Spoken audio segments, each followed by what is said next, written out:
Ta-da! Hello, hello. Good evening. Oh my god, that's loud. Okay. Ooh, that is louder than I thought it would be. Hello, hello. I hope you're good. Oh, I'm sorry. Yeah. Immediately yawning. This is nice. Good evening, everyone. We are back with Hermitage, Strange Case Files, which I looked it up. I looked up a little bit. It's not me. It's not me. It is the translation that is wonky at times. So if sometimes this game is still very loud, wow.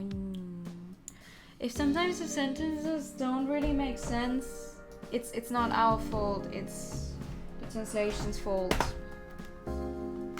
which is a little sad, but well, we'll try to get through it. It's mostly understandable from what everyone else has said that I've been able to find, but it's like sometimes it's a little disconnected. It's like it's translated in a way where it seems like people got like each sentence on their own without like any context to what the scene they're translating is.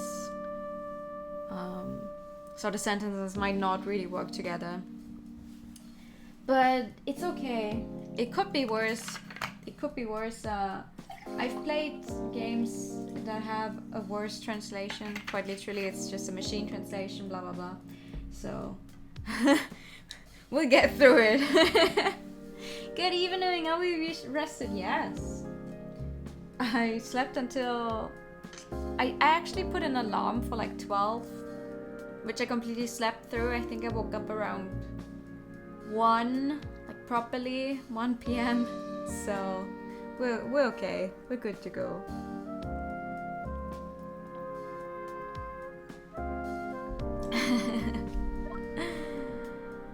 But yeah, let me jump back in here. We will probably make it through the very first case for sure. I don't think there's that much left, seeing as it's the first case and it's kind of more like an introduction to the entire game. When you go to bed, well, I put down my phone. Like the last time I actively looked at the time on my phone was like 7:14 or something, because I put in an ASMR video. And it was one of those where it's a scenario where you actually have to read the subtitles, and I think I was awake for like a whole 2 minutes trying to read the subtitles, and then I knocked out. So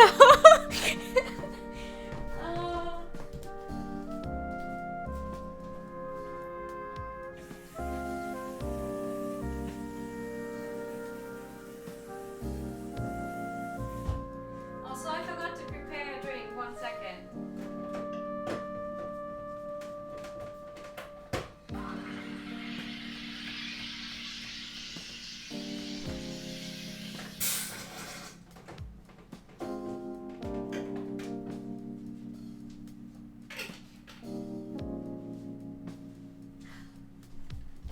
One day I will start a stream where I forget nothing, but it's not today. Today it was a drink, tomorrow it will be something else. Well, tomorrow it will be nothing because tomorrow we won't be streaming, but anyway.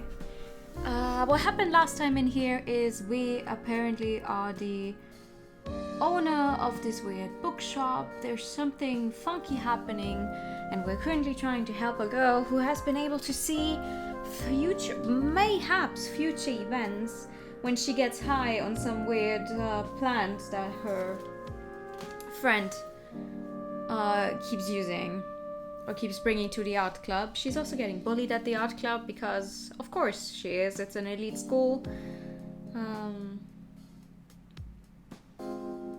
That's what happened last time. So now we're trying to find out what the hell is going on with that plant. And also this game has a bunch of, it's like for every case it has a bad ending, then a good ending, and then you continue the story. I will not be doing the bad endings, I think.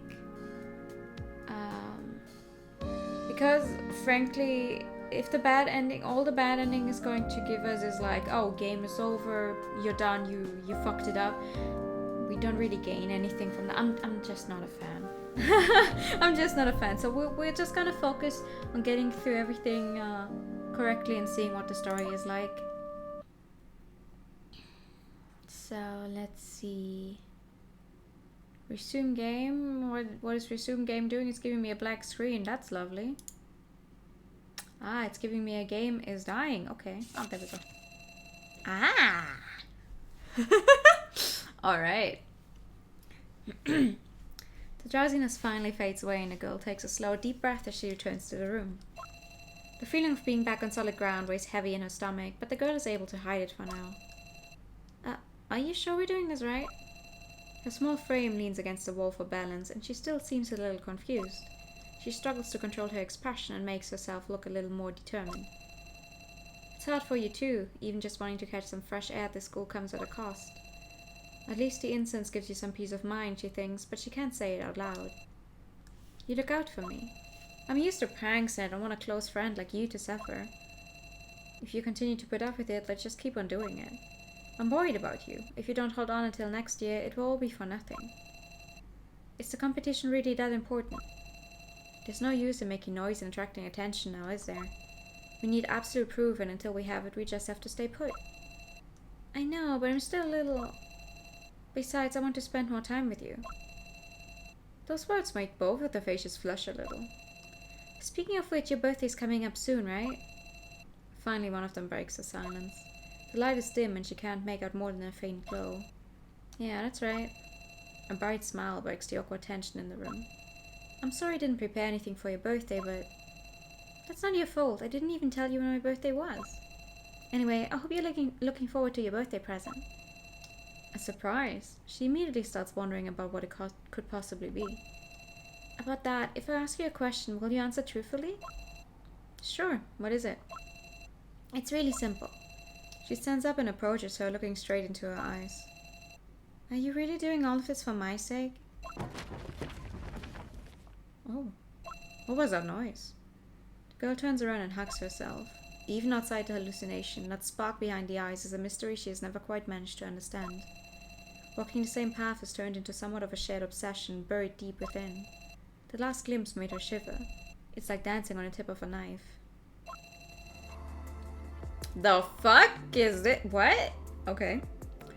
I didn't have to wait long for Scarlet. I had a little too much to drink last night. She crawls into the store with a very expression as if she were close to death. Oh, there. Looks like you were hogging all the bots and didn't leave anything for your drinking buddies. As she comes closer, I catch a whiff of makeup. Staying up late is excusable, but I don't think it makes sense that she used that much makeup to cover the bags under her eyes. Seeing my expression, Scarlet leans grumpily against the bookcase. I spend my days and nights drowning in wine while putting on a fake smile, altogether small tidbits of information from the people in charge, and this is the thanks I get? I rub my nose, embarrassed. As always, you can be counted on at such a crucial moment. She gives me a satisfied, victorious smirk, like a child who has the upper hand in an argument. It doesn't look like she's going to change her habits anytime soon. Oh. Ah. Talk to me. So what did you find out yesterday? It's kind of difficult. As I mentioned yesterday, the Department of Education, the Association of Young Artists, and Phoenix High School communicated a lot last semester. The correspondence between them has been unusually frequent. Generally speaking, the school itself can initiate administrative penalty sanctions against a student.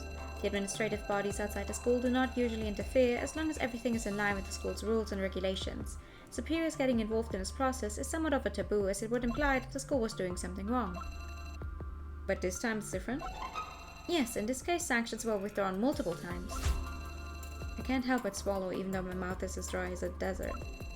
And the initiator of the sanction wasn't even Phoenix High School, it was just a substitute. Is that even allowed? The school has to follow certain rules and regulations after all. That's exactly the point. She takes out a stack of paper that appear to be confidential documents. They have various headlines, but the words withdrawal and notification appear often and stick out like a sore thumb. In March, the Young Artists Association repeatedly asked authorities to monitor Phoenix High School and take disciplinary action against the students, but they always withdrew their requests. It's a constant back and forth. They withdraw the request, they make a new recommendation, and so on. A classic delaying tactic.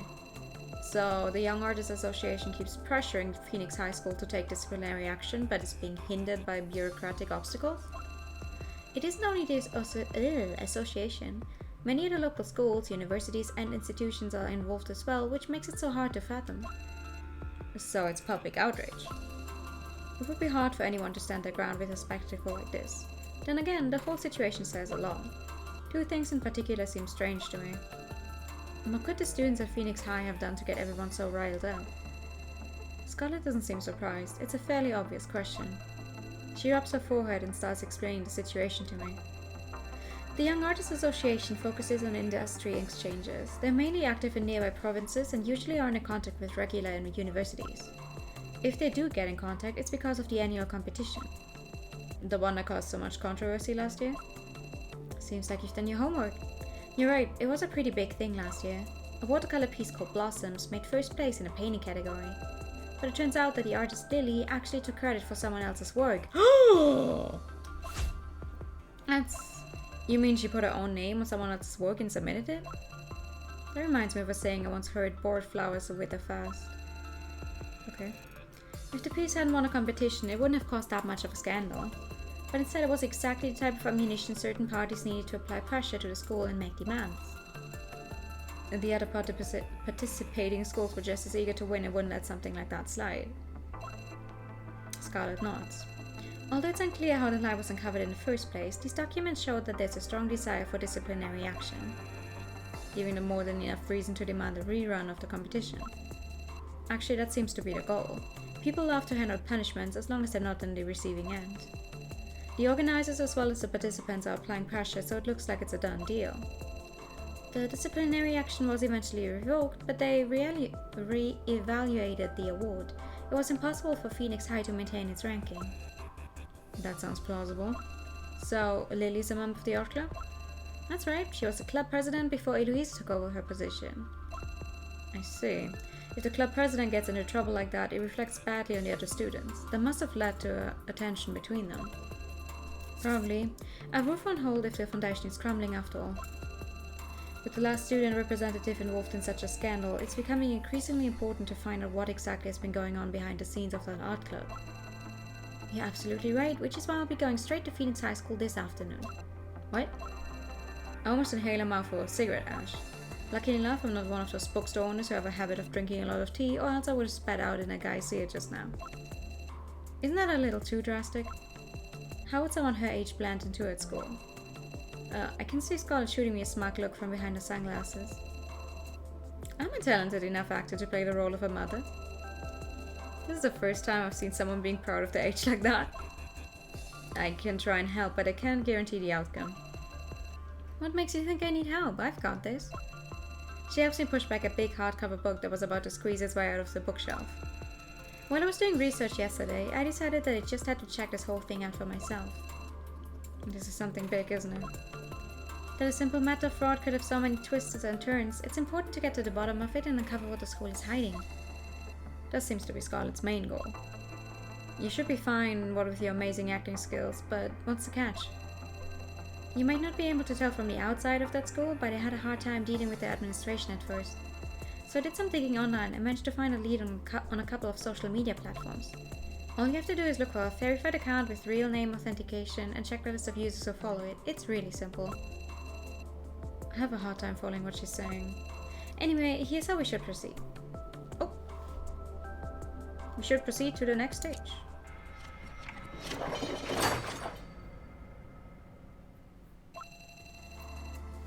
It didn't take Scarlett much effort to get into the school. Working at a public institution taught Scarlett just how fragile the barriers actually are and how easily they can be overcome. Whereas in TV dramas it's the system itself that is the obstacle, the best approach is to trick people in charge of upholding the barriers. Real life is a lot less action-packed than the TV dramas, and the key is not to draw unnecessary attention. The plan is very simple and old school. Pretend to be a parent and make up a student's name on the fly. Checking in the front gate is the first hurdle that has to be overcome when entering the school. Visitors have to register so they can easily be contacted should any problems arise. Two things are checked: the visitor's identity and the reason for the visit. This is done in hopes of avoiding problems in the first place instead of having to do damage control afterwards. Scarlett forthcomingly shows the guard at the door her ID and jots down her phone number. Her behavior makes the doorman feel at ease and not suspect anything. Sure, there are a lot of rules in place, but nobody follows all of them to the letter. It's easy to take advantage of that. Scarlett experienced that time and time again over the course of her professional career, so taking this small hurdle is like second nature to her. Wow, this place is huge. Along the way, she has a look at the dormitories and classroom buildings. It's bizarre to see how much money parents are willing to invest in a child's education. There's nothing inherently wrong with that, but they're not doing it for the sake of the kids' futures, but for the social prestige that comes with being associated with a school like this. The club building is furthest from the school gate. Red tiles cover its exterior. The art club is on the second floor and occupies a large classroom at the middle of the corridor. Scarlett chose this particular time because most social events and activities are scheduled in the afternoon. Only 2 students are in the classroom. Luckily, Scarlett made preparations the day before, or else the classroom would have been completely empty and she would have returned from this investigation empty-handed. I'm in position, ready to go. Don't you dare leave me hanging there. She's directly connected to the store manager, who's far away in another corner of the city. These types of technological advancements have made investigations so much easier than they used to be back in the day. After sending the message, Scarlett uses her phone as an improvised mirror to check her reflection. Slightly dark circles under the eyes, not quite perfect, just the way she wanted it. Everything's ready. Hello there, I hope I didn't keep you waiting long. The 2 students look startled and quickly put away their tools. Although it's unclear what they were planning to do with the screwdriver that was lying at the edge of the desk just a moment ago, Scarlett pretends that she didn't see anything. Are you the person I spoke to yesterday, miss? Yes, indeed. I was worried you two wouldn't take this seriously. No, of course we do. Are you kidding? If the association's doing a follow-up investigation, we'll cooperate. And, we didn't tell the teachers this as you asked. This, stays between us? Oh yeah, someone completely unknown to you contacts you and tells you to not tell your parents. I would definitely trust that person as well. Despite the final sanction being withdrawn, Phoenix High School received a stern warning by the Young Artists Association. Pretending to be an employee at the association, Scarlett secretly contacted 2 students from the art club to question them in person.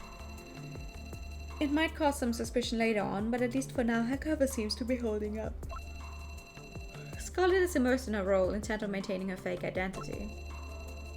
I will inform your school again after the investigation is completed, don't worry. Well, the competition... The long-haired girl seems a little anxious and her classmate quietly pulls on her sleeve. Needless to say, your help is much appreciated. I owe you a favor. Scarlett notices both of the girl's eyes flash at this. Time to break the ice to loosen the 2 up a little. You see, I have a daughter and she wants to transfer to Phoenix High too. She really likes to draw, so she expressed a lot of interest in the community activities here. I came here today to talk to you too about the situation and to find out more about this art club my daughter keeps talking about. Are there any activities scheduled for today? Maybe I can sneak a peek. Sure, but in the afternoon. Oh gosh, that's too bad. My migraine always flares up in the afternoon. Most activities are scheduled for the afternoon, lady. That's how it works. Lady. Scarlett keeps herself from raising her eyebrows at this. She maintains her composure and stays the conversation back in the right direction.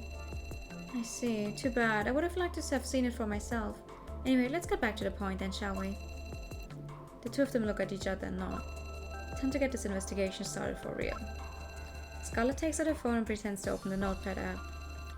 Let's see, there are a few things I'd like to know. Ah, it's finally starting. By now, Scarlett has probably met the students she established contact with. This could lead to a world of trouble afterwards, but hey, drastic times, drastic measures. The hidden earpiece hasn't been discovered yet. Looks like everything's going according to plan for now. Alright, here we go. What should I ask them? All of these, right? These options here are just as asking about everything, I think. So, how many events do you organize per week? There are 2 activity sessions per week, both of them in the afternoon. However, studios are open and free to use until school ends. If someone happens to have a free period, they can just stop by and use the classroom as long as they clean up after themselves. Oh, so much freedom. Seems like Mr. Tran really trusts you. Scarlett sneaks in the teacher's name to further establish her credibility. She seems to be on the right track. That being said, students rarely take advantage of that. After all, everyone has classes in the morning, and in the afternoon there are only a few. Not too many students stick around. So how are things going? You've probably started preparing for this year's competition by now? We're taking things a little slow. It's pretty relaxed. We're still students after all. The teacher doesn't pressure us too much, we're just practicing our skills, the usual stuff. The subject matter is all up to us too, we can draw whatever we want. The student shell awards are most likely supposed to reinforce the image of a relaxed, free atmosphere within the art club. However, one look at the excessive amount of canvas and turpentine lying around is enough to see through that charade. I know it seems strange for someone in my position to say this, but even with all of last year's problems, our association still has high hopes for your school this year. It's okay, you're just doing your job, right? The teacher doesn't take the initiative when it comes to taking care of us, but whenever we seek advice, he's always there. Don't worry, we win for sure this year. I don't think so. The confidence seems fake. If anything, they both seem indifferent when it comes to the competition. The students' words sound like those of a winner, even though there's a clear lack of motivation. Scarlett tries not to let these distractions get to her. Well, then I'm looking forward to it. Okay. This one. Come to think of it, some club members have graduated since last year and you have a new representative now, right? That's right. I hear there's been a lot going on. Really, there were a lot of rumors going around concerning the change of representatives, but things have been quiet since then. We're lucky to have found a new representative so quickly. We're going to take our chances here and try to win for real this time. That's good to hear. Were any additional measures taken? I'm sure there's a lot of pressure on your school to make things run smoothly this time. I don't know if I'd really describe them as measures. What are you referring to? I'm talking about the membership requirements, admission criteria, you know? Although I'm not sure if that's what you wanted to know. Sure, tell me more. Well, it's not a big thing really. The school's been trying to keep the clubs active for a long time now. Starting this semester, many clubs no longer have assessment tests as a requirement to join up. As long as students want to participate, the clubs are obliged to accept the application. Everyone was really busy at the beginning of the year, and when the time came, this term's recruitment period was already over, meaning our art club wasn't really affected by the change. There's only one exception, a transfer student who was accepted immediately after handing in her application. The teachers are probably patting themselves on the back for finding such a good role model. Hey, watch it. What's wrong with the transfer student? Sorry, I didn't mean anything by it. The whole situation just had everyone a little anxious and uncomfortable at the start of term. Sounds like you don't have it easy. Such a decision should have been a company vote. Company vote, sure, yeah. Community vote. But maybe I'm just being idealistic. It's respectable that you still think that way even after dealing with the schools in our city for such a long time. Well, the longer you are in this business, the more you just want things to go smoothly. That will save me trips like this in the future. If I'd have a choice, I would have stayed at home on my couch watching TV. The girls smile at Scarlett. Her casual tone seems to resonate with them. Sorry I have to ask this, but how are the relationships within the club? How's everyone getting along? After all, with everything that happened last semester, it must be tough, right? We're all doing really well. It didn't affect us. Oh. The girl's eyes are blinking rapidly, unconsciously running off to the corner of the classroom. Scarlett doesn't know exactly what they're hiding, but the statement just now sounded insincere. The other girl picks up the conversation again. Yeah, we even hold small competitions here and there. It's fun. She points to a corner of the studio where a number of paintings are displayed. They show how high the level of talent is around here. Many different styles and techniques were applied to these paintings, and they can easily keep up with the works of many grown-up artists today. Wow, that's impressive. Scarlett's attention is focused on one painting in particular. Even among the many other impressive pieces, this one stands out. The whole picture is filled with clouds of flame that burn towards the top of the frame. The scorched earth conveys a feeling of gloom, but a single flower can be seen. Although it looks completely out of place, its radiant beauty overshadows everything else. The eye is automatically drawn to it. The earth spreads out like an ocean beneath the flower. The ink on the paper wasn't exactly applied neatly, but the delicate composition of it all turns into a breathtaking piece of art. Just looking at the painting, Scarlett actually feels like she's on top of a mountain overlooking the sprawling landscape below her. There's so much to take in. The word blossoms is written in the corner of the canvas. She immediately recognizes the name, having seen it in dozens of documents already. It's a painting that won last year's competition, the root of all the controversy. We didn't know until after the competition was over that the president had been preparing this painting last year. That caught Scarlett's attention. The two of them wouldn't continue to refer to the former student representative as the president in front of an association member, not after everything that happened. Plus, the store manager mentioned that the current representative, Eloise, is the main cause of Cecile's concerns. That's the first time I'm seeing it, to be honest. Is this the level of quality students our age deliver nowadays? It's something really special. To tell you the truth, we're startled when we first saw it. It's hard to fathom. I'd never even heard of this painting technique before. I'm not really an expert, but this painting is on a professional level, right? Oh, what's this? The bottom left corner of the painting has been ripped. Although it's been glued back together, it's still noticeable if you pay close enough attention. Oh, that. There was an accident when we were hanging it up. We mended it, so just be careful not to touch it. Uh-huh. So that's what happened. That's too bad. Why is it called Bloom now? It's... Oh my god, okay. Your new representative must be quite popular, right? It's an important position after all. Yeah, she's totally awesome. I admire her so much. Absolutely. Think about it. Talent like that is really rare, isn't it? Their lies couldn't be any more obvious. They're trying to cover something up. The girl with the short hair hesitates after every word. Scarlet bites her tongue. She can't be sure whether the two really respect the president, but the use of superlatives like that make it obvious they don't mean what they're saying. It's not heartfelt. The president did distance herself while she was preparing the painting. That was a little scary, to be honest. But it's much better now. She's just overly focused sometimes. Yeah, but I mean, I wouldn't want anyone disturbing me while I'm doing my homework either. What an embarrassing performance. It's painfully clear how uncomfortable they are talking about this topic. People who live in their own little world can often seem distant like that. That's probably why many geniuses are so withdrawn. I know people like that too. You shouldn't take it all too seriously.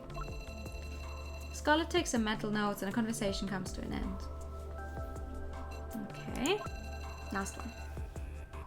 How's your classmate Lily? Have you heard from her? It should be fairly obvious, but Lily's entry in the competition was a pretty dark moment in Phoenix High's history. What is the relationship to the former president like? Scarlett isn't sure if it's a touchy subject for the two students. Let's try to push for some answers. Sometimes you can't hold back. High risk, high reward. The girls exchange a strange look. No, I don't mean anything by it, but it seems as if you're a little reluctant to talk about her. I just want to understand the situation a little better. That way I can judge if the association's way of handling your school was appropriate. We don't really know much about the specific circumstances. She stopped coming to the club during midterms last semester. I think she said something about preparing for exams at home. I remember that. That was probably her only option after the whole fiasco.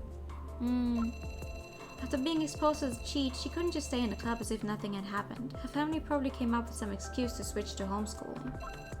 You think so? Her family has a lot of influence, I'm sure of it. If we ever asked for something like that, the school would refuse it in a heartbeat. The long-haired student unconsciously touches her neck, which is a typical nervous gesture when people lie.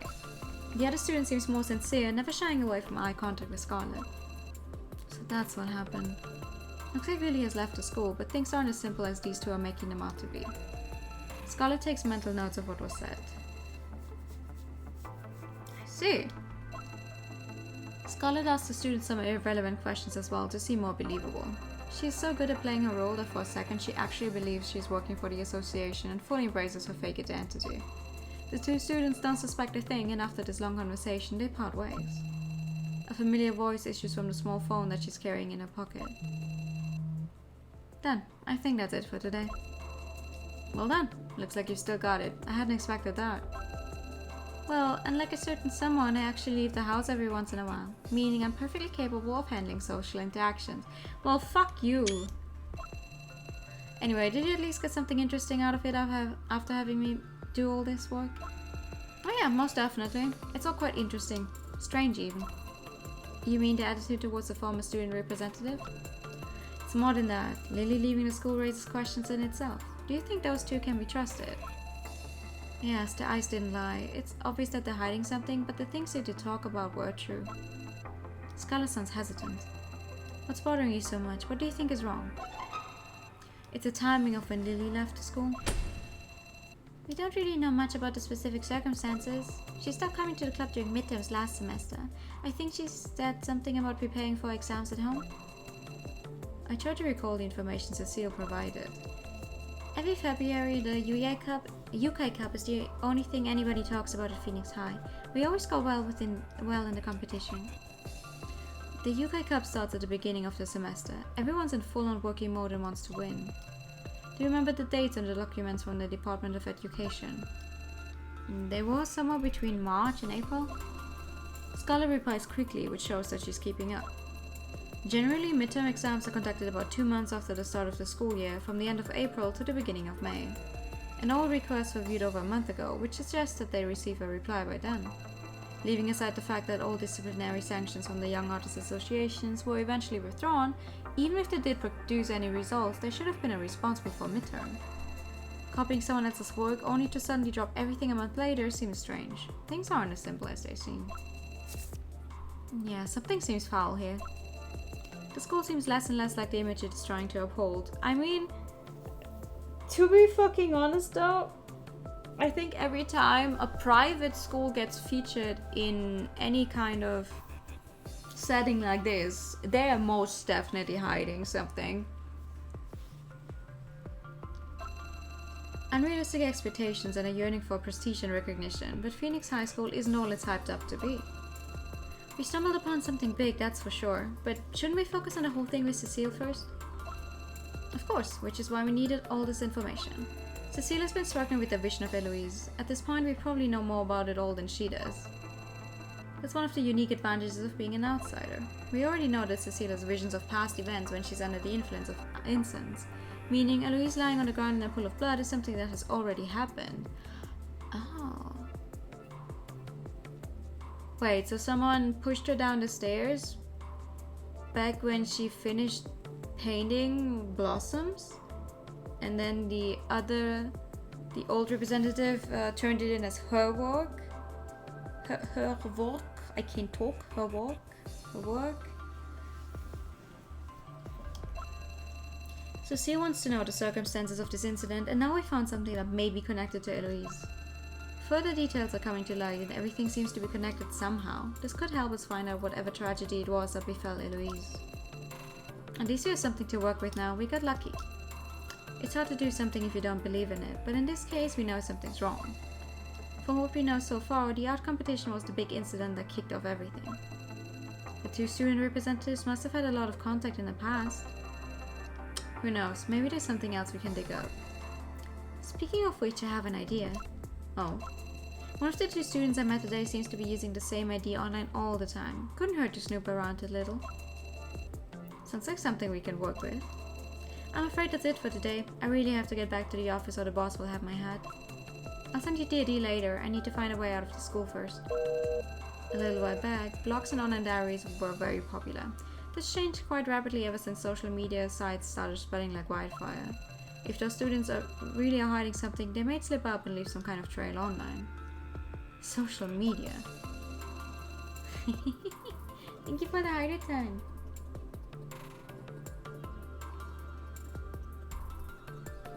For me, it's a good thing. I can do huge chunks of my work without leaving the confines of my cozy abode.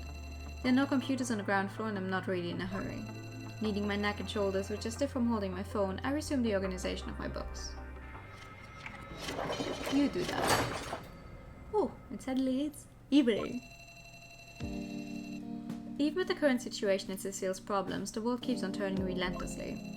Tales from the Vienna woods can be heard faintly from across the street. The guy who owns the tobacco and liquor store seems to be a man of taste. I really assumed Cecile would have stopped by the store by now, but then again, Phoenix High School is quite far away. Still nothing. I better send her a message tonight to find out what's going on just to be on the safe side.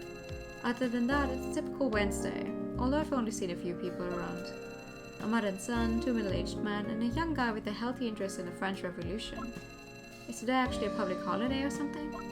The whole concept has been long lost to me. In any case, the day is coming to an end and there isn't much point in staying open. I should call it a day. After letting out a big yawn, I grab a few books and begin my nightly routine. Sorry to bother you. Someone's standing in the doorway. I freeze. It's the girl who was taking pictures of the store from the other side of the street last night. I've never been the type to believe in coincidences. Ah, it's also Eloise, because we've looked at her.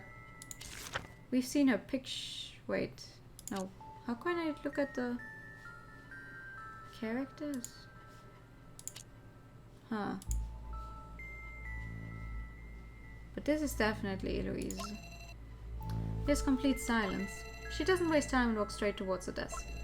She's well-mannered, keeping her feet from making too much noise on the quartz floor. Her demeanor is calm, but she gives off a mysterious aura. It's as if even the light can only go around her. It's not her clothes. She's meticulously dressed in a slightly faded but very tidy school uniform. Nor is it because of her appearance. She has good posture and maintains a polite, albeit small smile. Something about her immediately grabs my attention. Welcome. Most of the books here are ready to buy. We don't have any stocks in the bag, so just bring the ones you're interested in straight to the counter. She walks up to me while I'm still speaking. She confidently looks me in the eye, her long hair floating behind her like a curtain. Hello, I'm looking for a book. Yeah, of course. What kind of book are you looking for? Is it okay if I only have the title? What's the name of the book? The Trail of the Missing Fish. I have a hard time playing it cool and break out in a cold sweat. I've heard you carry many books that are quite unique and cannot be found anywhere else. That's true, it's a shame really. Your timing is unfortunate. It was acquired by someone else just recently. The girl smiles calmly. I see.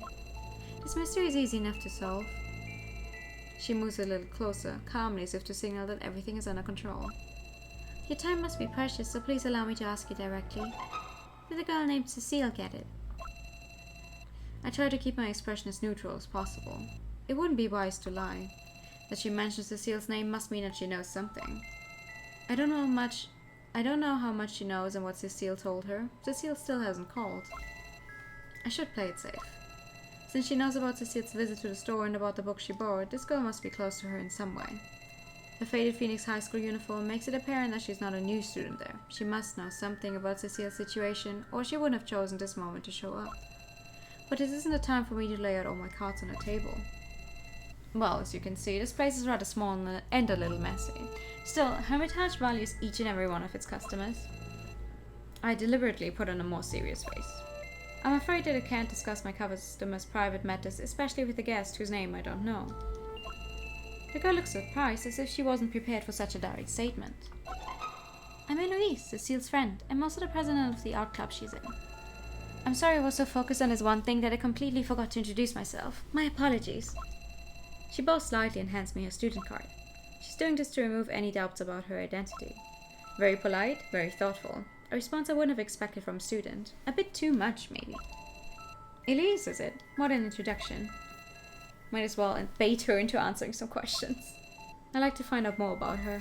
Cecile mentions her so frequently that my interest is piqued. Not only that, but she plays an important role in Cecile's hallucinations and is somehow connected to it all. Cecile is somewhat of a regular customer here, and I sometimes talk about school with her. I'm sorry for being so suspicious. I just take privacy very seriously. I didn't mean to be rude. Eloise looks relieved and the tension fades away. No worries. I think valuing privacy is a respectable trait. To answer your question, yes, Cecile did purchase the Trail of the Missing Fish here. I didn't pay it a second thought because she's always shown an interest in folklore. Why is her book so special to you? Is there something wrong? The problem isn't the book itself. Eloise looks troubled. Actually, something's wrong with Cecile. We used to meet after class a lot, practice a little here and there. Art practice? Our school is very strict and the standards there are very high. She loves to paint and I wouldn't want her to miss any opportunities. I support her. That's very noble of you. You must take your position seriously. In the beginning, Cecile was always so enthusiastic about practice. Actually, she often approached me to plan meetings in advance. But lately it's almost as if she's been hiding from me. I asked her if there was something on her mind, something weighing her down, but she wouldn't answer me. She bows her head and seems lost. Our school's public image is a very prestigious one, so much so that many of our students are very proud. Cecile transferred to the school just recently. I'm worried that something or someone might be bothering her and she's too afraid to say it. Eloise pulls on one of her cuffs and gives me an apprehensive look. So I'm not proud of it, but I've been tracing her steps after school to see if she needed help with anything. That's a very fancy way of saying that you're stalking someone. I'm not sure how well you guys know each other, but don't you think following someone around after school is a bit extreme? I know it's wrong, but I didn't know what else to do. Please don't tell Cecile about this, please. She bows her head again. This really seems to be getting to her. I flick away some cigarette ash and keep talking in a calm and friendly manner. Don't worry about that. So, what's your plan? Are you going to go door to door to find out where she's been? Actually, the store is basically the only place she ever visits. That's what made me think that maybe you know something. Now Eloise is the one trying to ask questions. Well, how should I put this? I finish my cigarette and take a deep breath. The two girls really do seem to be quite close. This is my golden opportunity to find out more and finally get the answers I've been looking for. I should slip into a certain role. When two people don't really know much about each other, it's easy to pretend to be someone else. I'm confident that there's a lot I can find out if I play this right. There should be a way without her having to say anything. But I need to find the right moment to take a closer look at Eloise. When it comes to analyzing behavioral patterns, choosing the right approach is essential. I might not get a better chance than this, so I mustn't miss it. Still, asking out of the blue wouldn't be smart. I need to plan this carefully. Okay. Since you've been so honest with me, I think I can trust you. Cecile had her reasons for coming to me. I get up, ready to share my secrets with Eloise. Truth be told, before taking over this bookstore, I spent most of my life in the field of clinical psychotherapy. Oh? Unfortunately, I no longer have my license. When I was young, I had a dispute with some of the older gentlemen in the association. They made use of their connections and influence to kick me out and stop me from practicing. I waved my hand a little. A typical, let's not dwell on the past gesture. It's not even a complete lie, more like half a lie. I used to work in the field of social sciences. But how did Cecile... One of my friends probably couldn't keep his mouth shut. Word gets around, Cecile hears it mentioned somewhere. That's how these things happen. Try and put yourself in her shoes. It's not something you tell everyone. That would just make people more worried. That should sound believable enough. Eloise gives me an understanding nod. I breathe a sigh of relief, look around, and deliberately lean forward a little. I'm not going to tell anyone about what you've been doing, but I'd appreciate it if in exchange you could keep my story a secret too. In any case, this is about Cecile's well-being, so we're on the same team.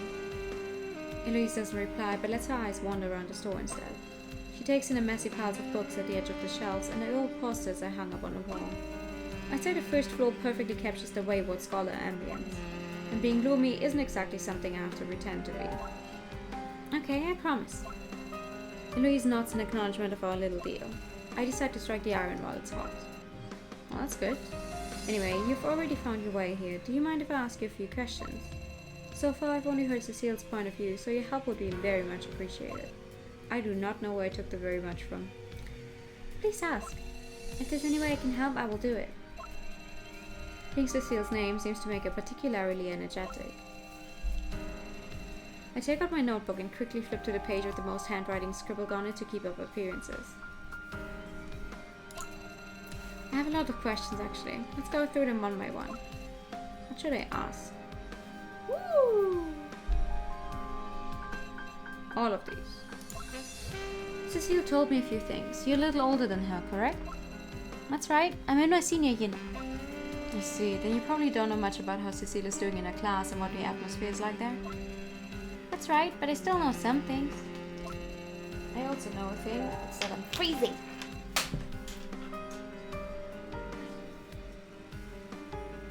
You know, it's finally... It's like, it's still over 20 degrees, but after it had been over 30 the last few weeks, suddenly at 24 degrees feels really cold.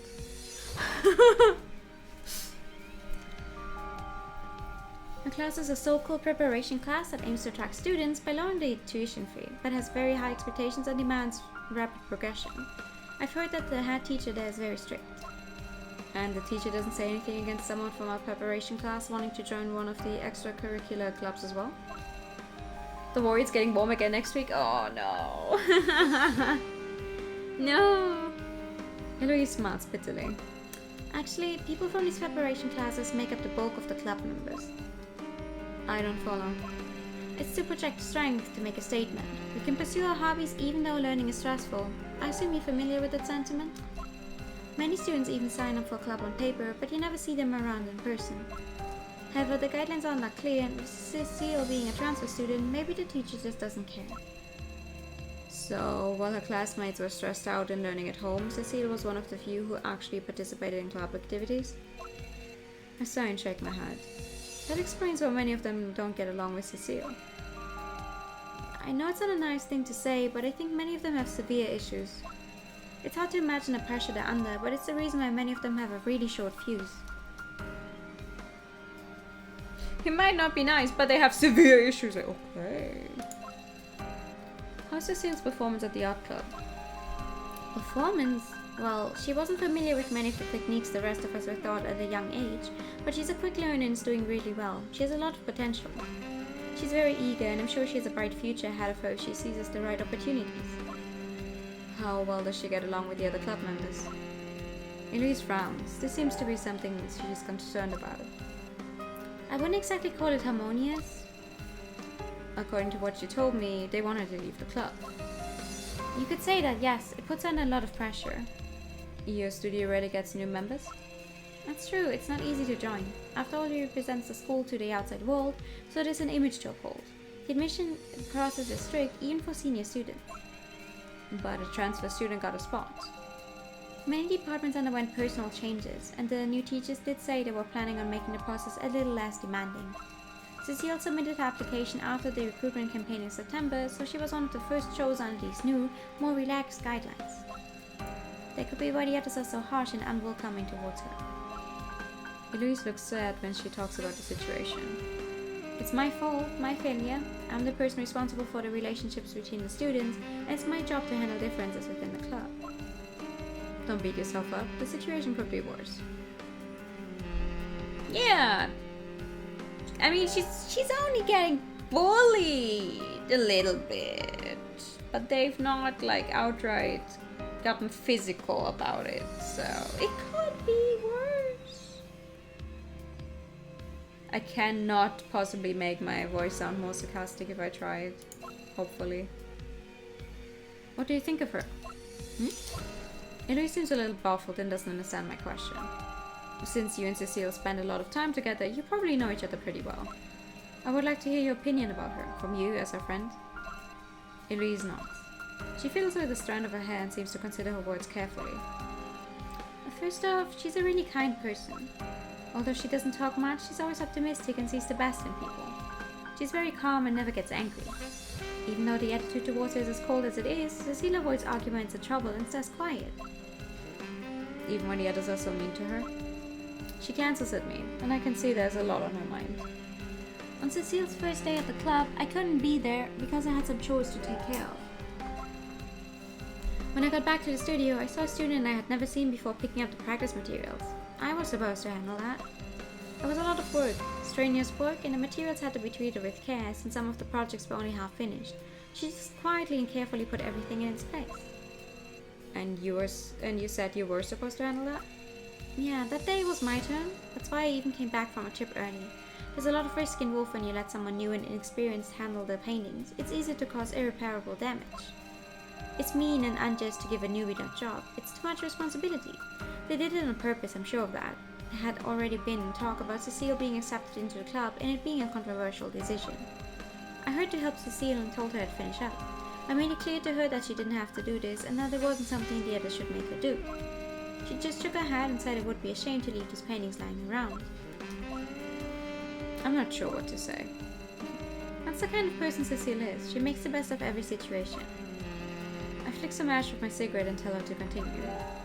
However, she's a little too shy and withdrawn. Elise's tone is filled with concern. Although kindness is a virtue, people will consider you an easy target if you never speak up for yourself.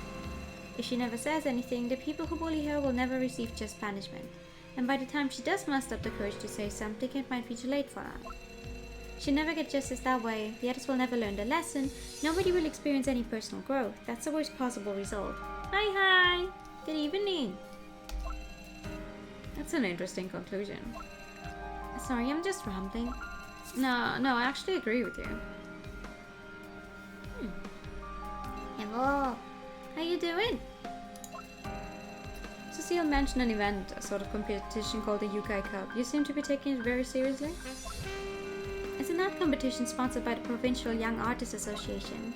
Our school always participates. It's somewhat of a tradition. We always score really well too. It sounds as if it's something very important for the school's image and reputation. Are students forced to participate? Not officially. But if you're part of the groups that regularly win, you're somewhat forced to keep participating. It's a vanity thing. And are you one of those groups? The girl smiles tiredly. I'd rather not be. The competition between the schools is fierce, and I'm afraid it's been deemed much too important.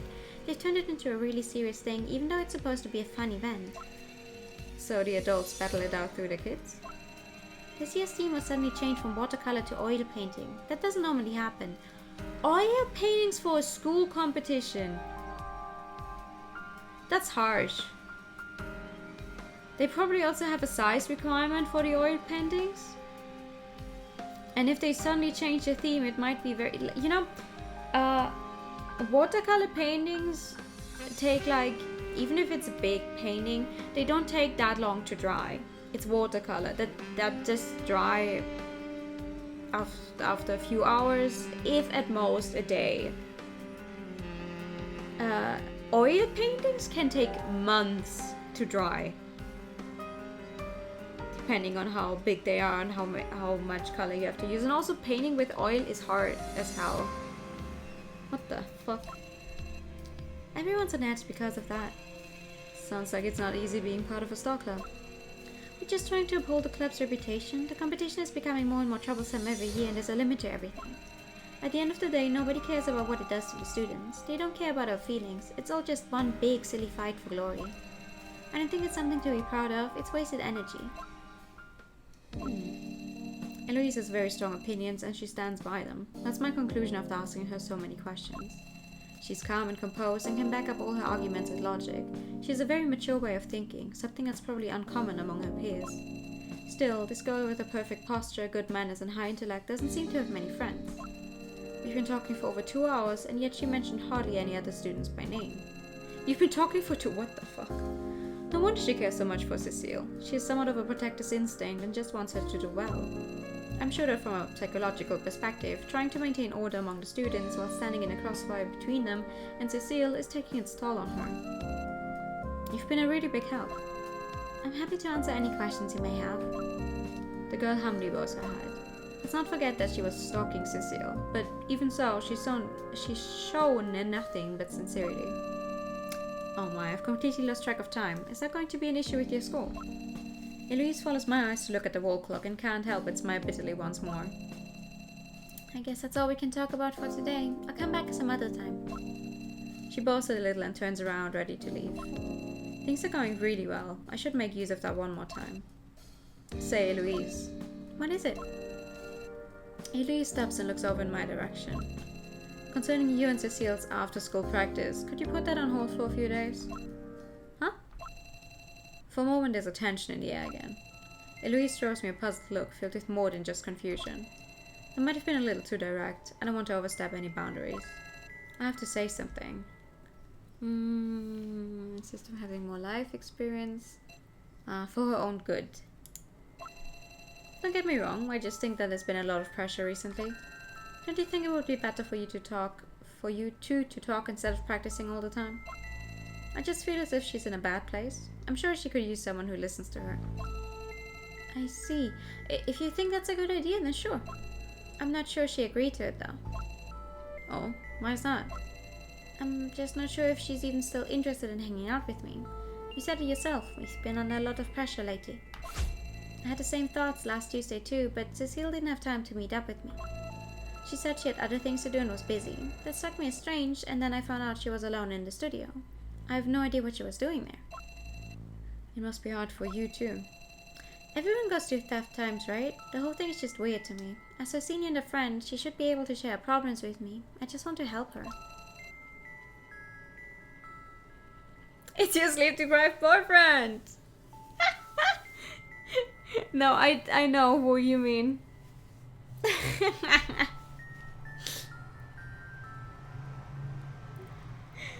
I could be your sleep-deprived boyfriend.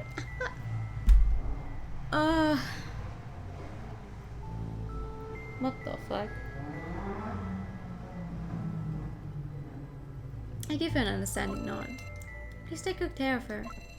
Eloise nods once more and smiles at me. Then she leaves the store. I let out a sigh of relief. It's difficult to reason with people who are really concerned about something. There's a word for that.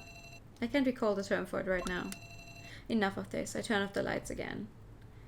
No, I think that was one of the motorbikes. There's a group of guys, I've seen them around sometimes, that for whatever reason, you have to imagine this is a one-way street, right? It's a one-way street in and you're only allowed to go 20. You're only not.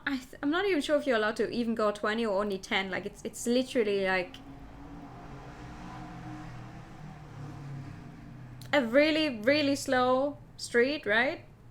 And there's this group of guys with their motorbikes. They come every Sunday, and they're like and go through the street. You just met them. I do not know why. It's annoying as hell.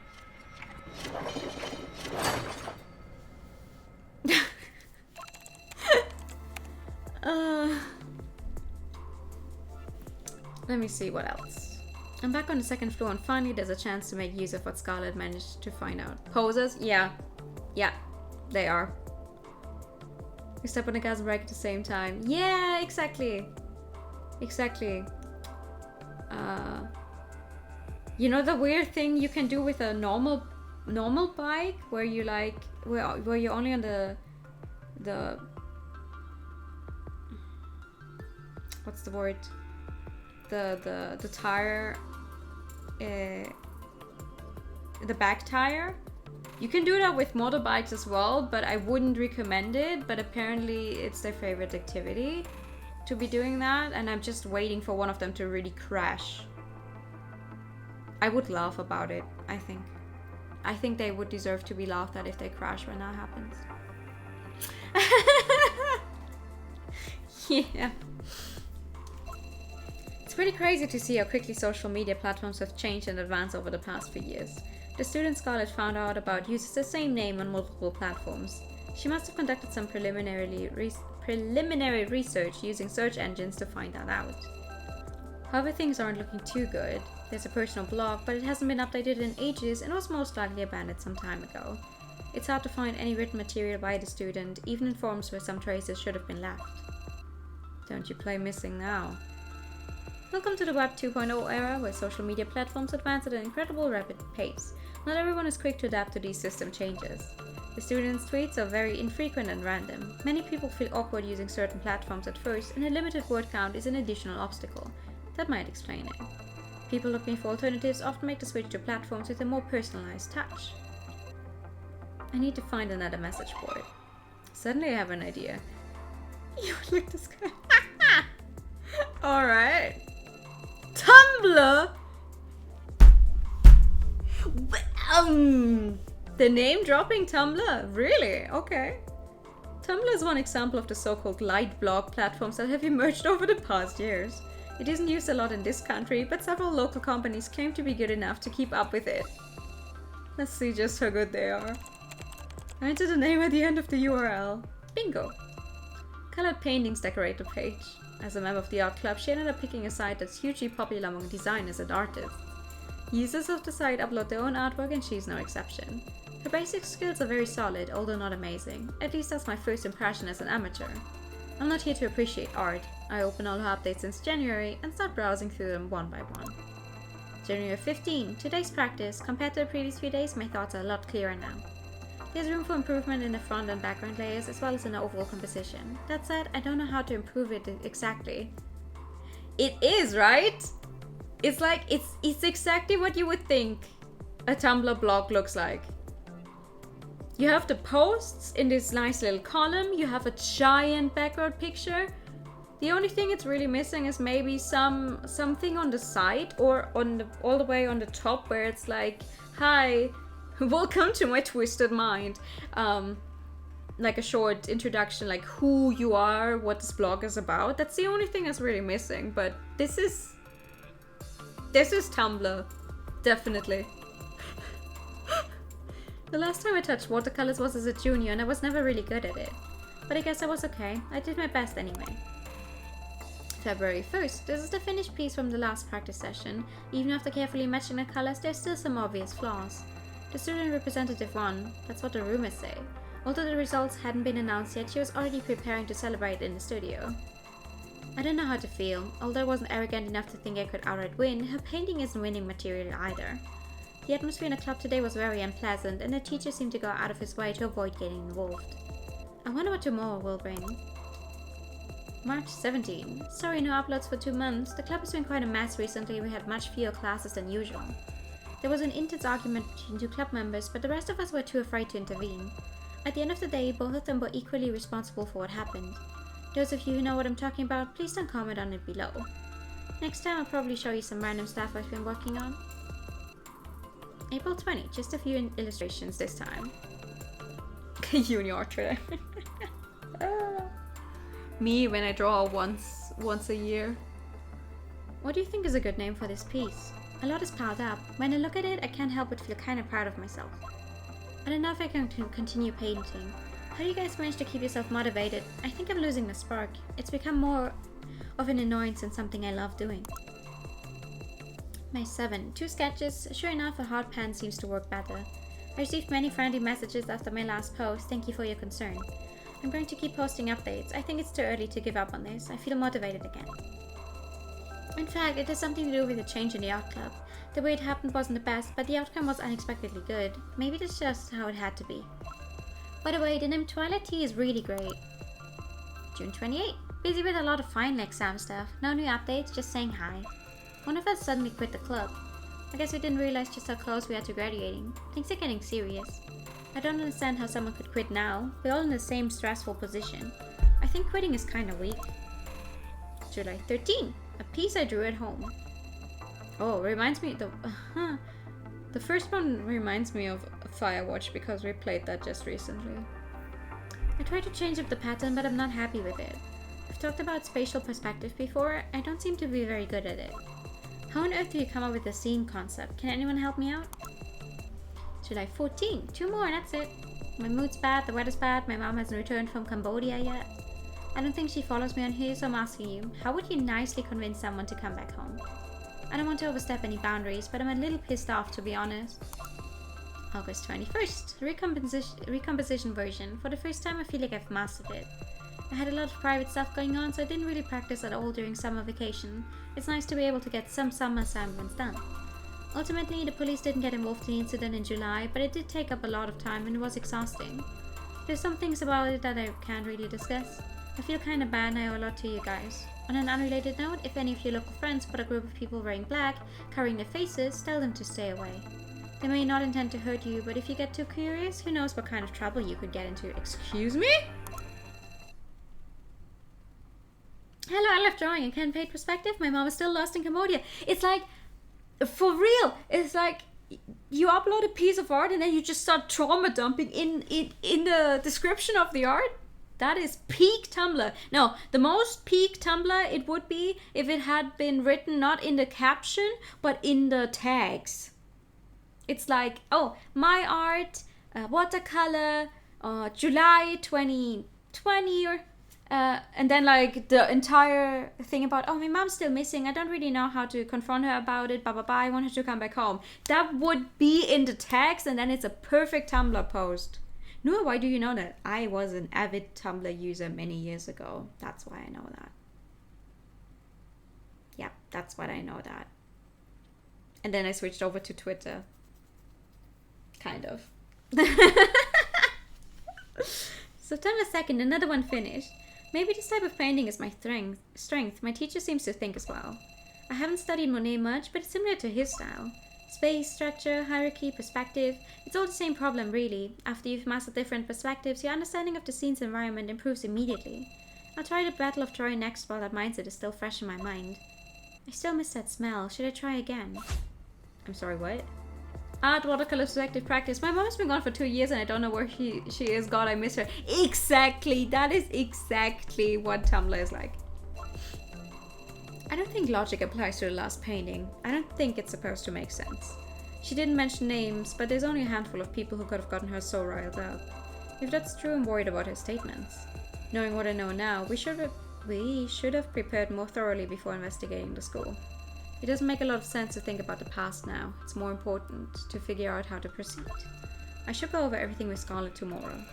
That's all I can find out for now. Time to get back to my regular job. Huh? I finished reading Trail of the Missing Fish. I'll return it tomorrow, okay? Of course, anytime. Thanks. See you then. Have you gathered anything new from reading it? Sadly not, I still haven't made any progress. Many descriptions in the book do match up, but it doesn't change the fact that it's all based on hearsay. There are often different explanations for the same thing. If you can pinpoint the fishing village's exact location, shouldn't that be the confirmation you're looking for? I tried to find it on my phone's map app. I couldn't find any place in the south with that name. The location given by the author is much too vague. It's pretty common for small fishing villages like that to just slowly disappear over time, especially with more and more people moving to the bigger cities. I probably got my hopes up too much, thinking that this book would help me. I'm sorry for all the trouble I've caused you. It's okay. By the way, have you heard from Eloise? She came to see me today, but I went back to the dorm and told her I wasn't feeling well. How did she react to that? She didn't seem taken aback by it. She usually stays a little longer but she went home really early today. She usually stays a little longer and even cleans up after everyone else. Maybe something unexpected happened. It's probably nothing. It's just a guess. Okay, what about her? Did you find out anything else these past 2 days? It's hard to find out more at school. Classes are going on as usual. It's midterm and the teachers are nervous. We don't have a lot of free time. You know, the most unrealistic thing about this game right now is her typing with full-on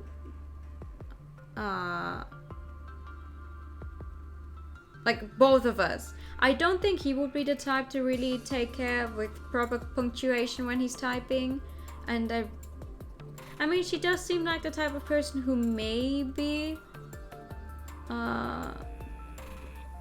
would start her sentences capitalized, sure, if that's the basic setting of her phone, but did you have any more strange dreams or visions? No, I haven't used any incense these last 2 days. Smart decision. What about the art club? Have there been any new developments in the art club these past 2 days? Nothing's changed. We're starting to prepare for the competition next semester. The atmosphere is tense and mountains of materials are already piling up. That's an exaggeration, right? I recall paint and canvas being very expensive. Yeah, you're right about that, but the supplies we need are all paid for by the school. Wow, that school sure lives up to its reputation. They're taking this really serious if they're backing the project with so much money. They didn't want me to take part in the project at first, but it stood up for me and the others agreed to it eventually. That sounds tough. Okay. So that's how it is. I'm a little hesitant to ask, but have you made any progress? I did some research, yes. I haven't come to a conclusion yet, though. But we can't force anything. Some things just take time. You're right. Even if I asked Eloise directly, she'd probably just joke around. I still don't feel comfortable about this incense you've been telling me about. If you can, try to get your hands on a little more of this lilac grass. If you're careful about it, we'll be able to avoid making things worse at least. Since I can't do it myself, I'll find a way to get someone to analyze the ingredients. I'll do my best. Anything that can cause hallucinations, this intense is dangerous, no exceptions. So even if Eloise asks you, don't make any rash decisions. At least wait until I'm done with this part of the investigation, okay? Yeah, okay. I don't know why I just got reminded of the art teacher who told me I will never achieve anything if I just keep drawing dragons and monsters. Yeah.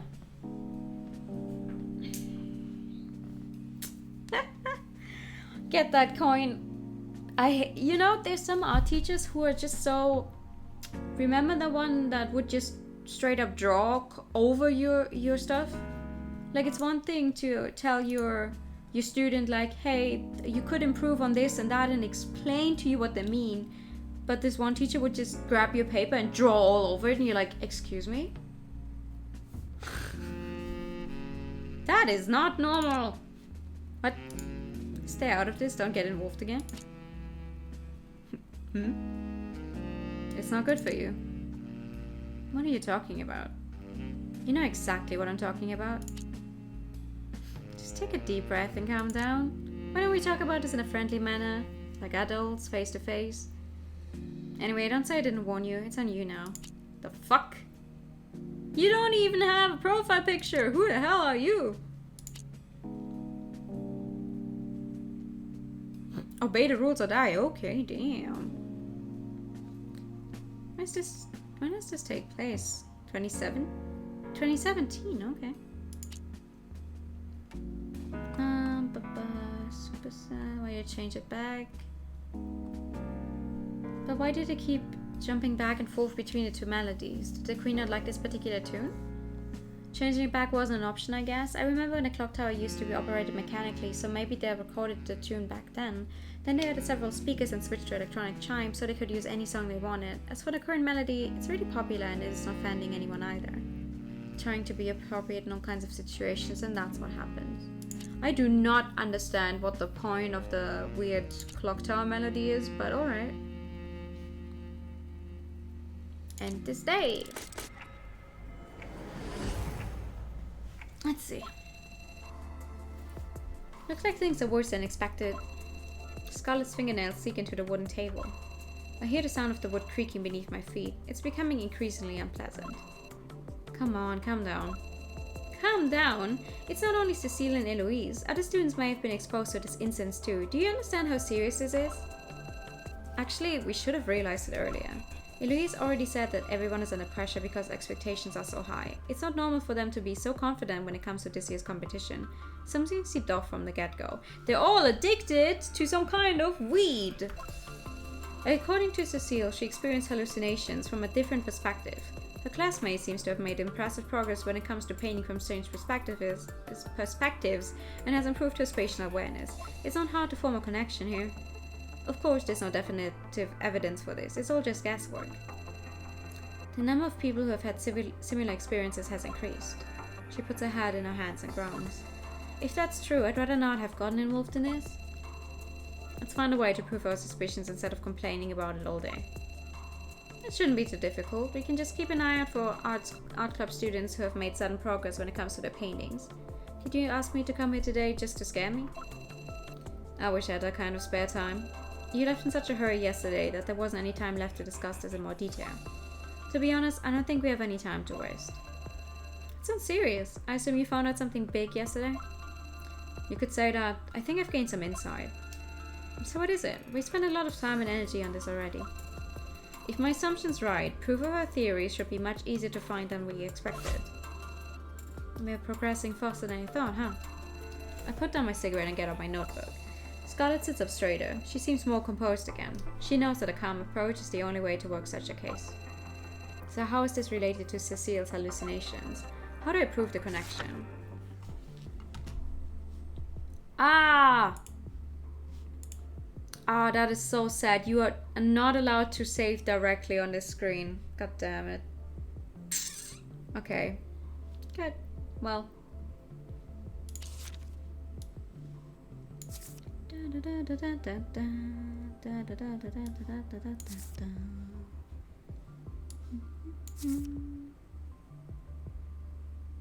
A serious case of fraud.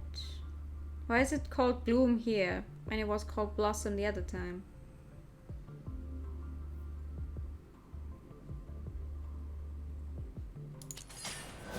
Oh, whatever.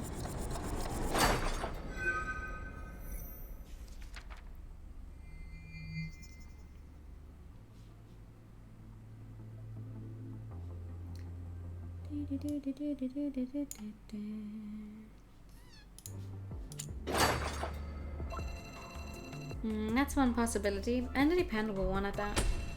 As you know from the description of the hallucination, Eloise suffered a serious injury. In that particular hallucination, Eloise fell to the ground, lying there alongside her painting. The details were so distinctive that they leave no doubt that painting is the one called Bloom.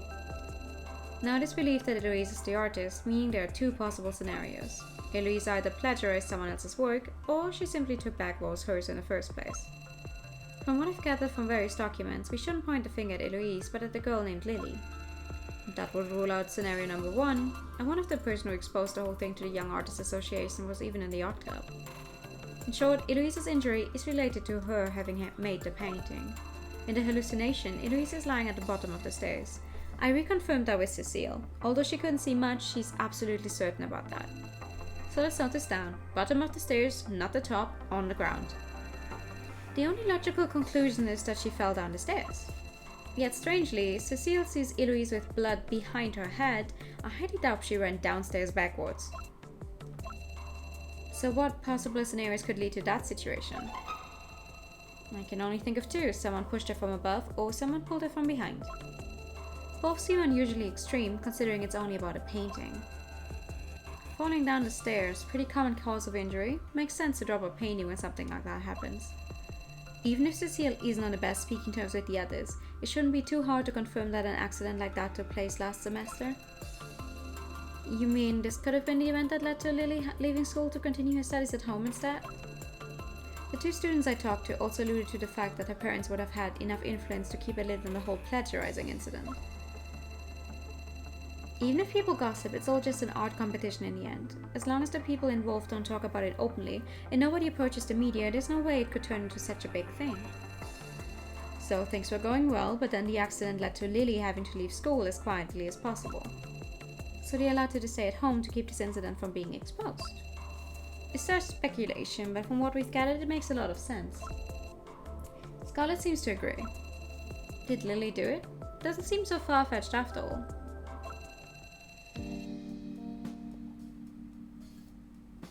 Thank you for the hydrate. What the hell? Thank you for the hydrate time. Wow, that pad really fucked me up for a second there. Thank you. So this is about as far as we can get with what we have so far. I'll follow up on the incident and verify a few of the smaller things. Maybe the situation will be clearer after that. Do you plan on visiting the school again? It's too early for that. If I show up again so soon it might cause suspicion. First I find a way to check the school's administrative records, do things the official way. Alright, there's one more thing you should keep an eye out for. And that is incense. I need to know as much as possible about it, how far it has already spread. If this kind of thing is also popular among students outside the art club, the situation is much worse than we thought. There was a thing about Eloise's relative. You believe that? Scarlett looks stunned and doesn't seem to share my doubts. I can understand that someone with a modern upbringing like her might have difficulty grasping older traditions. Normal incense, before being sold as a finished product, needs to go through cleaning, drying, segmentation and other processes. Needless to say, it's quite complex. Thank you for the pat! Looking at it from that angle, the incense Cecile showed me is quite rudimentary. The powder should have been put into a mold and pressed before being wrapped in paper. Although the color looked different, its contents resembled wood chips. It should be classified as incense wood powder. Which raises a new question, process heritage. In our country, the use of incense that retains its natural appearance and features was popular around the time before the Han Dynasty. Many pieces of wood needed to be burned in containers along with charcoal, which is an arduous procedure. The product basically evolves into a centerpiece of wood shaped kind of like a chopstick. If it's made into a powder mixed with honey and then further processed with spices, it can be shaped freely but can also be conveniently used for further cooking and baking. The aroma is more mellow. As a result, it's faster to make and more variety is possible. Think about how easy it is to use today, for example when it's lit at graveyards. It's much more convenient. In addition, there's a long-running practice of using powdered wood to burn incense, which requires some sort of container. The traditional use of incense is still around, and these appliances are not difficult to find and buy. Yeah, I see those small stores online all the time and they're pretty cheap. Thank you for the pet!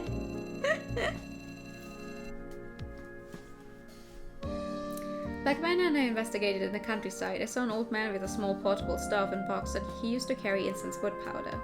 An unexpectedly reliable and practical device. I also used a stove yesterday. Not in real life, but in Yakuza when we used that one stove as a weapon and just fucking set people on fire. That was fun. Those are basically the ways to make incense that have developed here in China. However, the production process of this lilac grass is more common in Japan and Thailand. Thailand? Jesus Christ. I cannot speak. Why would an old man in this country have a traditional recipe that's not at all traditional here in China? Do you think Eloise isn't telling us the truth about where it came from? I do, and the rough way in which the incense was rolled didn't look like it was mass-produced. Then it's highly suspicious that she's the one supplying it. It's dangerous. We are volatile creatures. If we're offered a cheap way to make our troubles disappear, we don't care if it's a cure or a curse. Cecile's a perfect example. It's hard to believe, and if it were me, I'd probably try to find some more wealthy and less troublesome adults as customers. Well, now that I think about it, Phoenix High School is full of kids from rich families. Scarlett sighs and readjusts her sunglasses. If I have to ask around for it, I might make a little more noise than usual. I hope you're okay with that. Just try not to alert the people responsible. We don't want them to become suspicious and make things even more difficult for us. How about talking to one of the students again? That could be kind of difficult. But hey, I'll find a way. Just sit tight until I know more. No. That's not what I wanted to do. I really think Scarlett should work as a private investigator. I don't think I'd ever be brave enough to tell her that, though. Her being a lawyer and so good at fieldwork at the same time is really challenging my professional awareness. These past 2 days have been really hard on you. No biggie. Scarlett puts the papers back into her bag. By the looks of it, she doesn't intend to take the afternoon off either. She's so caught up in talking about her plans that I barely say anything.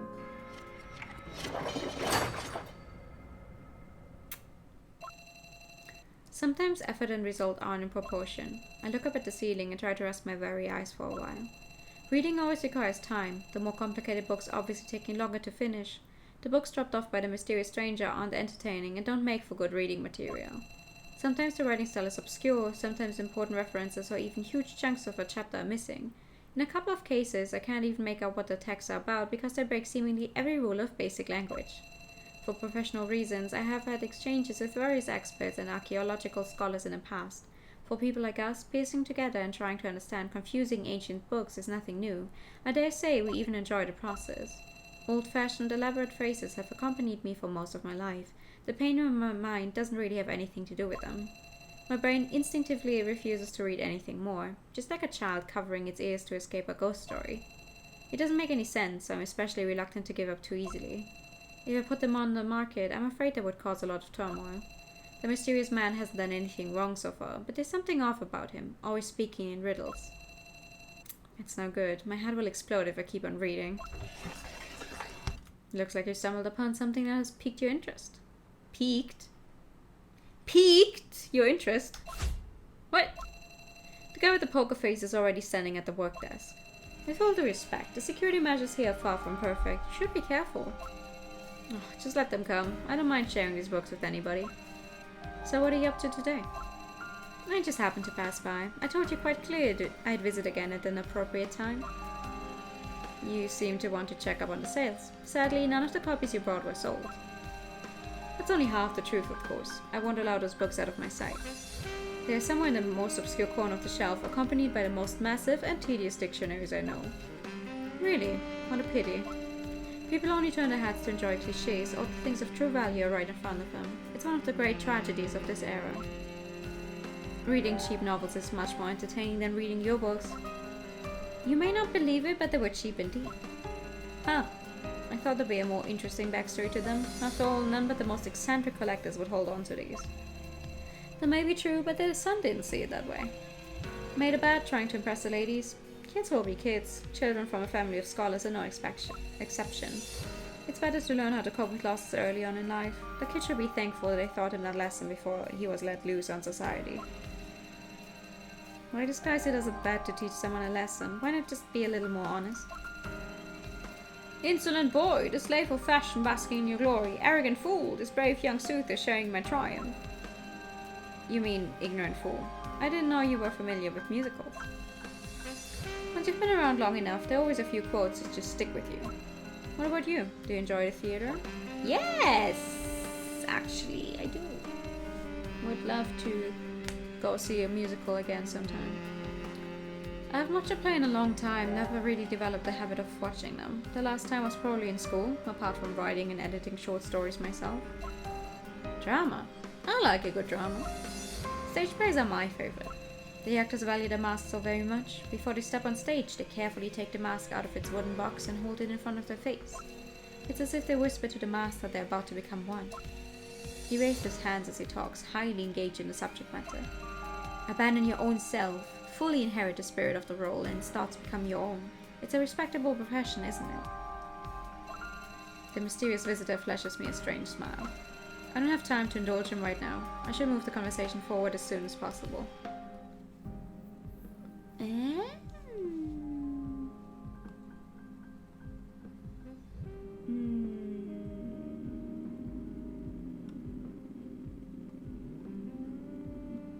Doesn't matter what I say.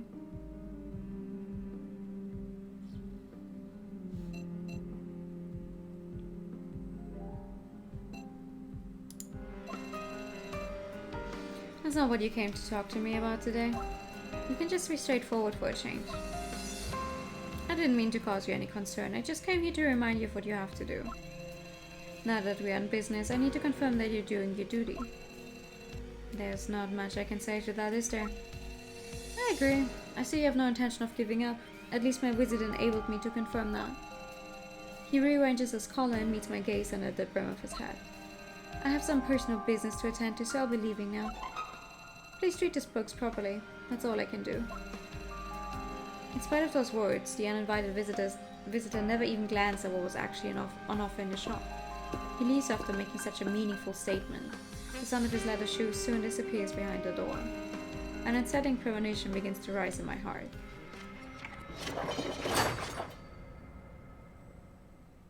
Okay, what? Oh, this isn't good. Cecile hasn't written back yet. The school shouldn't have any strict guidance concerning mobile phones, and it wouldn't be appropriate to ask Scarlett about this. Regardless of whether Scarlett can pull it off, if she visits the school too often, the possibility of her being discovered will grow. It's not worth the risk. It was a mistake not to ask for Eloise's phone number yesterday. That way I would have had a second reliable option right now. To be honest, it wouldn't even have mattered if it was reliable or not. It would have been better than nothing. My right eye starts twitching uncontrollably at the thought. Although it's probably just from the strain of being in such a dark environment, it's easier to let my mind wander. I should call Cecile. I take out my phone and make a quick call to Cecile via the messaging software.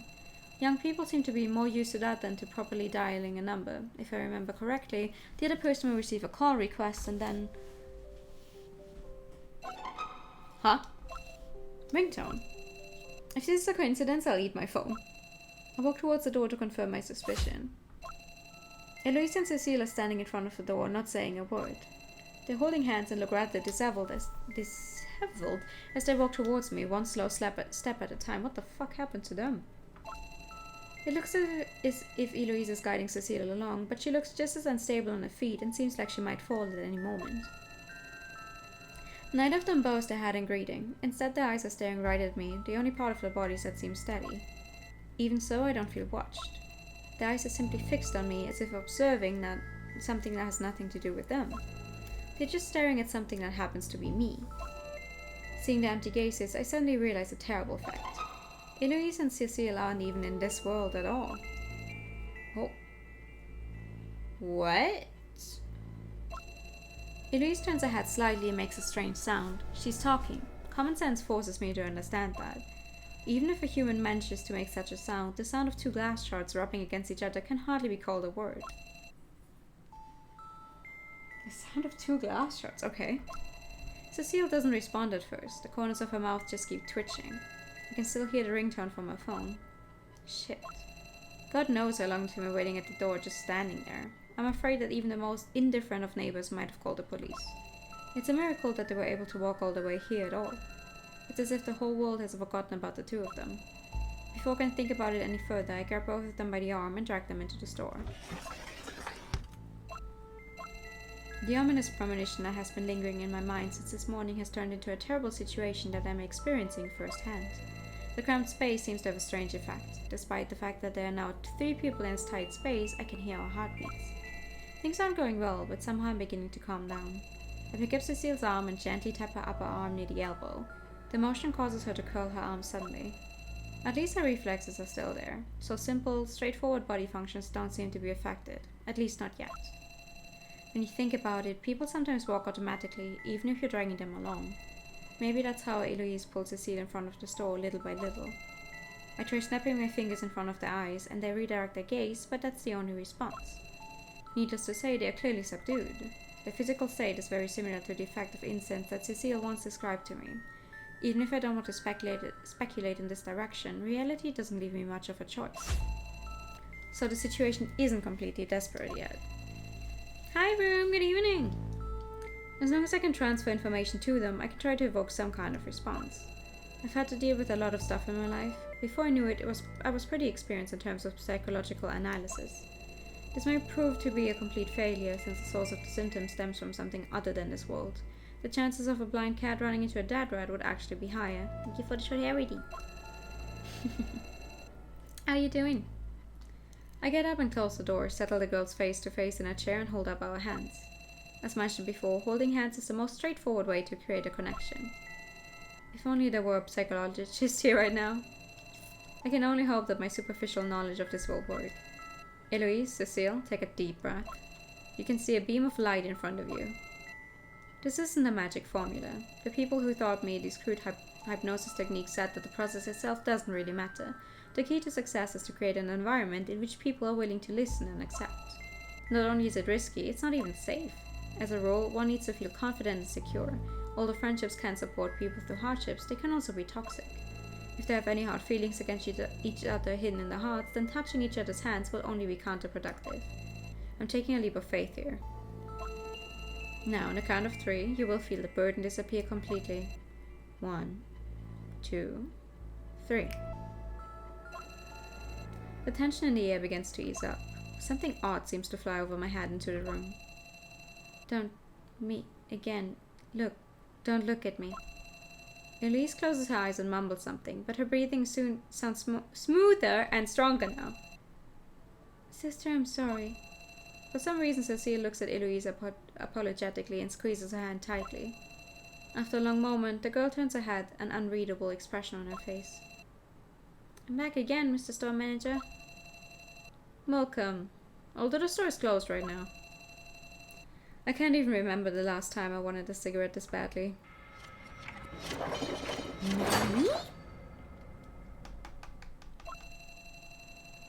Sorry, I haven't restocked in quite some time. We'll need to improvise when it comes to food. Cold noodles it is then. You've got a bad headache. Oh. I hope you get better soon. I'm good. I'm still extremely lost on what is happening in this game, but otherwise I'm good. The sky's already gone completely black. The shop is dark and cramped. Not exactly the best environment for the two girls, especially in the current condition. That's why I let them stay at my place. Eloise is lying on a makeshift bed with her eyes closed. She'd probably keep on sleeping like a stone even if I caused a ruckus right now. She must be exhausted. Cecile is sitting on a small chair right next to Eloise. The way she's holding Eloise's hand makes it look like a scene in a hospital ward. She still hasn't moved. I tried calling her by her name, but she didn't react. She shakes her head and looks at her friend with great concern. Don't worry too much about it. I don't mean to boast, but I'm quite confident in my skills. She'll be okay. I called a friend to bring some medicine and she's already on her way. It'll be fine. Scarlett agreed to help immediately. That's probably because she's personally invested in this as well. To be honest, I'm hesitant to pat myself on the back just yet. Things are still pretty bad, but this is not the time to panic. Cecile nods absent-mindedly. It's not easy to cope with the fact that someone you like is in a coma. And this isn't even the last of it. I'm really sorry, Mr. Store Manager. I'm so sorry. Today I... Don't apologize to me. It wasn't an inconvenience or anything. It's not like the shop's overflowing with customers. You should apologize only to yourself. I won't sugarcoat it. There are tough times ahead. I know you're too smart to just ignore other people's advice and act recklessly. So there must be some kind of explanation for what happened. I crouch down so Cecile and I are on eye level. She hasn't eaten much today and seems weak and frail. Can you tell me what really happened? Cecile doesn't answer immediately. She leans forward and gently strokes Eloise's hair. For a moment she seems to be lost in a world far removed from feelings such as joy or sorrow. There's an inscrutable expression on her face. Mr. Store Manager, can you promise me one thing? That depends on what the request is. At last she decides to speak. She must have gone over it in her head many times. Whatever I say next, please, just forgive Eloise, okay? That concludes our club activities for today. Remember to clean up after yourself. If you want to continue painting, go ahead, but don't forget the last one out closes the door. Class dismissed. Business as usual at the art club today. Orderly, quiet, structured, nothing's changed. Although the problem has been entrusted to a man outside the school, the situation hasn't changed yet. Still, Cecile keeps to herself and doesn't complain. These issues need to be solved one after another. Solving one problem won't make another one simply disappear. Everything has to be done in order. Impatience doesn't help at all, so you need to keep your mind calm and treat the people around you well. That's what Cecile was taught, so her patience knows no bounds. Even so, she carries an anxiety with her that she just can't shake. You're on clear-up duty today, aren't you, birthday girl? It's so much work though, let's just go. The one's always laughing and smiling, how annoying. Perhaps it's just me. Cecile shakes her head to vent her frustration and organizes her tools. It's her birthday today. For some reason, a girl thinks she can shirk her duties because it's her birthday. Cecile decides to take over the girl's duties, knowing full well not to expect any gratitude or appreciation. Cecile isn't angry with Eloise at all. Having to report to the teacher for an important project and then following it up with 3 study appointments in the afternoon is more than enough justification to leave early. Cecile doesn't blame the teacher either. At his age, he must be under a lot of stress too. He's probably reaching his breaking point. At her previous school, some people thought she was being too tolerant. Cecile never really considered it a flaw though. And just like that, she's suddenly the last person in the room. Usually, several students stay after class or practice. They aren't very chatty, and Cecile often feels anxious when they're around. Is there some school activity going on? Everybody's gone. I guess I'll just finish this. It's unjust, but at least she can avoid trouble this way. She carefully puts away the chalk and the board eraser, repositions the crooked desk, and closes the window. Next up is the unbelievably large trash heap on the floor. People think it's always clean and neat in here, but when a dozen students gather together and throw ideas and concepts around, there's bound to be a lot of ideas that landed in the trash. Waste paper, canvases, wood chips, and obviously some old paint that got spilled. Since it isn't an airy room, it's starting to smell a little, but there isn't a lot of dust from outside either. A blessing and a curse. Cecile walks to the locker in the back of the room to get the broom. The whole locker is filled with red paint. Despite the obvious difference in smell, the deep hues are still eerily reminiscent of blood. This is just too much. It's semi-dry, and there's so much of it that it was obviously done on purpose. Somebody must be deliberately messing with her, but that's not the point. Cecile doesn't even bother looking for a motive for the prank. Why would somebody do this? Even if it's just to annoy Cecile, this affects everyone. The whole class is going to suffer under this pungent smell.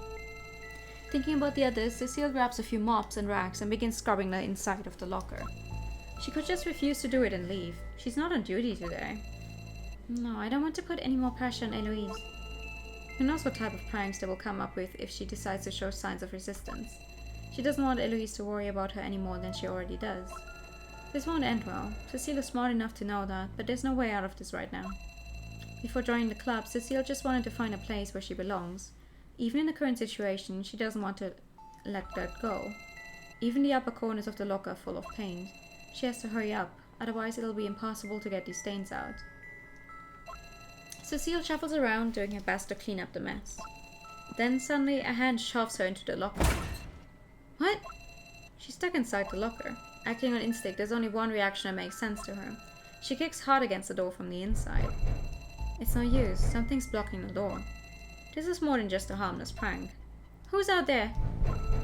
She starts shouting, and kicks against the door again. Whoever's out there won't answer. She can hear panicked footsteps, the sound of someone running away. Let me out! It won't budge. Her small frame can't do anything against this obstacle. It won't budge. A flash of dizziness. She's afraid she won't be able to breathe if she keeps this up. She's panicking, which is draining even more of her strength. Her ankles are sore and her hands are sweaty. She can't even turn her body around. Cecile leans against the locker wall. Her whole body is shaking and taken over with panic. She cut herself, but she ignores it completely. She leans her forward against the cold locker door. Please, help. She can hear footsteps again, this time further in the distance. Whoever's out there probably thinks Cecile is quieted down. Hey, it's me. The voice sounds muffled through the heavy door, but it's clearly a girl talking. Well, it's done. Scared the shit out of me. I didn't think she'd be this strong. Cecile concentrates. Is this a member of the art club? She's locked up now. That should teach her a lesson. What? I don't care what happens, okay? Have it under control. I told you there would be a problem if anything came out. It sounds as if she's talking to someone on the phone. Cecile reaches into her pocket, but then she quickly remembers that she put her things in a drawer. If she had a way to call Eloise, she'd probably come rushing over immediately. But what if the relationship between Eloise and the club members gets even worse because of this? They put you in a locker! I don't think you really need to care if the relationship is good at this point. They put you into a locker. Maybe it's better this way. Everything's fine, I just have to go wash my hands in a minute. She's still talking, walking around the room. She sounds pretty anxious. What I mean is it really necessary to take things this far? Okay, I know, not my decision, but I'm not comfortable with this. I don't think it's that big of a deal. It's no joke, the teacher can find out about this. No big deal is what this is to them. Cecile feels rage burning up inside her. Suddenly the voice outside sounds loud and more energetic. Don't even mention that. I only promised to help you because I owe you. There's a sound of metal on wood and several chairs are being dragged across the floor.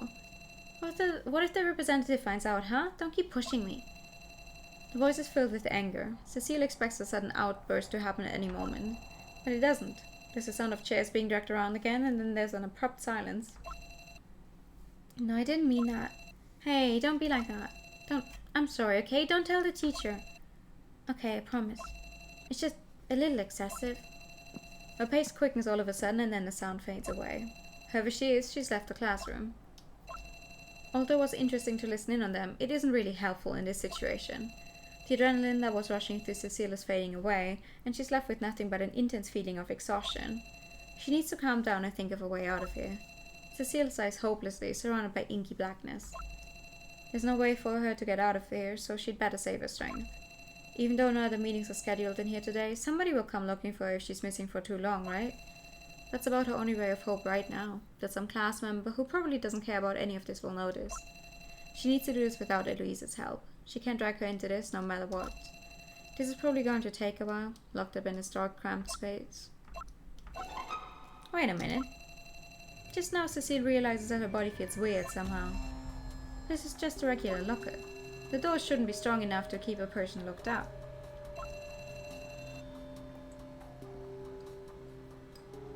Her arms and knees feel weak. She doesn't have any strength left. The smell of wet paint is seeping into her brain and she's having a hard time breathing.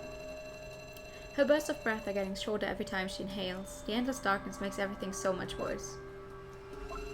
It feels as if hands are grabbing her limbs, holding her back. She feels a wave of helplessness crash over her. The more powerless she feels, the more her mind starts playing tricks on her. Suffocation. That's all she can think about right now. It's getting worse by the second. Invisible hands are choking her, grabbing her by the throat. She faintly knocks against the door again. There's no response. Please help me. The walls around her are closing in. She can't move.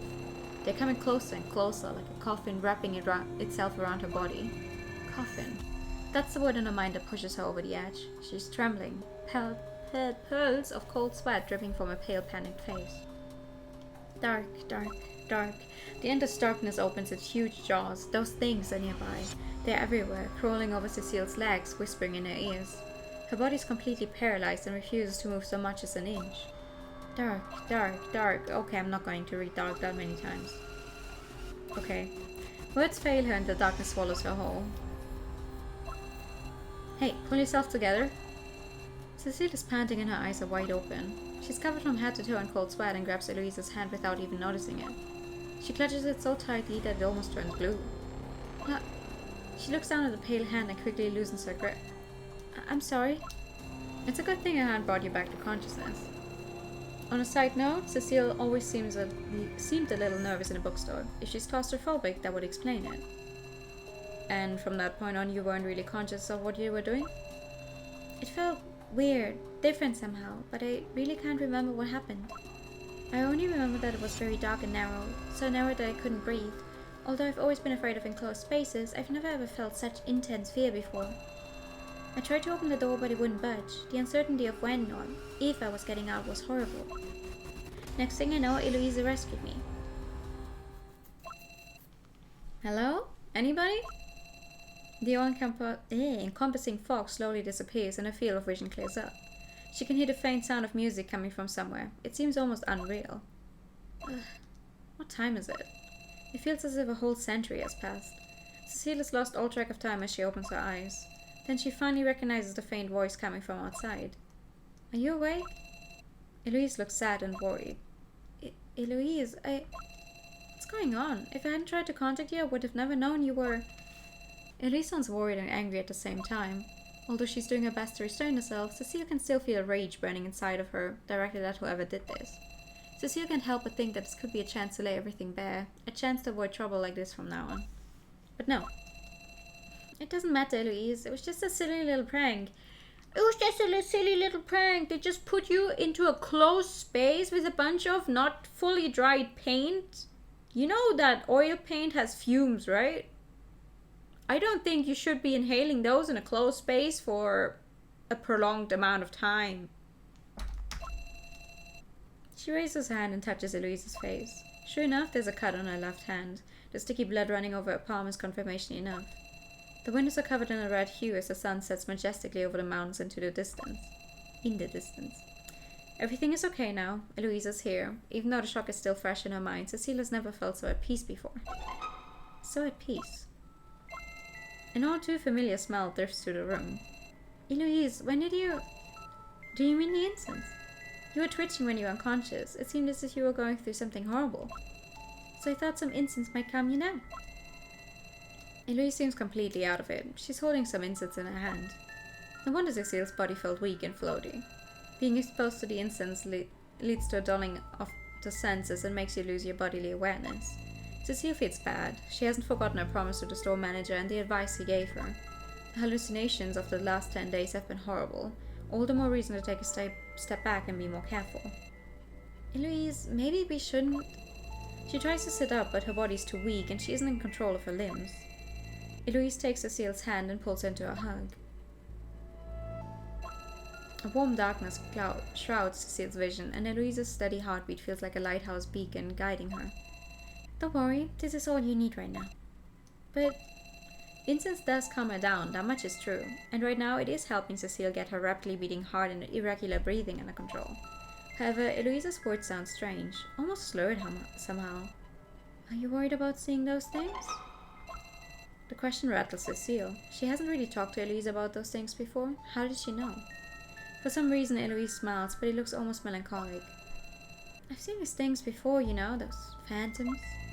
Humans, all kinds of scenes in all kinds of time and space. I've seen it all. So what? Those phantoms are nothing more than illusions. Why worry about something that isn't real? So what exactly is she up to? Cecile doesn't understand Eloise's agenda here. Eloise seems to be looking straight through her. Cecile, you're the only thing that's real, and I'm the only one who's always been there for you. Hi, good evening! Eloise suddenly looks away and avoids Cecile's eye, a little embarrassed. Cecile can hear her heartbeat, a clear, constant sound. How many times has that sound guided her through her hallucinations? Cold fear starts closing in on Cecile all of a sudden. When I enter those other worlds, there is an elusive concept. Sometimes I feel as if I've spent centuries there. So with the incense, we can spend even more time together. Eloise's voice is barely more than a whisper, and her cheeks turn bright red.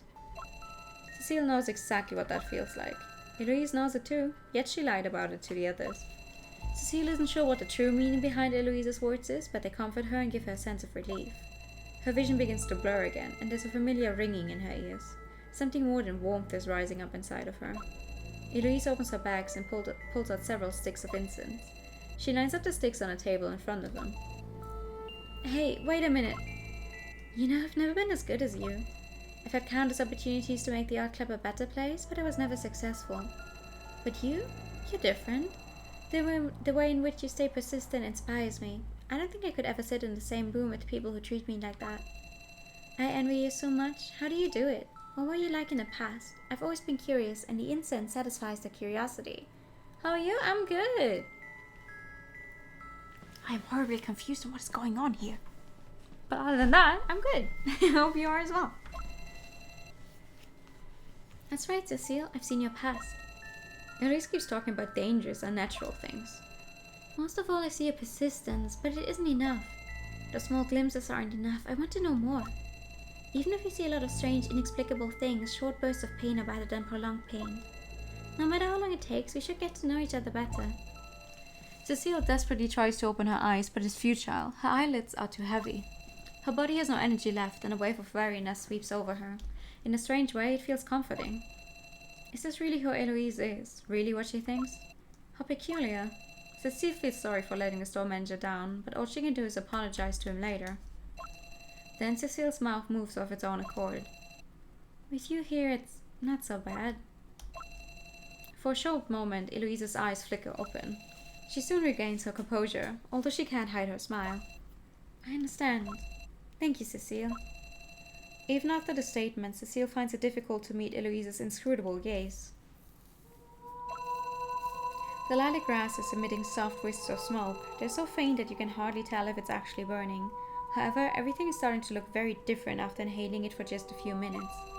Is it too much? The sweet and aromatic scent has changed into something like the smell of a dense forest after a rainy night, thick enough to make Cecile's head throb. Meanwhile, the faint music in her ears is turning into a strange chant. Cecile doesn't recognize the language, but she knows one thing. Although they sound like voices, they're not coming from this world. Just like images and smells, this is simply a manifestation of the senses. Feeling more weighed down than ever before, Cecile stops resisting and allows her heavy eyes to fall close. The darkness behind her eyelids is twisting into an endless, intimidating tunnel. Her feet leave the ground and her physical senses dissipate like smoke. Her consciousness leaves her body behind and her perception starts to expand. Suddenly, an altogether different scene manifests before her eyes. The art club is packed with people. There are many familiar faces, but many more that she's never seen before. Eloise is arguing loudly with someone. The whole situation is pretty intense. Cecile doesn't recognize the other girl, but she looks older than Eloise. She's holding a fiery red watercolor painting, her face twisted and angry. Eloise's aura exudes pure anger. Cecile has never seen Eloise this openly emotional and out of control before. The whole scene is very unsettling. Eloise turns to face the other art club members, expecting some kind of reply, but no one responds. Being ignored, the very same situation Cecile finds herself in way too often. Eloise has reached her breaking point. The very last remains of her patience have all but faded away. She grabs the canvas from the other side of the classroom and runs towards the exit. The other girl seems unbelievably offended and storms out of the room, running after Eloise.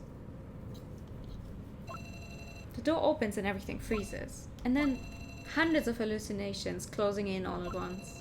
A flock of white doves takes flight among the desolate ruins of several tall buildings. 8 cheetahs dash through the debris and rubble. Countless figures are lined up, silhouetted against the sun set above the endless sea. Apes are kneeling down in front of a statue in deep devotion and worship. Silent lightning in a cloud of color dance across the sky. Pink, fleshy pillars of meat rise from the ground, squirming like maggots. Standing on an overcast tower in the far distance, a shadowy figure spreads its arms. Electric bolts come crashing down from above, and countless fragments fall to the ground. Priestess in Taoist robes, along with thin, ant-like creatures, are facing large pyramids and bowing to the sun. The visions are all over the place. There's no logic to anything, and no way to tell where and when they are taking place. There are no words, no meaning for this. It's like a glimpse into a realm unknown to humans. Something so far removed from our known understanding of the world that the mind has no way of coping with it.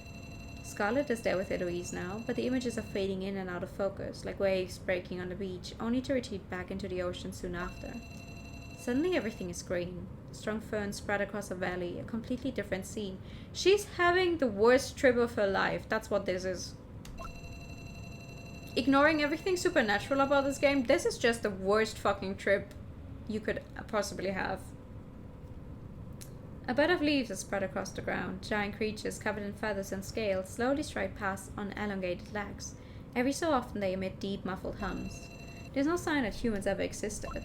In the distant darkness, a shooting star crosses the sky. Cecile doesn't turn around fast enough to see it properly. It's no big deal. There's no time for regret right now. Even if she wanted to stop, she couldn't. She isn't in control right now. The constant chanting slowly fades away and is replaced by something else.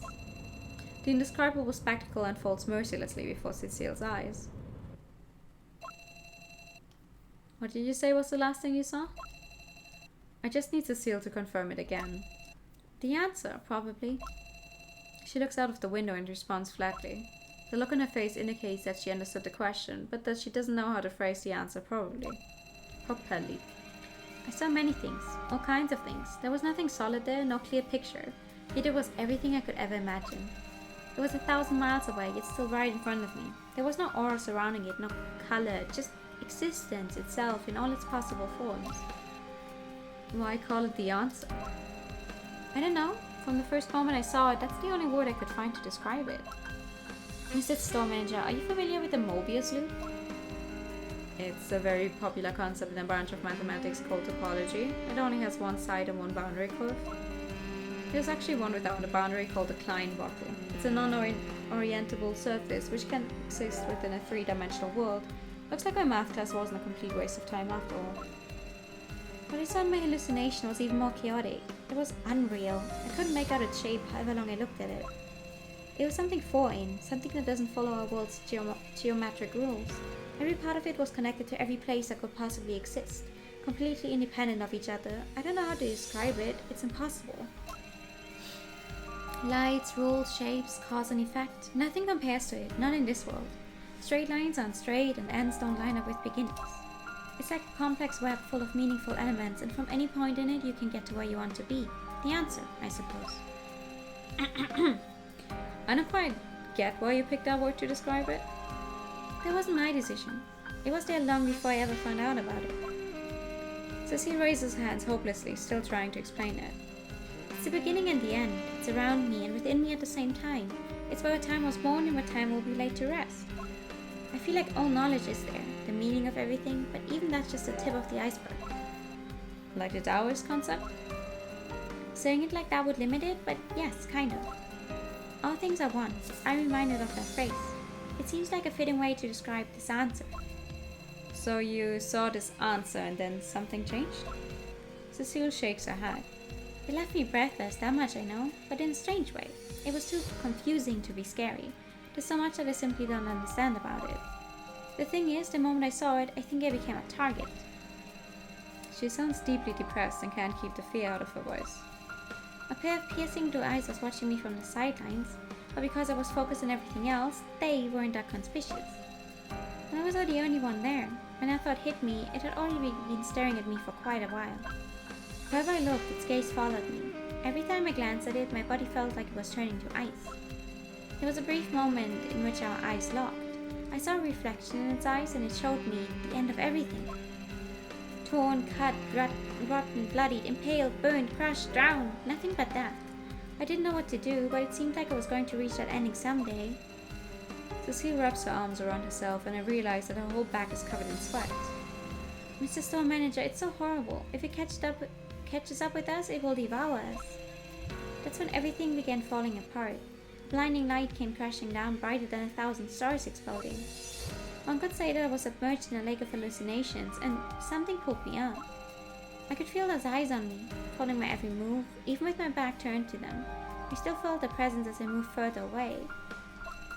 I tried to run, but it was as if the ground itself was slowing me down, like mud. The ice came closer. I had no choice but to swim upwards, but the panic and fear robbed me of my strength and paralyzed me. I couldn't see clearly anymore. Cecile shudders and her voice becomes more withdrawn by the second. I pat her on her shoulder. She's covered in cold sweat, shivering as if she was just pulled from the water. And then next thing you knew, you were in a bookstore, right? She attempts to wipe the cold sweat off her face and nods. This is all my own fault. Please don't blame Eloise, okay? Truth be told, this doesn't surprise me at all. The lilac grass came from Eloise. I suspected it all along, but this isn't the right moment for a snarky remark.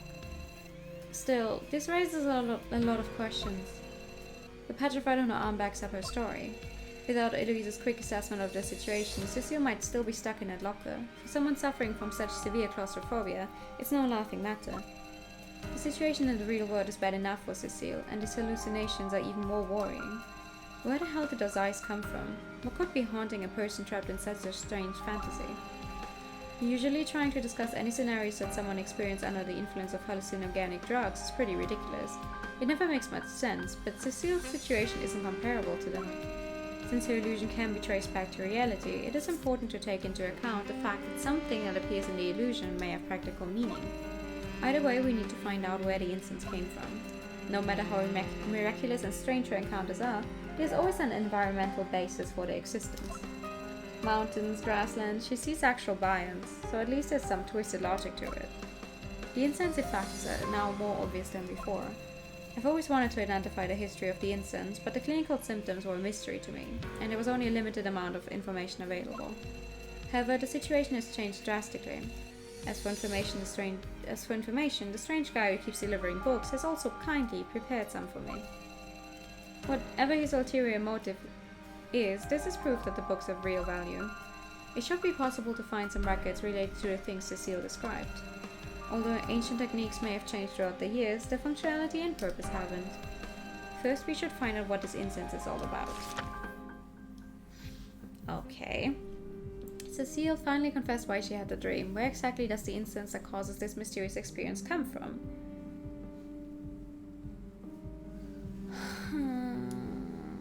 Hep. And hep. And hep.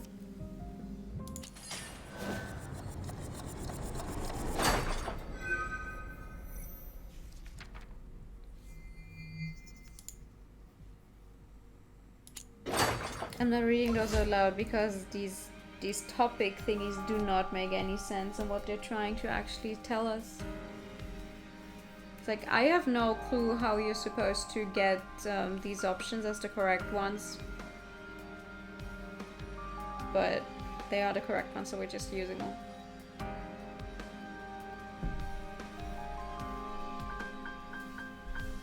That's it. The use of incense produces an illusion which reflects a situation from the past. Scarlett and I clarified this early on. The time frames seem to vary. It's hard to pinpoint which point in time a hallucination takes place in.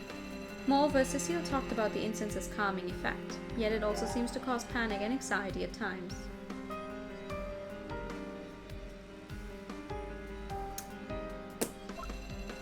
The account is hallucinogenic potions, but I still can't find another example of a drug that makes you go back in time. Some more traditional herbal medicines that, according to the book, ancient prescriptions, arguably originate from Laozi's Tao Te Ching remind me of it, but that's so far removed and in the past. Just a random thought. Siam, that's ancient Thailand if I recall correctly.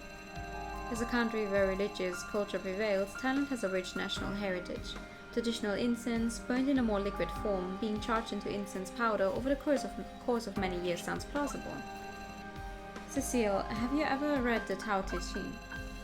Sure, we learned about it at school. Why do you ask? It's been a long time since I read it, so I've forgotten the text. Do you happen to remember what came after the Nameless is?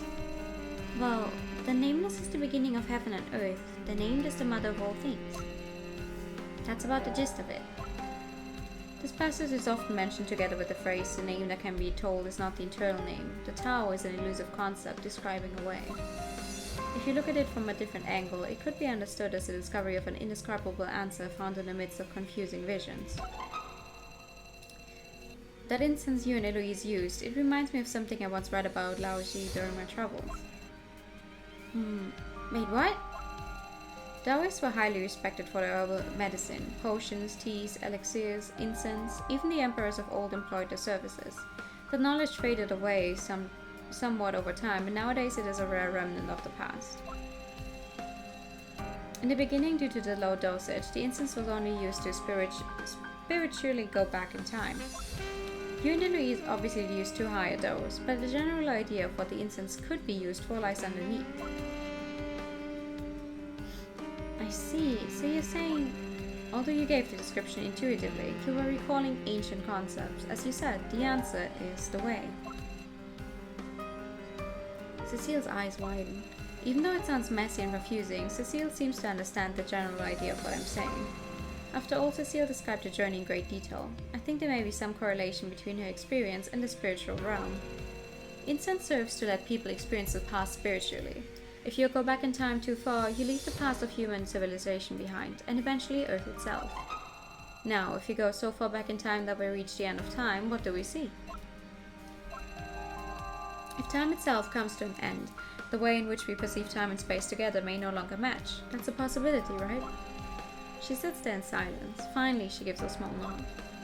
But now it's easy for me to separate lies from the truth. Even if Cecile had known about the instances as facts from the very beginning, she wouldn't have come up with a hallucination just to feed my existing theories and suspicions. The fact that she doesn't even know about the book, Ancient Prescriptions, is further proof of this. In other words, I can trust that she accurately described what she saw. A formula like that must be very important. Obviously, it's been preserved as a way to stay in touch with ancestors who are treated as deities nowadays. Another possibility is that someone stole the formula and made adjustments to it in order to hide it from other people. Those eyes you speak of might be a clue. I can't say that I've ever time traveled, but it still seems familiar.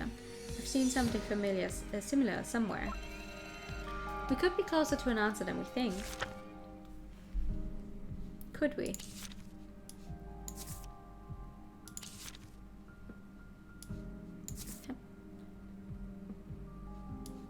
Hep.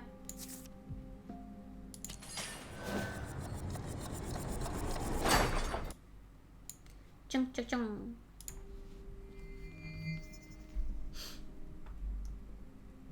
Time Hunter Scaly Silkworm. I'm sorry, what now? Snooping around like this is dangerous. Chasing a forbidden truth, poking around in a mystery not meant to be understood. All this does is provoke the entity known as the Scaly Silkworm. Although Cecile couldn't see it directly, its piercing eyes were always on her. There's no self or body within the illusion, so it's not unusual to not be able to make out figures. Eloise maintained her physical appearance in Cecile's hallucination, but that doesn't mean other creatures do the same. The fact that the two were able to see each other in the actual likeness might have been a first. Who knows? If a friend's appearance is dictated by one's imagination, who knows what would happen to other beings who possess the power of imagination? Nearly all of the Taoists in the book were wiped out. Perhaps the attempt to investigate things they weren't supposed to attracted the attention of otherworldly beings. They went back in time and saw the answer, so that must have been the catalyst for the alien species targeting them. Thank you for the pat and the higher thing. Does that mean Cecile could be in great danger? Well, hasn't she been in great danger the entire time we've met with her? I can't help but throw her a glance. She's not strong, fairly easy prey for an overpowering demonic entity lurking around in the dark waiting to strike. Humans have always developed tools and gone hunting, but at no point were we ever the biggest physical predators, not even remotely. We aren't as strong as we like to think. I highly doubt fists could do anything against a predator that doesn't even appear in this world's food chain. Humans are good at using tools and adapting to different environments. The Taoists who survived did so because of the knowledge they possessed. Chronicles of the Crane Temple doesn't mention any way of dealing with this crisis. The second half of the book is full of random messy numbers. The author doesn't explain them, and I can't make out any logic behind them. Even just looking at those numbers is enough to make my head hurt. What are they about? A sudden knock on the door interrupts my string of thought. It wasn't really going anywhere anyway. At last help is here. The door opens without me having invited anyone in yet. Hello there, Sister Ritz. Scarlet hastily steps inside. She sounds exhausted. These last 2 days must have done quite a number on her, snooping around day and night doing investigative work, and now, on top of all that, running errands for me. What made you think it'd be okay to harbor someone who needs treatment here? The secondhand smoke alone is enough to kill anything that's still breathing. It's cute how much you care about my health. Did you bring it? Scarlet smiles and hands Cecile a plastic bag. Cecile's eyes wander over to mine. She looks confused. I wave a hand at her, indicating that it's alright. This should be just what she needs. Wet these patches with hot water and place them on her temples. Remove them regularly and wipe off any residue. Wait a little before putting on a new patch every time you change them. Put them on for 30 seconds, then wait for about 10 seconds before putting on the next one. So, I'm doing this? Cecile seems a little overwhelmed by the instructions. Honestly, I think Scarlett's just playing professional doctor to gain Cecile's trust. But I do what she says. It was hard enough getting her here. She can be quite... A sharp elbow to the ribs quickly reminds me to choose better timing for my cheeky comments when I'm around Scarlett. So, Cecile was it? Give your classmate some of the medicine. Meanwhile, this guy and I have some things to discuss outside. Oh, right. Feel free to use the water kettle over there. Okay, thank you. Cecile bows in Scarlett's direction and then runs off to the bathroom, kettle in hand. She's a really polite kid. Scarlett whispers behind Cecile's back. More polite than a certain someone at the very least. Don't you dare. I only used about 20% of my power with the last elbow. What's the deal with the air conditioning? You haven't been here that long, have you? Are you using this place as a trap to suffocate people or something? I don't pay the utility bills anyway, so fine, we can turn it on. At least while the girls are here. I sure can follow Scarlett out of the room. You don't pay the utility bills? Oh god, okay. I'm really thankful. It's great how quickly you managed to get the medicine. I didn't have much hope left. It's a big and crowded city. As long as there's demand, there's always going to be a way to get all kinds of pills. People working in law enforcement can't afford to slack off. Everybody can use a little pick-me-up every now and then. You just need the right connections, and I happen to know people. That sounds like a pretty grey area to me. Are you sure it's okay? Don't worry, it's genuine pharma stuff. Prescription grade. You can't die unless you munch down on the whole bag at once.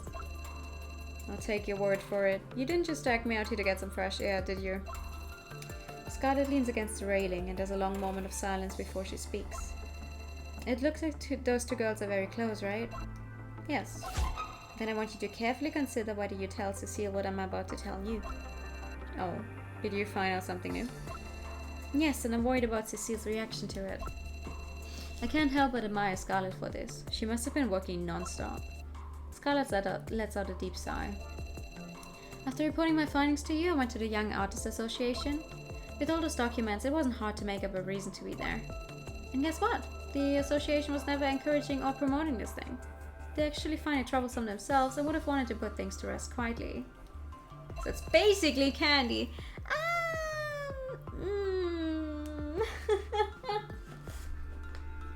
Actually, you know what? I'm gonna get one piece of candy for myself as a treat.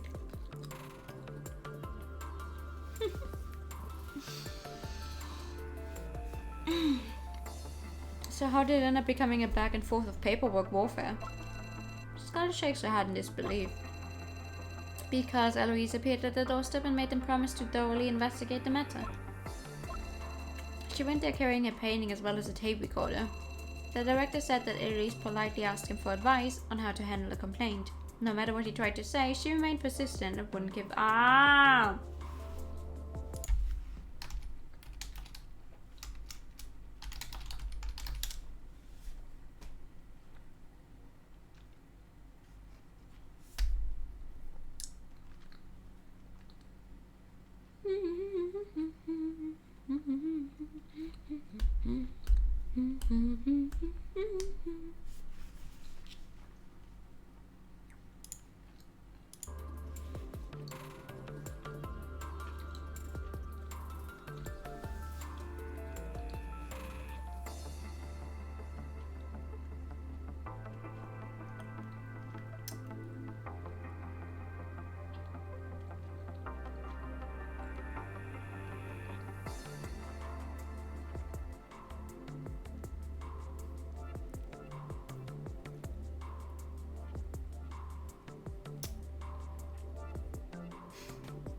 What a terrible cliffhanger. I got my candy.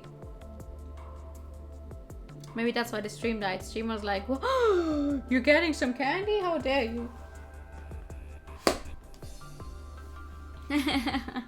We're back. Maybe we'll actually be stable for once. Probably not. The director said that Elise politely asked him for advice on how to handle a complaint. No matter what he tried to say, she remained persistent and wouldn't give up. So the director was so impressed that he decided to relent. It isn't that simple. He didn't agree until the very end, and only reluctantly, because he had to. I tried to guess what she means by that, but I have no clue. Elise stood there and threatened to kill herself. She was cutting into her wrist with a blade she took from the art club. Too sweet for Twitter. She placed a tape recorder on the edge of the desk. The director was frightened and didn't know what to do. I pictured the situation in my mind. An adult in his office shaking behind his desk and Elise standing there calmly with a blade covered in blood. It reminds me of the feeling I had when she walked into the store. Her calm, quiet aura emits a certain oppressive power.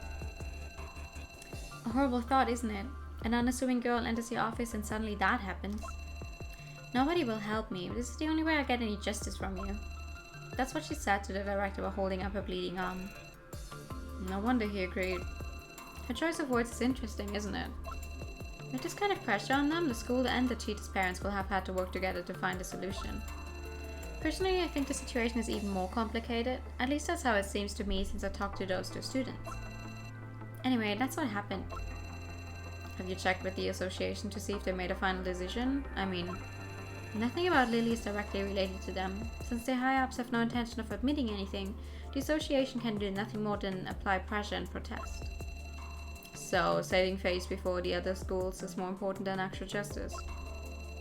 According to them, the award has been withdrawn, so Eloise got what she wanted. So there's no longer punishment in effect? That's right, it's over. Considering the circumstances, I'm not as happy about the answers as I should be. What a mess. Exactly. If Cecile finds out about the predicament Eloise was put in because of the art club, there's no telling what she might do. I wouldn't blame Cecile if she caused a ruckus. She's been through a lot in a very short time, and somehow I think Eloise acted in a more calculated way than it seems at first. If you cut your wrist without hitting an artery, it's a scary sight, that's for sure, but it's not enough to actually kill yourself. But how would a young student know that? Did she research and plan it carefully, or is she used to such violence? Either possibility makes me shudder. It's insane. This isn't something you can ever take back. Some things haunt you for a lifetime and are more than just a small stain on your resume. Society's cold, averting its eyes instead of lending a helping hand. There's nothing to be done about it, but sitting around helplessly won't solve anything either. Don't look so grim, we have to look on the bright side. As I stand there in silence, Scarlett walks over to me and gently places a hand on my shoulder. Oh my god! Jesus fuck.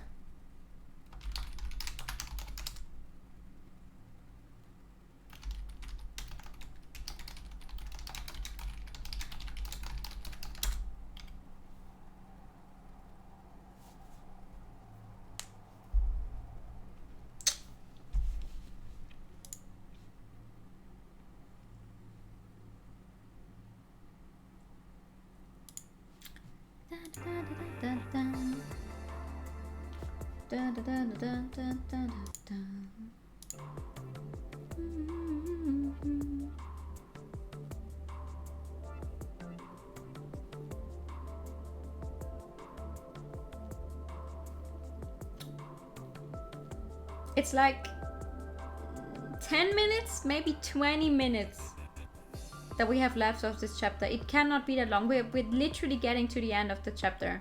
Thank you for the pad. Oh my god. Twitch is like, oh, you're live again? Immediately goes down to a full on 0 kilobytes per second. Twitch is determined to make the chapter longer. Yeah, I can see that. Hi, Sai. Good evening. I am well. It's just Twitch that's not doing well. Twitch has died the second time in like the last 5 minutes.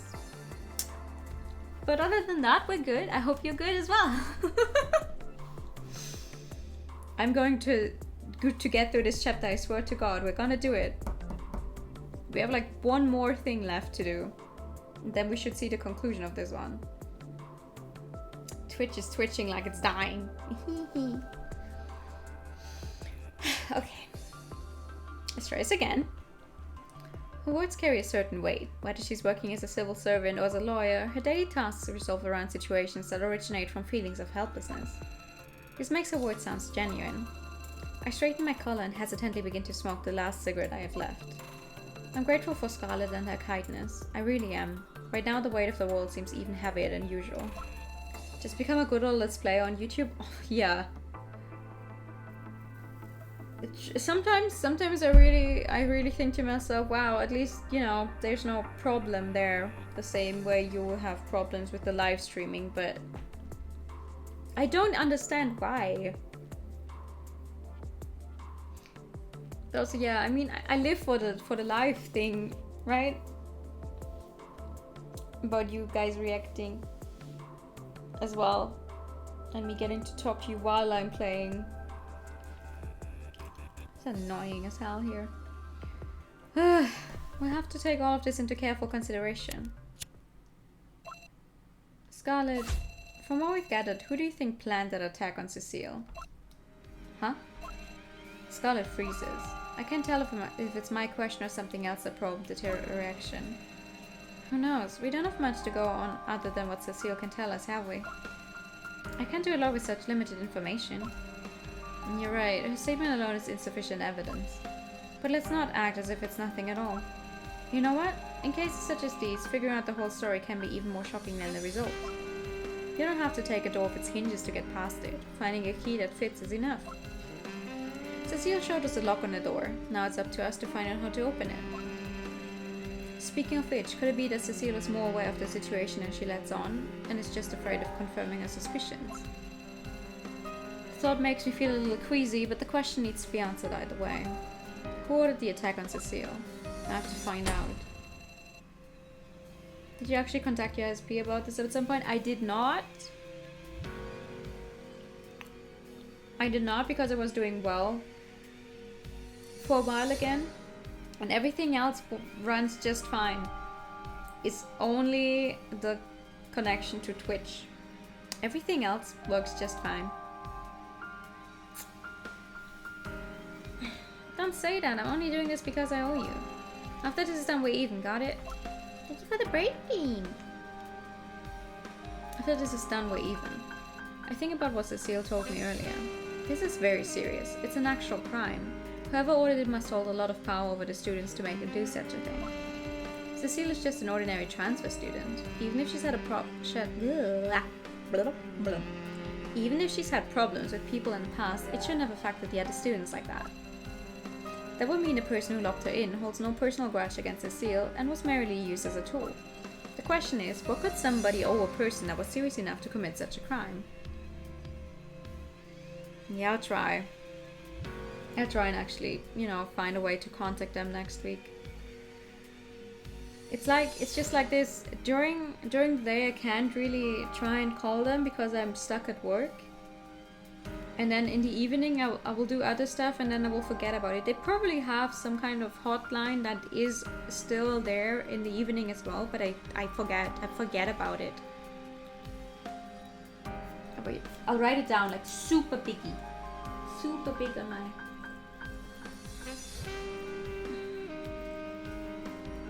list here. On my piece of paper. I'll write it down.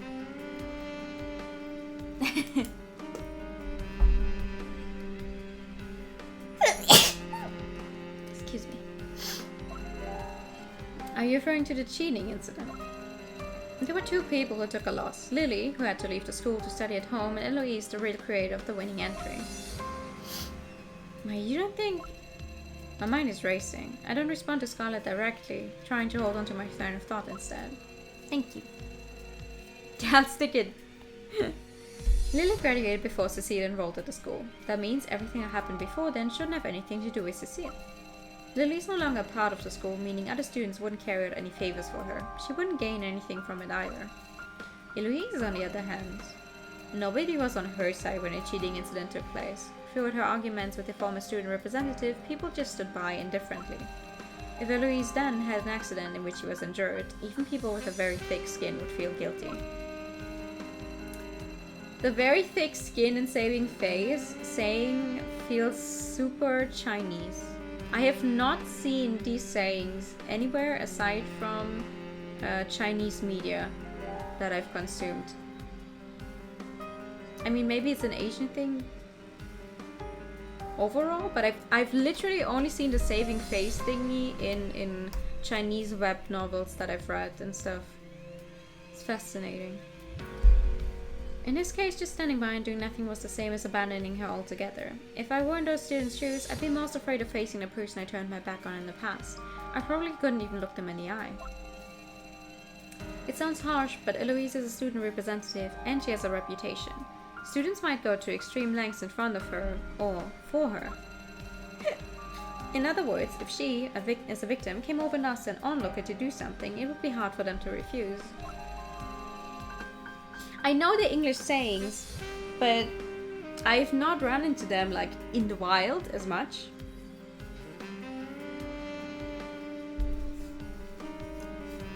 I don't know.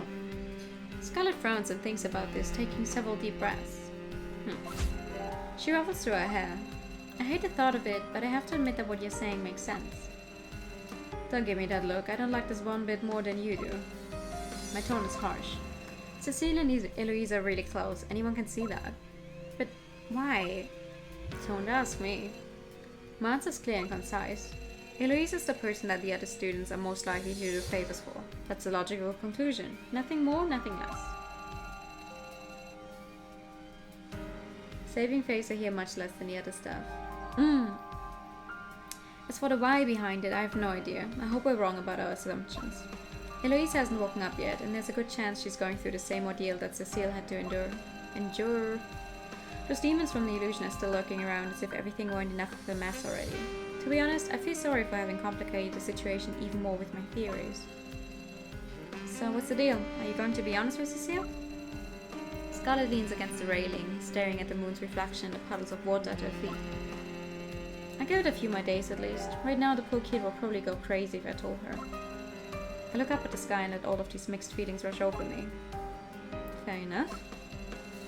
I'll find a way to deal with this. I'll think of something. In the meantime, please don't mention it to anyone, okay?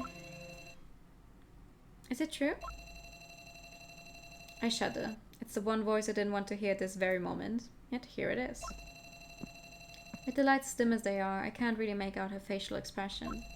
But even in the dark, I can see Cecile's eyes tearing up. Is it true, Mr. Store Manager? Her voice trembles as she repeats her question, demanding an answer. What you said just now, is it all true? Scarlet quietly walks away. Despite a tough demeanor, she's not good at handling awkward situations. Every time I try to open my mouth and say something, my mind goes blank. I feel like a fish on dry land. Denial, anger, bargaining, depression, and then finally acceptance. In the face of tragedy, one usually goes through 5 emotional stages. Right now, however, the only word to describe the emotion on her face is despair. Cecile turns and looks at Eloise. Perhaps because she only just woke up, Eloise's steps are quiet and irregular. Nevertheless, she looks composed, exuding her signature calmness. Eloise responds to Cecile's gaze with silence. Eloise? Eloise, say something. It's more of a plea than a question. Cecile tugs at Eloise's sleeve, and then her trembling legs finally give out and she slumps softly to the ground. Eloise leans down to help up Cecile with the same care and kindness a mother would give her daughter. Little Cecile, I'm so sorry. What the fuck?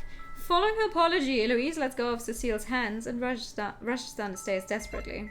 Hey! Her steps are closer to Leaves and she nearly falls as she breezes past me. Scarlet extends her arms to try and stop Eloise, but she's too slow. Eloise struggles to squeeze past Scarlet, who's knocked to the ground in her attempt to block the way.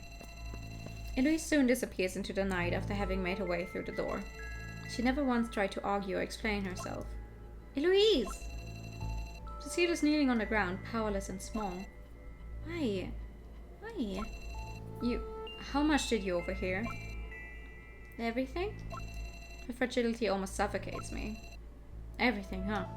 I'm sorry. Cecile looks up into my eyes, and for a moment I get the feeling that she's back in a world of illusions.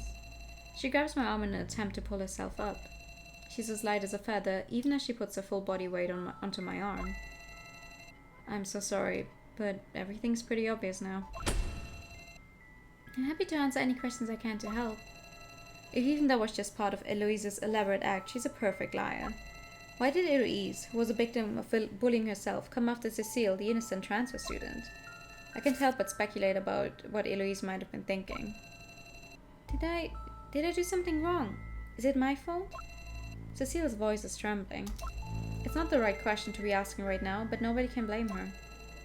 No, it's not. We all make mistakes in our lives, but kindness and tolerance aren't one of them. The mistake lies with those who impose their own pain on you. Although I don't want to demonize Eloise just yet, I have to choose my words carefully around Cecile right now. Once the heart has been scarred by a betrayal like that, it can accompany you your whole life. Trying to forget about it only offers temporary sanctuary. Eloise's behavior can never be forgiven in that regard. Really? Is that really true? I'm not sure if she understood my answer. She nods silently and walks away slowly. He does not have a name as far as we're concerned. He's only referred to as the store manager, and because he's talking about himself just as me.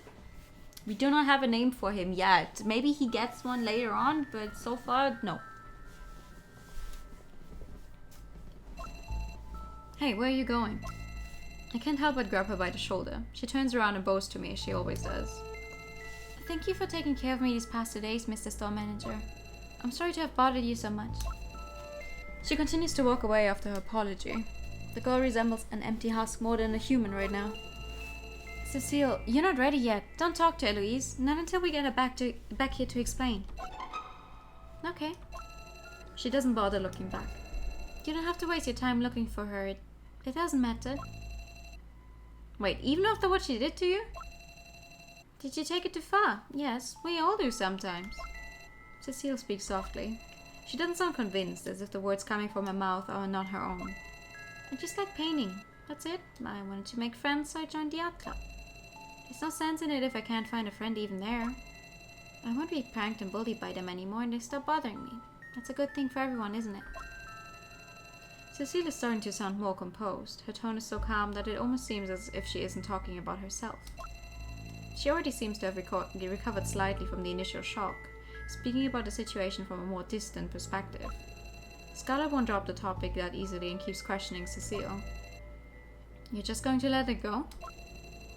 I don't care. I've already caused you enough trouble. No, you haven't. I don't understand. Aren't you angry at all? Being angry only makes you feel worse, and it wouldn't change anything. It's better this way. Will you let us help you find justice? Justice? What for? How would you even go about it? Don't just give up on yourself like that. There's always a way. This is something I have no control over. Cecile looks at Scarlett with a seriousness in her eyes that barely conceals the sadness behind them like a veil. I just have to learn to accept that this is reality. I yearned for close friendship, someone I could trust. In the end, it was just wishful thinking. Cecile falls silent, her shoulders heavy with an invisible burden. Her silhouette slowly fades away, shrinking by the second as she walks away. Like a candle growing dimmer and dimmer, it seems as if her tragic story is reaching a silent end. My mind is racing. 3 days of hard work. This can't be it. This isn't how things were supposed to play out. There has to be a reason behind all of this. Letting Cecile know what Eloise did is just the first of many steps. This isn't over yet. Also, something tells me that this isn't what the strange man who keeps delivering books wants. It's no longer a question of whether Eloise is guilty or not, because we still have exactly 3 things to put in here.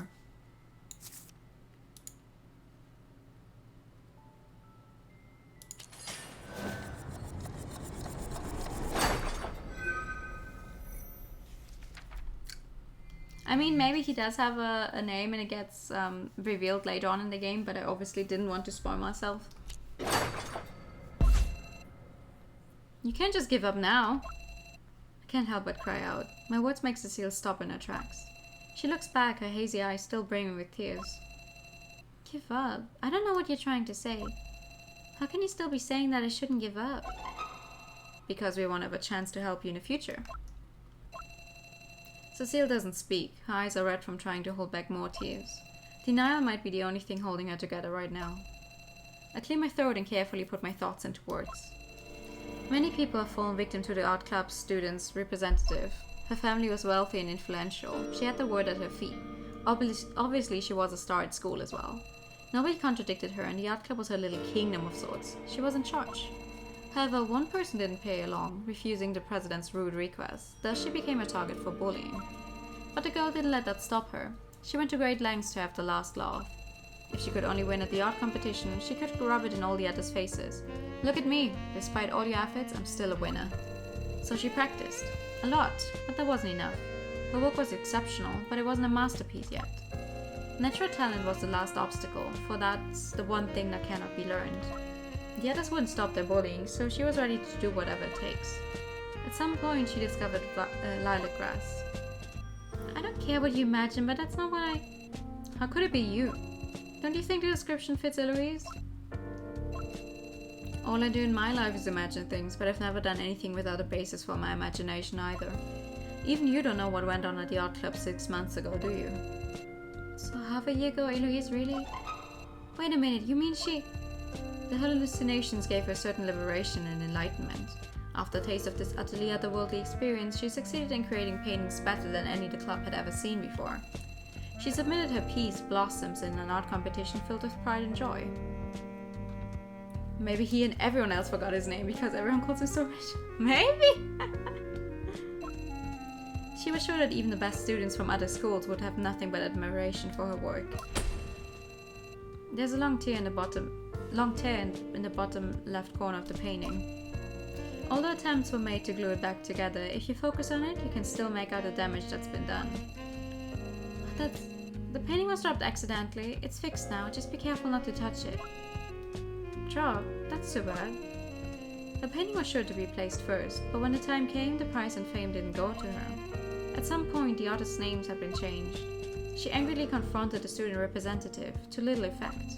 The students who know the truth stand by their representative. In her desperation, she decided to go straight to the board of directors to complain. After several twists and turns, they agreed to investigate the matter. With further schools adding fuel to the fire, the whole thing became even more complicated. Have you checked with the association to see if they made a final decision? Nothing about Lily's directly related to them. Since the high-ups have no intention of admitting anything, the association can do nothing more than apply pressure and protest. So, saving face before the other schools is more important than actual justice. According to them, the award has been withdrawn, so Eloise got what she wanted. So there's no longer a punishment in effect? That's right. However, the plan backfired, largely due to the representative's parents and their influence. Blossoms was removed from the competition, but the representative faced no punishment. The girl couldn't accept this outcome. This resulted in a violent dispute between her and the representative. She grabbed her painting, ready to leave the place that had caused her such misery. During the argument, she accidentally fell down the stairs. At this point, the school could no longer turn a blind eye, and the student representative was forced to spend the rest of her senior year at home. Her position was given to the girl who had been injured instead, as if that would somehow serve as a consolation. Despite all of this, the girl felt no sense of justice, no honor, no proof, and no prize. Everyone buried the tragedy deep within their hearts. The painting was hung up on the wall, but no one dared talk about it. In the end, people acted like nothing ever happened. She was still so eager to prove her point, but her opponent was gone. It was now a future struggle. Having exhausted all her means, there was nothing left that she could do. The storm was over, and who would be willing to dive into the trouble and reopen the wounds of the past? The girl was in a desperate situation. She had no hope left. So, what does it have to do with me? Because you're not her. She's always given up a little too easily. Eloise's voice is filled with concern. Although kindness is a virtue, if you never stand up to anyone, people will take advantage of it and consider you weak. Putting up with it like she does, and the other person might go unpunished forever, and there won't be another opportunity for justice. One side doesn't get their justice, the other side doesn't learn their lesson. In the end, neither side experiences any personal growth.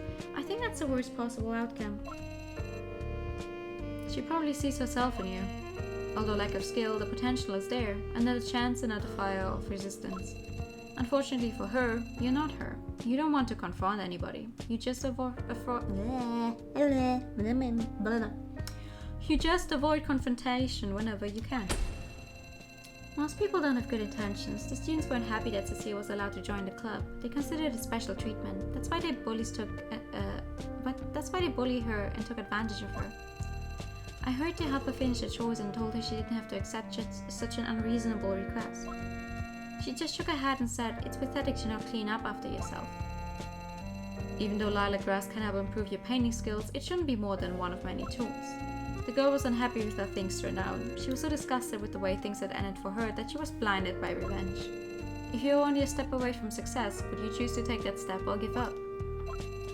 If there wasn't enough pressure, why not shape events in a way that you'd have full control over? This time, instead of trying to make friends, she played the guilt card to get others on her side. Her plan was successful, and this time she was more determined than ever. So she took the opportunity to introduce students to incense, something to let them enhance their skills. This first step worked out well. What she didn't expect was that you would see her fall down the stairs in your vision. Despite several attempts to throw you off, you didn't give up and kept inquiring about it, just kept her up at night, fearing that the plan would be discovered. The fear was justified. A week later, you began to start looking for excuses to avoid seeing her. Not only that, but you even found a former psychotherapist lurking in a quirky old bookstore. Mr. Store Manager. Everything had been going according to plan. The thought of her efforts going to waste drove her crazy.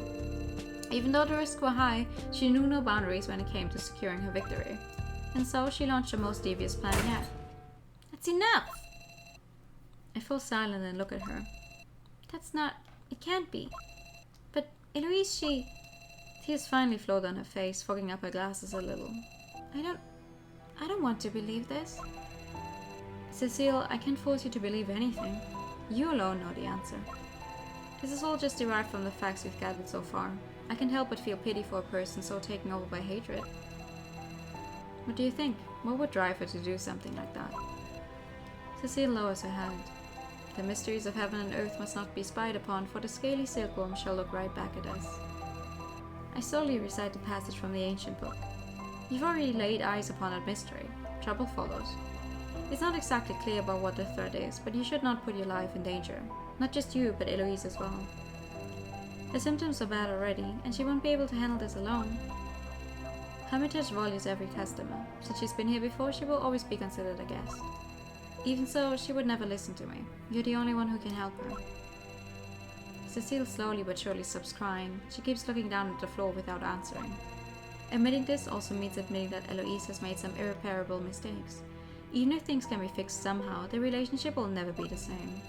Cecile is a very genuine and determined person. The more I think about it, the more I worry that things are happening too fast. If that's how it is, she finally opens her mouth. If that's how things are, she'll find a replacement for me for sure. Someone who has that spark she's looking for. Cecile speaks her mind at last. More and more students will be forced to face that horrifying monster because of the incidents. Eloise's obsession will continue and lead her down a dark and twisted path. Cecile's voice is growing more confident. She wipes away her tears. You're right, I need to try. She gives us a barely noticeable smile, a small ray of light in this depressing situation. I should go straight to her and sort this out. I'd rather clear things up than keep guessing. Scarlett bends down and readjusts Cecile's outfit. You've made up your mind? Yeah. It'll be alright, and if anything happens, you call this guy. Okay. Do you even know where to find Eloise? There's only one place she'd be. Cecile keeps talking as she makes her way down the stairs. After all, for better or worse, there's one place students will always hang out at.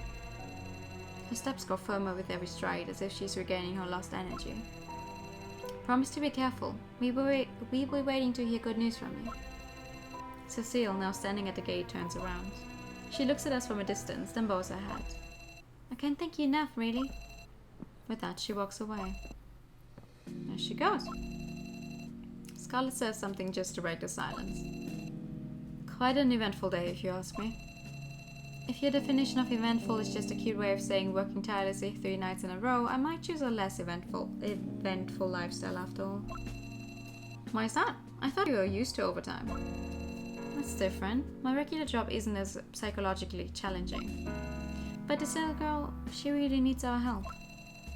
Look at you showing genuine concern. A scary sight, but I do agree. Oh, you little... Scarlett rubs her temples and slowly breathes in and out. She knows I'm just teasing. Honestly, what is it with you young people these days? What's going on in those families? All this intrigue and backstabbing, betrayal of trust. Do they think that's what adults do? What a mess. And because of those rascals, I'm kept away at night. I'm wasting my beauty sleep on them. Any more complaints about your job you might want to file? Or is it because you're not getting paid? Just like that, she suddenly stops talking. What I said must have struck a nerve, but she holds herself back. Her expression makes it very clear that money's not the issue here. Throughout all the grief and pain, we have to set our sights on the right cause. In some ways, I think Cecile's kindness and positive attitude accompanies all of us now. I'm fine, brother. I said I'd take good care of everyone. So... someone won't stop bothering me. You might not show it, but every time you talk about trouble, I can feel you getting fired up. Scarlett ignores what I said and all but buries herself in a sofa, spreading her arms to the side. After working in this business for a certain time, there comes a moment when you start to put yourself in the shoes of the other person. Properties taken by white-collar criminals, deception, greed, families broken apart. I know these people exist. I deal with them every day, but it still makes me sad. It's hard to accept reality.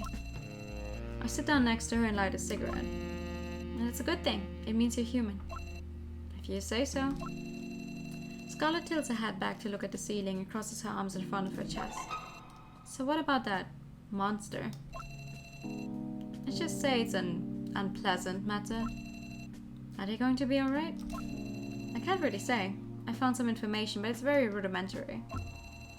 The author of the book describes how the priests fell prey to the entity and were massacred. The strange creature emerged from the shadows and slaughtered almost everyone present with its razor-sharp claws. Although the author seems to have been spared, he didn't elaborate on how he escaped. We have to go about this another way. Stage plays are my absolute favorite. The actors take the mask very seriously. His words echo in my mind. now it all sounds oddly appropriate. Thinking about all this makes my head hurt. At least things are a little clearer now. It takes some of the edge off.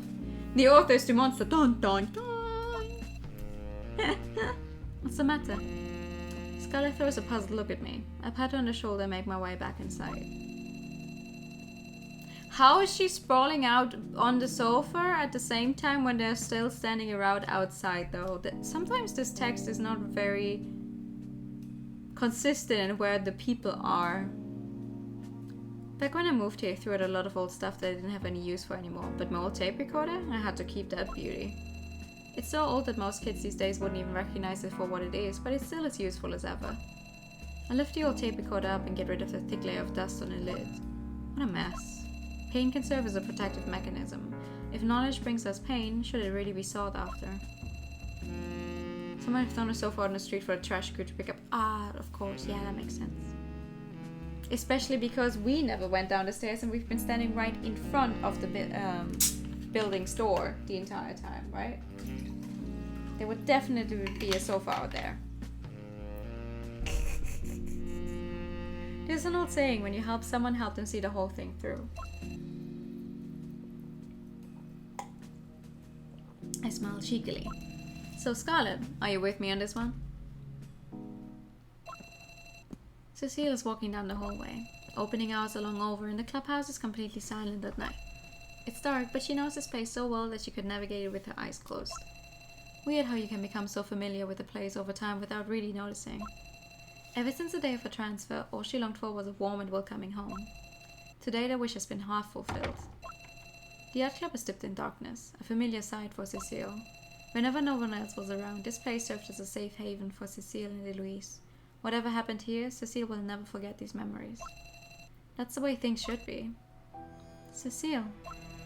Eloise is standing there as familiar as ever, but no matter how she tries, Cecile doesn't feel pleased about it like she did in the past. Maybe the store manager got something wrong, Cecile tries telling herself, but he did everything he could to get to the bottom of it all, although he never left the store. He always had her best interest in mind. Cecile can't possibly turn a deaf ear to what he's been saying. Also, Eloise never even tried to deny it. That's what causes Cecile the most distress. However, she can't stop her thoughts either. It's like saying, if I could do it all over again, I would do the same thing. A few rays of moonlight light up Eloise's outline. The unbearable silence weighs heavily on Cecile. So this is it. Nothing remains hidden from you for long, it seems. Eloise gently brushes the paintings on the wall, her face buried in the surrounding darkness. For an outsider, the store manager's instincts sure are sharp. Or was it also obvious when I first came to the store? She sighs as if nothing matters anymore anyway. Eloise, you're here now? Things can't possibly get any worse. Say what you have to say, Cecile. Eloise turns around and looks directly into Cecile's eyes. From the outside, she's as calm as always, but Cecile knows her well enough to see through it. Eloise has given up hope. The past is the past.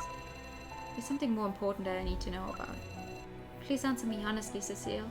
Eloise. Cecile takes out her phone and shows Eloise the screen. Before she entered the classroom, she activated the stopwatch on her phone.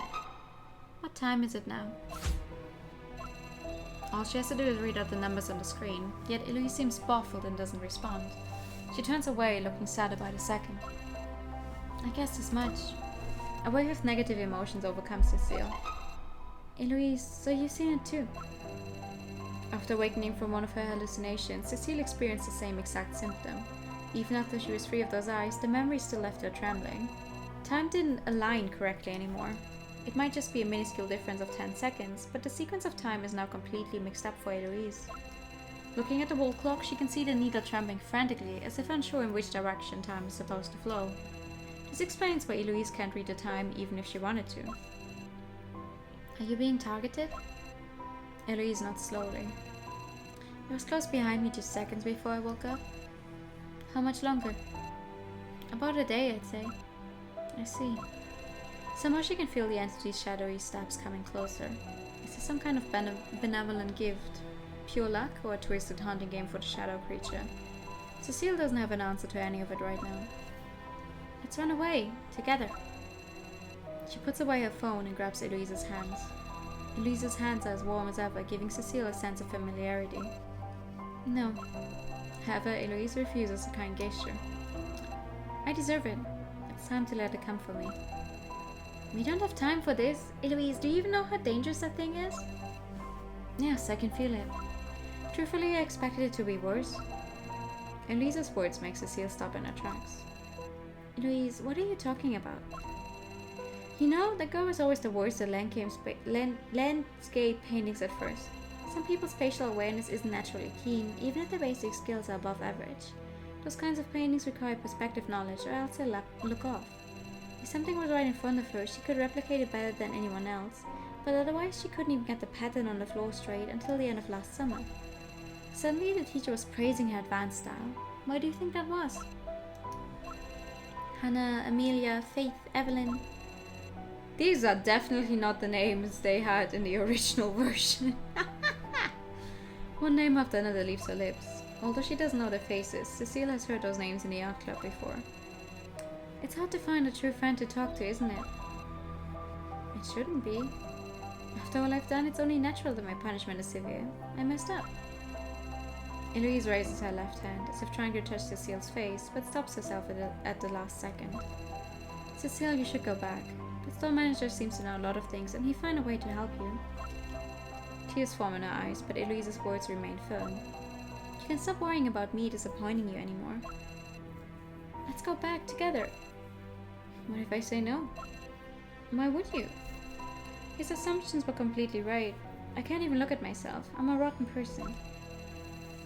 There's so much more you'll be able to do in the future, but it's best for everyone if my story ends here. What are you talking about? Let's get out of here. We can talk more about it later. Cecile grabs Eloise's hand and tries to drag her out of the classroom, but Eloise remains where she is and shows no signs of wavering. The harder Cecile tries, the more she can feel an air of despair taking over the room. There's fear in Eloise's face. As Cecile pulls on her arm, Eloise's expression turns angry. What's wrong with you? Do you think you're a saint? Leave me alone. I'm ready for this and you're not in charge here. Sometimes we act before we think. For the first time in her young life, Cecile slaps someone. Eloise covers her cheeks in surprise. Stop saying you're ready as if that means anything. I know I'm repeating myself. I know I'm probably annoying you, but if that's the only way to get through to you, so be it. Cecile. So you're sorry? You just want to leave things this way? How can you even think like that? But it's the only... Shut up. There's never just an only way. Am I angry? Of course I am. I hate this, but this is not the way. This isn't closure. Nobody wins. Her throat hurts. She can't remember ever shouting this much before. It takes her nearly a minute to catch her breath, and during that time, the only sound in the room is her strained breathing. I know you won't forgive yourself easily, Eloise. Cecile's voice is slower and more controlled now. A glimmer of light is dancing in her eyes. I won't sugarcoat anything, I'm not going to lie. After everything you've done, I'm unsure about the future. I don't know what to think. But what I do know is that you still mean a lot to me. Giving up here isn't doing anybody any favors. The Eloise I know is smarter than that, stronger than that. The girl I know doesn't shy away from a fight. She faces any problem head on. Cecile grabs Eloise's shoulders. This time Eloise doesn't resist. I'll talk to the store manager tomorrow morning. I'll ask for help and find a way to deal with this. But it'll be dangerous if I'm on my own. That thing almost tore me to pieces a couple of times while it was chasing after me. You should know how dangerous it is. So I may get hurt, I may go crazy, or I may die. But I want to survive. I won't give up and I want to live a good life and find some closure. For you as well as for me. After speaking her mind, she lets go of the stunned Eloise and turns around, preparing to leave. Please help me. Cecile says these last words without turning around. The once rebellious Eloise looks at the open door and slowly sinks into a corner. This night is bound to be a sleepless one.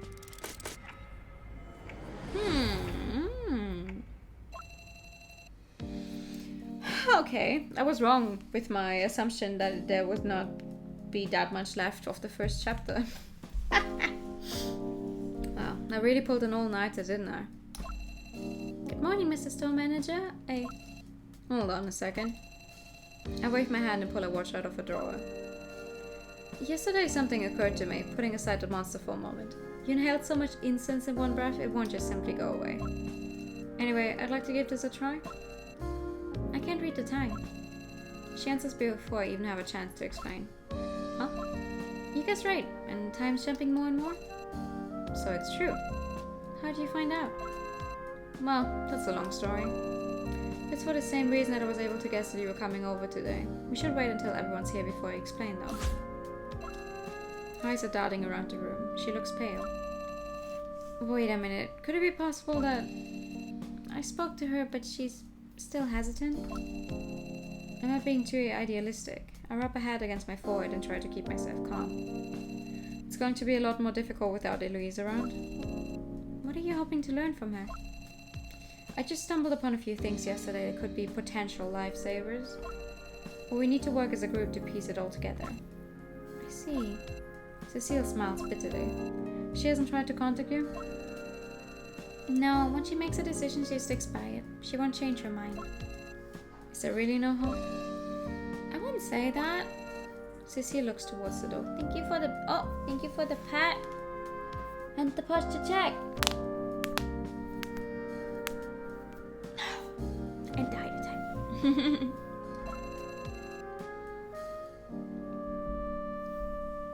I think she listened to what I said yesterday. Realizing how much trouble you caused others along the way by acting blindly must cause an unbearable guilt. I can relate to how she feels.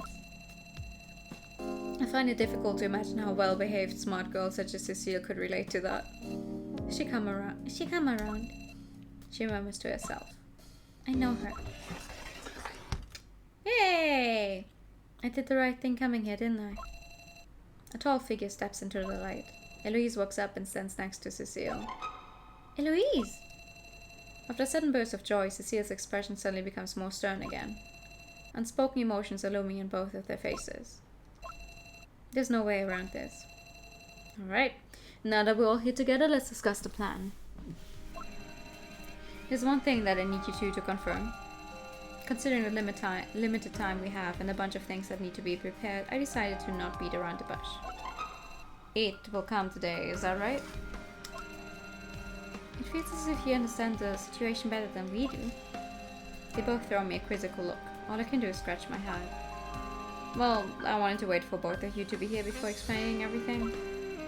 As for Scarlet, she's already in the know. For what it's worth, you may not be the first victims to have come into contact with that monster. Rather, this thing seems to have appeared several times before, always posing a considerable threat. Several times, but why? Searching for longevity or enlightenment, wanting to escape the confines of the material world. What was most associated with these things in ancient China? All of it sounds very similar to the concept of Taoism, doesn't it? The two girls look at each other. I pick up Chronicles of the Crane Temple and hand it to them. Scaly Silkworm, a name Cecile should be familiar with. That's how the ancient priests refer to it. After having been ravaged by the creature, the particular temple described in this book crumbled because of a lack of practitioners. The monster attacked during a great ceremony. Almost everyone attending it was slaughtered. Blood and severed limbs littered the room. Most of the bodies were disfigured and had huge chunks missing from their heads. I don't mean to scare you, it was just a gnarly scene. I stop and slowly take a sip of water. My hands are shaking and I try to hide it as best as I can. The details are terrifying, but I think the two girls are scared enough already. If the plan is successful, such a tragedy can be averted. If the plan fails... So, in short, the monster has appeared before. Wow. Cecile looks surprised while Eloise is still staring at the ancient book. Even for a girl who's adept at learning, understanding the obscure writing style in that book is no easy task. There seems to be no record of what you said in here. The scene you described, is it in another book or something? Keep looking. Huh?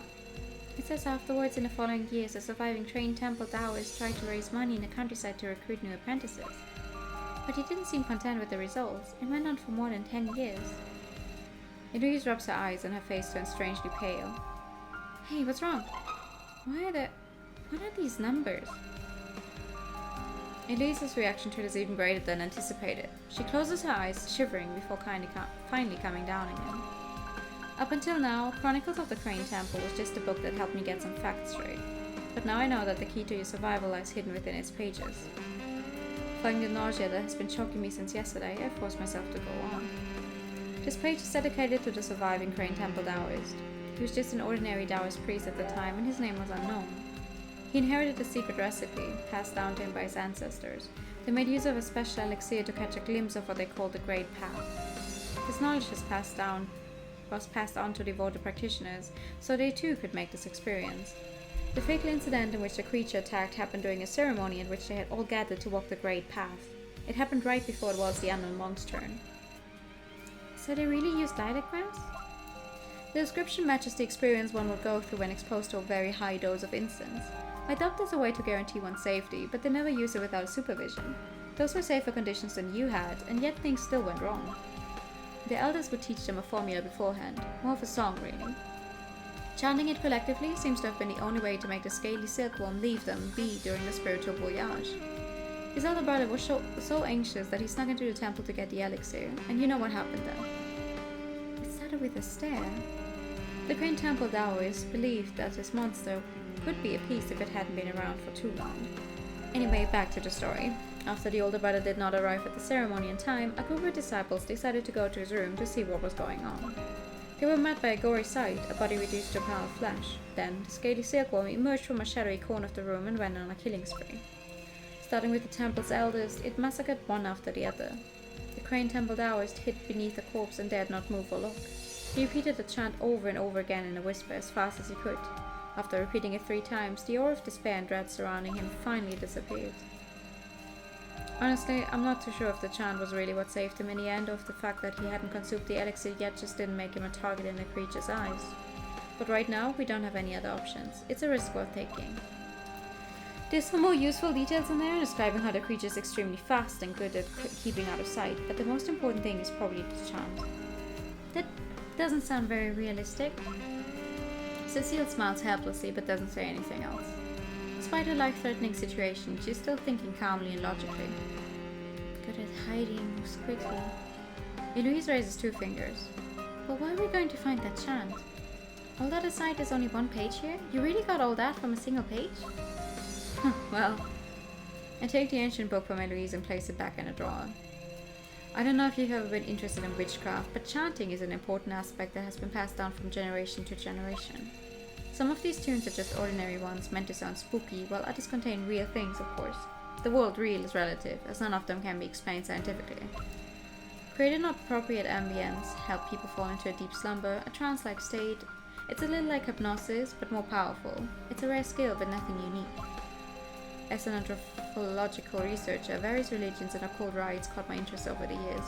It's obvious to me that this Taoist has actual skill and knowledge. It's not just foolish trickery. There's a lot of hidden meaning in this mysterious text. If you look at those numbers more closely, don't you think their arrangement is strange? Only from 1 to 5. Wait a minute, 5? Gong, Shang, Yu, Qi, Ju. The 5 notes on the pentatonic scale. Correct. It's a very smart way of encrypting information. Once you understand it, it becomes obvious that what we're looking for is in plain sight. These numbers are the chant we need. Wait, last time you read the book, he was like, oh, I don't know what any of these numbers mean. Why didn't you figure it out? Unbelievable. How did you do that? Well, let's just say sleep is overrated. Notebook, tape, mobile phone. Good thing the phone didn't break. I placed those 3 things on a table while flashbacks of my eyes nearly falling out of my head from working all night haunt me. Okay, that's everything. We've got a lot of work to do before it gets dark. You're telling me there's a bunch of stuff left in the first chapter, huh? After careful consideration, this seems to be the only way. The store manager handed out a list with things that needed to be acquired before sundown. It's mostly paper and pens, a large piece of white cloth, various paints, and a few other gadgets that you would find in a craft shop. Scarlett is back by the afternoon. As the 2 girls return from their shopping trip, Scarlett is on the 2nd floor with the store manager preparing paint buckets. The 2nd floor once served as a storage room, but now it's been emptied. Several objects and materials have been used to seal off most of the corners of the room little by little, turning the once sharp angles into a smooth surface. Only 1 corner has been left unsealed. The whole contraption makes the room look like it's still under construction. Just wow, surprising calm reaction to what could happen to them. For sure! Hey, there was this thing that actually like violently took apart a bunch of professionals. And this is the same thing that's coming for you. Woo! The store manager described the procedure and the thought process behind it beforehand. It's to block the scaly silkworm and limit the paths it can take. The store manager feels as if he suddenly gained a lot of insight into the matter. Things seem clearer somehow. The chant has been carefully recorded, and the store manager has gathered all information passed down by the Taoist priest. The scaly silkworm always appears in the corners of a room. It also hides there, moving so swiftly that it doesn't even touch the ground. The only logical conclusion is to seal off the room to limit its movements while simultaneously being able to keep track of it. Cecile once asked the store manager about the contents of the storage room, or better yet, the lack thereof. His reply was short and swift. He had entrusted an acquaintance to find a moving company to sell things off. No, it's not. There's like 5 chapters to this game. It is quite a bit longer than what we have done these past few months, not gonna lie. Now Cecile and Eloise are busy drawing the rune constellation. They are unfamiliar with all of these mysterious symbols. Before today, all they knew about Taoist priests came from tales and movies, which said that they carried special swords and yelled parchment to cast out evil spirits. Yellowed, not yelled. However, as is so often the case, reality and entertainment couldn't be further apart. There's never just one clear-cut path to the truth, but people tend to get caught up in the concept of rationality and realism, when imagination allows for so much more. People tend to shut things like that out. It's too bad, but ultimately that's just human nature. Ignorance is bliss.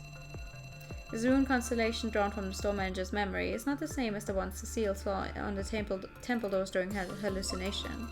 These runes have meandering, sinuous lines like crawling worms. However, they are not the most important part of the ceremony. The white cloth is spread out on the ground, with a large number of nonsensical patterns painted on it. Circular shapes are discernible, but all in all, it still looks chaotic and cluttered. According to the store manager, this particular set of runes was once cast into metal wherever the ceremony was to be held. During the ceremony, all Taoist priests under the influence had to stay within the circle of runes. It served as a means of protection against the scaly silkworm. Engraving metal seems a little far-fetched, so this is about as close as one could get to the original thing. There's not a lot of space in this room, but everybody gave it their best. In the end, they all agreed to split up the work between them, allowing Eloise and Cecile to work on the smaller runes first. Since there's no telling if any of it will work, the 2 girls try to place the runes together in as dense a fashion as possible, just in case. The pencil outline was filled in with marker. Luckily, modern ink doesn't leak easily. From a distance, it looks like one big mess, but fortunately, the results are quite satisfactory. The prototype the store manager drew on paper is quite eye-catching, and the girls did a great job. If that can be counted as effective, it's not bad at all. Looking at the dozen or so circles cascading across the ground, Cecile feels quite empowered. She's thankful that she chose to trust the store manager instead of hiding something from him. He's gone above and beyond to help her. He even prepared several recordings of the chant with different kinds of equipment. Since the Tao is spoken in old dialect, the store manager made alternate versions just in case. Without his and Scarlett's extensive help, the girls would have probably slipped up somewhere along the way and made a deadly mistake, even if they had somewhat stumbled upon this solution. All in all, it's still a mystery how the store manager is so familiar with these kinds of things. Summoning otherworldly beings and partaking in ancient rituals is hardly part of someone's daily routine or some leisurely hobby, is it? The same goes for Scarlett. Even Cecile realized how crazy it all sounds from the very beginning. Yet Scarlett just went along from day one, working alongside the store manager, raising questions, finding answers, as if it were all just another day on the job. Even though all of this must be new to them, they both seem like seasoned professionals. No matter what they find, they adjust quickly and come up with new solutions. There's no reason at all for Cecile to doubt someone who's helping her so selflessly, but she can't help it. But why exactly? This isn't the right time to think about it. It's nearly 8 PM, and if things go according to plan, the action's about to begin. Cecile is the first to walk into the room. Are you ready? Eloise is sitting in the middle of the circle, picking up some scattered scraps. Half a dozen incense sticks are laid on the ground around her. This seems to be all she had left, and with things about to get serious, it's all or nothing.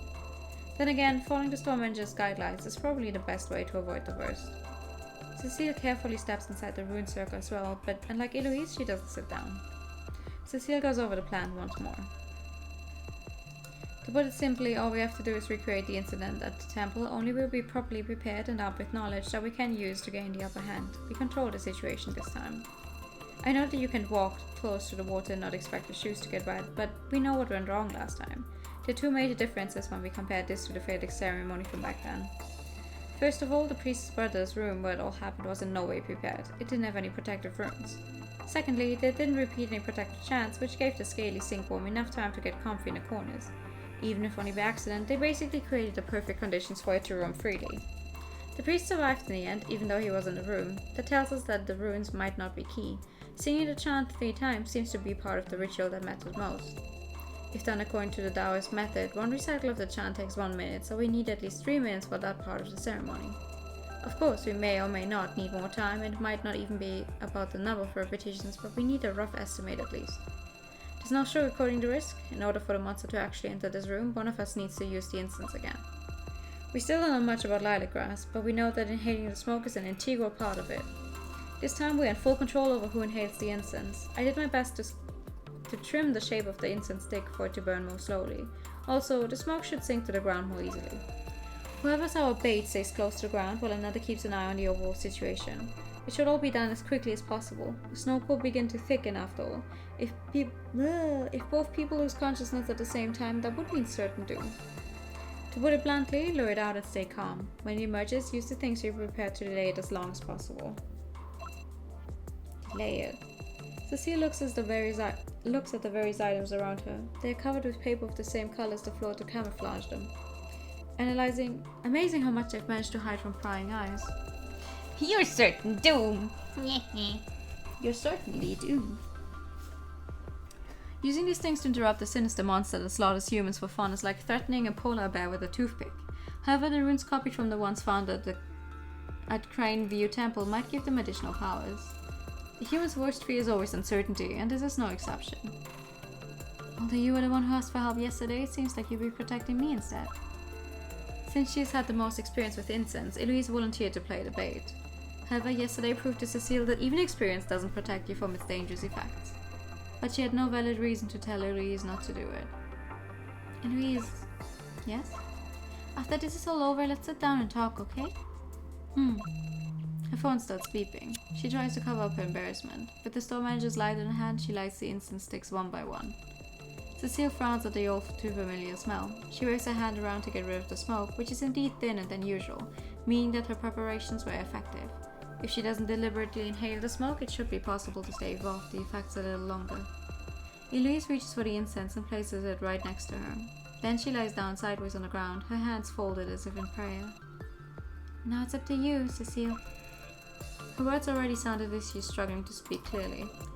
Yes, don't worry, Eloise. Cecile gets up and turns on the playback of her phone's recorder.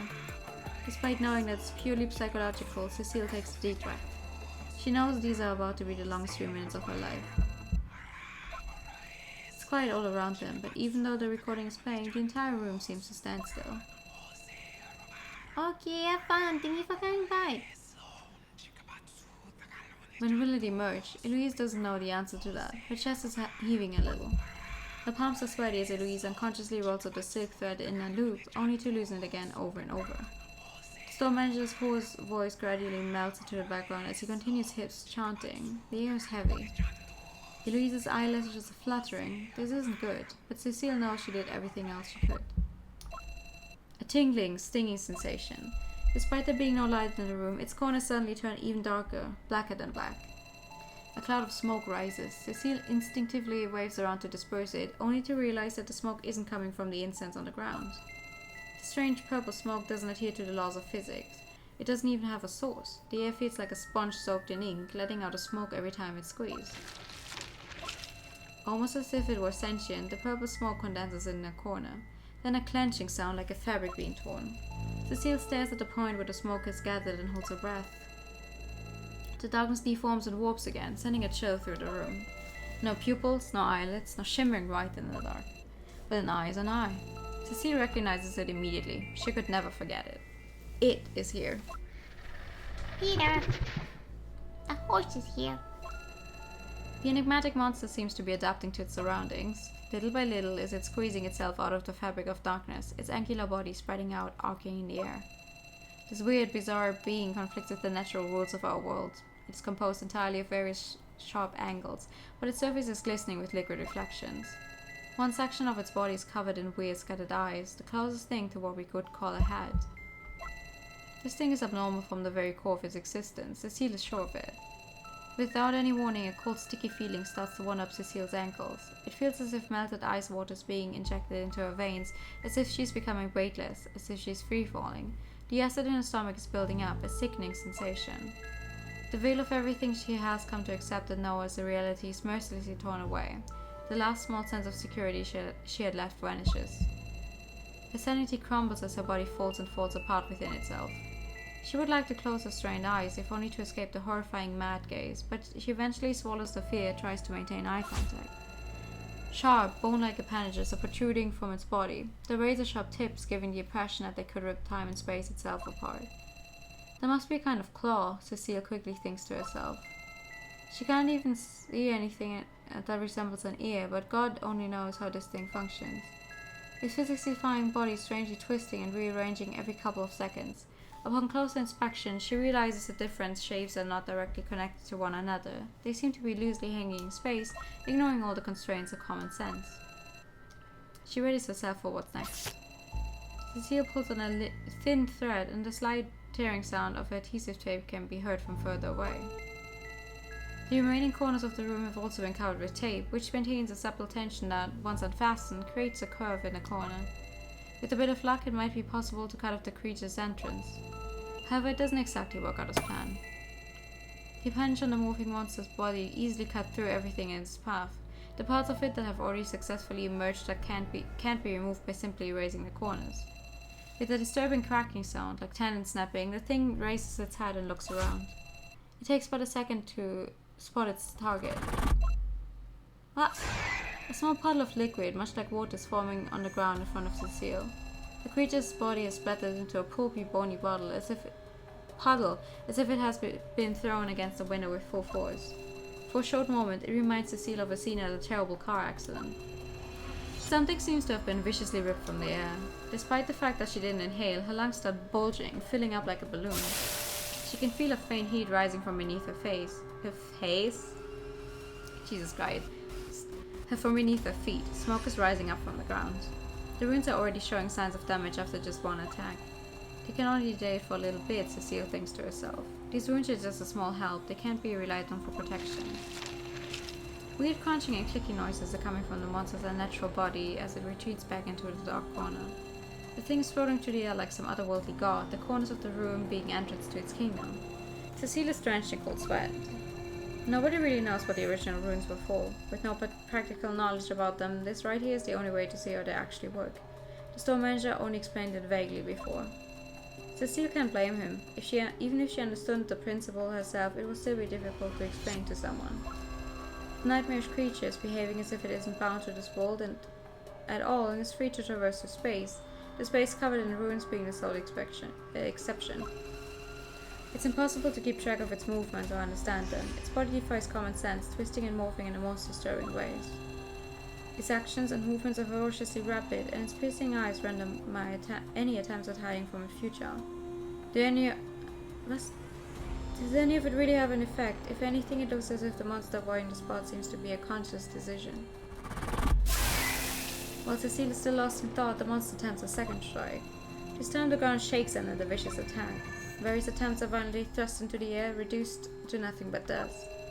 Cecile lowers her head in her hands. It's not surprising that the Taoists fell victim to this ferocious beast. This isn't a fight that can be solved by brute force, even if you have proper weapons at hand.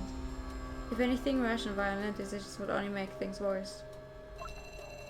The ruins seem to be keeping up for now, despite showing the first signs of cracking under pressure. They've already surpassed everyone's expectations. There's still more to be done. Cecile holds her breath and kneels down again. Then she starts drawing something on the ground. A third attack. No thinking, just drawing. The moment the pen touches the ground, it moves as if it has a mind of its own. Cecile quickly fills in the parts of the ruins that have disintegrated. The monster is now rampaging outside the rune circle, frustrated. The store manager's plan to ambush it doesn't seem to be working out as planned, but it's too late to worry about that.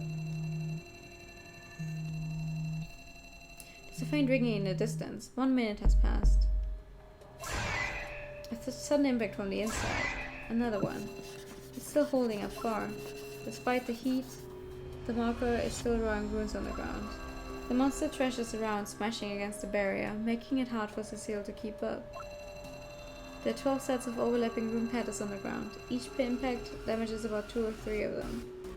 The process differs depending on the pattern, but Cecile managed to repair 1 or 2 each time. Luckily, notwithstanding the inexplicable heat. Yeah, okay. Also, Although the ancient pioneers of his ceremony were more professional than everyone here combined, modern science and technology do have their advantages. To avoid inhaling too much incense, oh my god. Cecile quickly gets up, gasping for air. It's almost like coming up for air when swimming, but through supernatural smoke instead of water. Nobody expected this to turn into a deadly game of tug of war, but there's still hope. Now that they know how it works, they're determined to stand their ground and finish this. Oh. What? Dizziness sweeps over Cecile as if she was suffering from extreme vertigo. Her vision goes dark. She falls to her knees and tries to break her fall by reaching towards the ground. This is dangerous. If she falls and lands outside of the safe space. Her left hand seems to dig into the ground, beyond the boundary. She instinctively retracts her left hand and pushes herself back off the ground immediately. There's a gaping hole in the center of her palm, white bones and pulsing veins clearly visible. There's no pain, no bleeding, and whatever fluid is dripping out of the wound disappears into thin air. The malicious creature flies to one side in annoyance, readying itself once again. As Cecile realizes what's happening, her legs turn weak. What kind of a bite was that? Cecile is so confused right now that she can't think clearly. She tries to regain her footing, but she stumbles and kicks the marker away from her. With a sharp, abrupt hiss, the creature rushes towards it, knowing it to be the girl's only hope. There's no match for the creature's attack. The marker breaks apart. Like, oh my... The fucker? I'm still awake and you're trying to bite me? Fucking mosquito. Black ink splashes across the room like blood. Cecile screams but dares not reach out again. Eloise is still lying beside her, her clothes torn from the many attacks. Cecile glances over to check on her. Fortunately, she's still unharmed. The monster twists its head and looks back at Cecile, its burly appendages ready for another attack. But then it stops in mid-air and its many teeth scatter into countless strands of blue silk. Now it looks like a jellyfish pressed flat against a wall of glass tank. It's playing around, trying to provoke its prey. Meanwhile, the inky runes on the floor are frothing and producing a pungent smell after having blocked so many of the creature's attacks. What should they do? They've long lost the marker and there's only one pencil, a pair of scissors and some paper cutters left within the rune circle. The pencil was used for rough sketching, but replaying the rune patterns with it would be nearly impossible, if nowhere near as effective as the ink marker. However, the runes won't hold much longer if nothing is done about it. Maybe her mind is just playing tricks on her, but Cecile can hear a faint wailing from somewhere. The music did in fact get louder, yes. It did. The most important thing now is time. Stay calm, stay calm. With each attack, the runes are damaged even more. The ink boils until parts of the runes simply evaporate into thin air. There's nothing here that Cecile could use to quickly replace the evaporated ink. Even if there was, it seems like the runes would remain fragile either way. But what about something other than drawing? Cecile is surprised at her own rationality. Her breathing is calm and her thoughts are clear. There might be another way to make the runes more sustainable. There might also be another way to turn the music down more. There we go. If a whole set of runes could be engraved on the surface, it might work. Even if the ink ultimately disappears, the engraved parts would last. The hard floor isn't an option, that much is clear since they tested it in the afternoon. And all she has is a pencil and a knife. So the pencil then. Although nowhere near as large as the radius of the rings on the ground, at least the pencil has a cylindrical shape. By drawing the runes much closer together and compressing the whole and now you make it. Okay, now the music is completely gone. Thank you.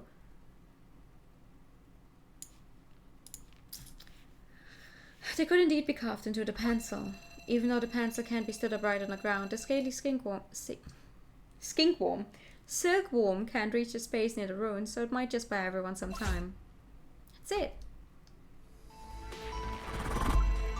The ground is shaking and the creature seems to have found its rhythm. The pauses between its attacks are getting shorter. The self-imposed cage seems to be crumbling. The phone starts beeping once again. The second minute has passed and about half of the prepared defenses have already been destroyed. There's no way to retrieve what has been lost. Soon there won't be enough space for one person to lie down in. Cecile helps Eloise into a sitting position while she leans against her body for support. She stows the notebook aside, picks up the pencil and the knife and starts engraving as fast as she possibly can. There must not be any straight lines, no corners, and most importantly, no mistakes. Cecile has never been under so much pressure. The clock is ticking. She barely even looks at what she's doing as she moves the knife across the pencil, a piece of wood less thick than her pinky finger. No matter how driven and motivated, anyone else probably wouldn't have been able to do this. Thanks to Cecile's artistic skills though, she has nimble fingers. She's making it count. Disturbed by what's going on, Eloise suddenly frowns and starts to whisper. Cecile responds casually, but doesn't get any more answers from Eloise. It was probably just a nightmare, induced by the hallucinations. Poor Eloise. No matter how hard she tries to fight it, the incense around her is still eating away at Cecile's self-control. Something is floating in the corners of her eyes. It kind of looks like a row of British Guards bearskin hats. Hallucinations? Cecile can't worry about that right now. An unrelating shockwave brings her back to reality. Another one of those, and his whole room might start coming down on top of everyone. Cecile is even more determined now.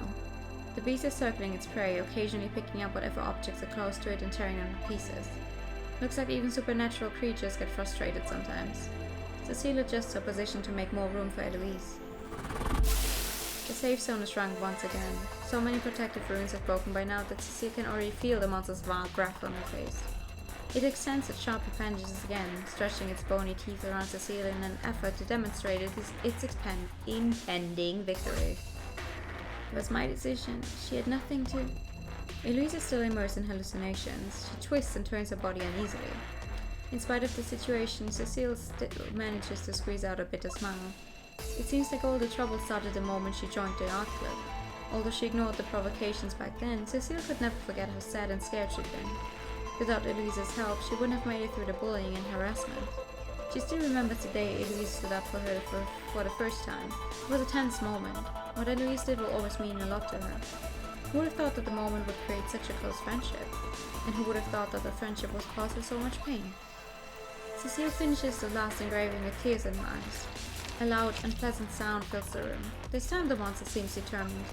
All of a sudden, thousands of whirling tentacles extend right up to Cecile's face. Cecile begins to panic as the creature's bizarre morphing. She takes a deep breath, forgetting about the incense around her. However, someone else manages to react even faster. Stop it. Although she still hasn't fully recovered yet and is shaking on her feet, Eloise stands up. She steps directly in front of Cecile to shield her, a last line of defense. This isn't how Cecile pictured things to turn out. Eloise! Eloise ignores Cecile's shouts and stares where she is. It looks almost as if she's in a trance. No matter what, today's her birthday. Watch out! A large shadow pounces out of the darkness with incredible force. A burst of wind blows Cecile's hair out of her face. She can feel a sudden impact, but there's no sound at all. It hurts. Sharp pain shoots through her arms like lightning, and several bones seem to be cracked. Her shoulders make a crunching sound when she moves, but she tries to ignore it. Even the slightest push would make her fall to her knees right now. It looks as if Cecile's improvised rune pencil saved both of their lives. A small thing like that proved nearly as effective as the large runes, enough to survive an all-out attack at least this long. You got a heart attack. Why did you... Whispering to herself, Cecile takes a look at Eloise, who's struggling to get back up from the ground. She's overcome with emotion. Eloise, why did... I don't know what to say.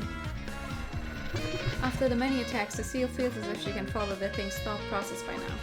Although it's still attacking fiercely, Cecile can sense its exhaustion. Even a creature like that has its limits.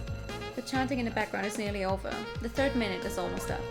Once that happens, the creature might finally be soothed by the mysterious tune just like it was in the past. Thank you so much for the follow. Welcome in. The moment of truth. Cecile holds tightly onto the pencil. There's a radiant, blinding burst of light. Staring directly into its eyes makes its actions a little more predictable somehow. Knowing what's going to come next could give them a fighting chance. Not today, Mr. Monster.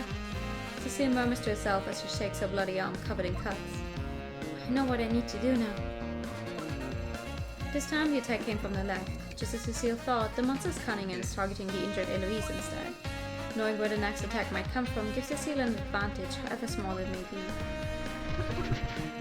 The monster twists and turns, snapping through the air like a whip. She's beginning to feel the blood dust from her arm, but Cecile clenches her teeth and stares at the whimpering creature, refusing to let go of the object in her hand. The pencil is boiling hot. It feels as if she's gripping a scorching iron. The stench of burning skin drifts up her nose, but that doesn't matter now. The creature suddenly changes its strategy. It floats through the air, tearing away pieces of its own body with sharp, pointy claws. Pulpy green liquid drips over Cecile's head. Cecile raises her left arm in an attempt to keep the liquid away from her and Eloise, but it's too much and her frame is too small to block it. The sticky green pulse drips into her skin and immediately creeps along it like a living thing. It burns through Cecile's soft skin, rushing through her veins, boiling her blood. The entire left side of her body seems to be burning up and melting away, while the right side is strangely frigid and cold. It feels as if somebody's hammering nails straight into her heart. But she wants to live. She has to. It can't all have been for nothing. Hey, it's almost time, right? If you don't hurry, I'm going to run. There's the sound of something dripping and a bizarre mountain of angles assumes a shape again. Accompanied by an extremely sharp howling sound, the monster's body strikes out once more. Cecile extends her left arm. The toxic fluids have already burned her skin, so offering up some more won't make a difference. Intentionally letting the beast come close is a lot harder than she thought. Cecile's left arm is almost completely numb, and the whirlwind of flashing tentacles nearly reaches the tip of her nose. At the critical moment, Cecile bites down on the pencil hard. Although the shock of the impact almost cricks her neck and her teeth turn dull with pain, she remains on her feet. More than a dozen pair of eyes are directly facing her. Would you feel better without those things? Cecile does her best to keep her brain from processing the pain pulsating through her body. Fine, whatever happens, happens. Maybe the incense is showing effect, but her expression is becoming less tense and she smiles. With her hand covered in blood oozing from her cut arm, she quickly draws a circular mark on the monster's forehead.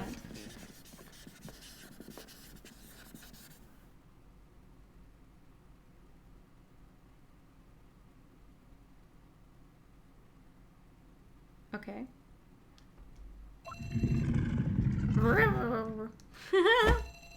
The roof starts spinning, or is it the whole world? A warm sensation is spreading through her lower abdomen as if she's been punched in the gut. Cecile falls to the ground and is unable to muster any strength to get back up. She turns her head to the side, wanting to see if Eloise is okay. No longer strong. No. Who is Eloise talking to? There's another ringing sound. At last the darkness swallows her whole.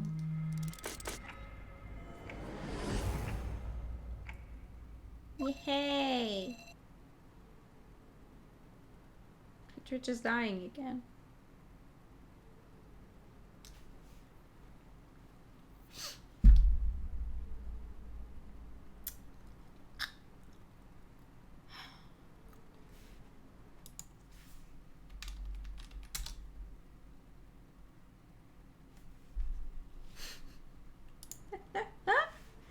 This is so fucking stupid. A hint of warmth gently sweeps over her body like a soft wave. How long has it been? Her vision is still blurry and she's unable to process what happened. Thank you for the pet. What she does know, however, is that right now there's nothing to worry about. Only now that this weird, unsettling feeling in the back of her mind has fully gone away, does she realize how long the creature has haunted her and nestled in her thoughts. Just thinking about it is enough to give her a headache. What exactly did she do last night? Cecile is unsure whether she even wants to remember. A cold, bone-crushing pain still lingers in her chest. But she doesn't feel as if she's being watched any longer. That should be considered a success, no matter the circumstances. The floor is a mess, covered in sharp scratches, and the walls are speckled with ink and other liquids as if a bomb went off inside the room. Cecile is lying on her back, covered with a thick fleece blanket. Tears are shimmering in her eyes. They really do taste like salt, she thinks to herself as a single tear rolls down over her lips. It looks very improvised, but her wounds are covered with gauze and bandages. The strong smell of disinfectant hangs in the air. She looks around and spots a note next to her. It says, "Good morning, I'm waiting for you downstairs." The paper appears to have been ripped out of the store manager's notebook. It's already starting to turn a little yellow. Even though he's taking care of a bookstore, his handwriting is atrocious. Cecile almost feels bad about thinking that way, but it's true. She quickly discards the thought. She already owes him so much, and without his help, Eloise and her probably wouldn't have lived to see the sun come up today. Asking so many favors of him, ruining the whole room, Cecile feels terrible about it. She makes a mental note to apologize to him for her behavior at the earliest opportunity. Her left wrist and shoulder are swollen. Cecile moves around to make sure she hasn't dislocated anything, and to make sure it doesn't still hurt. 3 minutes against a creature like that, she can count herself lucky if this is the full extent of her injuries. What is she going to tell her father when she goes back home today? Cecile is still a little worried, but she's feeling a lot calmer already. Cecile decides to let that hard-earned peace and quiet sink in for a little while longer. Motherfucker! When is the end of chapter 1 going to be? To be completely honest, I don't know what to do. Oh. Well, no pain, no bleeding. It just doesn't seem right, but it suggests we wait and see how things turn out. It would be weird to go to a doctor with these kinds of symptoms and not be able to properly explain how you got them in the first place.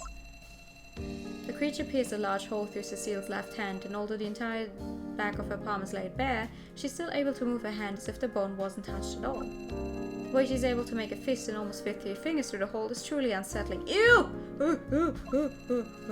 For now, it's covered up with bandages, and if anyone else say you had an accident, you have to watch out for infection. I know a guy who might know a way to get it to heal properly. Looks like it's up to him to come up with something. Oh, and I'm sorry. Sorry for how things escalated and how far you had to push yourselves. And about your hand. Maybe when a strange guy delivers the next batch of books I can ask him about it. Anyway, it would be best if you let yourself heal first. Gain some strength. Do you want to stay here? Or do you want to go back to school? I don't feel too comfortable about you not showing up there all day. Well, I accidentally turned off my phone yesterday and just realized I've received so many messages it's about to burst. Eloise, are you really okay? Let's just make him an excuse. I think we should go back and explain it to the teachers. Well, that's one possibility, yeah. Sounds fine by me. Just promise me not to cause any more trouble. Not for yourself, not for others, for your own sake. Then we hurry there now and come back later to make amends. Promise. Yeah, we do that. I'm really sorry. Alright, just give me enough time to have a good cry while I think about who to call who to call to help me clean up this mess. And just like that, the 2 students hurry out of the store and head to school. In the end, they're both still kids. As much as Scarlett hates annoying children, Cecile and Eloise clearly don't fall under that category. They still have a long road ahead of them, and if they struggle along the way, it's okay to help them out in whatever way possible. Just a few days were enough to draw me out of the quiet and safe life I've been leading. Who could have known a single conversation would lead to such adventure? And there's a whole mess upstairs to take care of somehow. Just thinking about it makes my head throb. Staying here is a, shall we say, necessity, so I might as well keep the place tidy. Bah! So it looks as if things have been resolved. What do you mean resolved? We still don't have a cure for the wound. We can't just let Cecile run around with a hole in her hand for the rest of her life. Why did you get her anyway?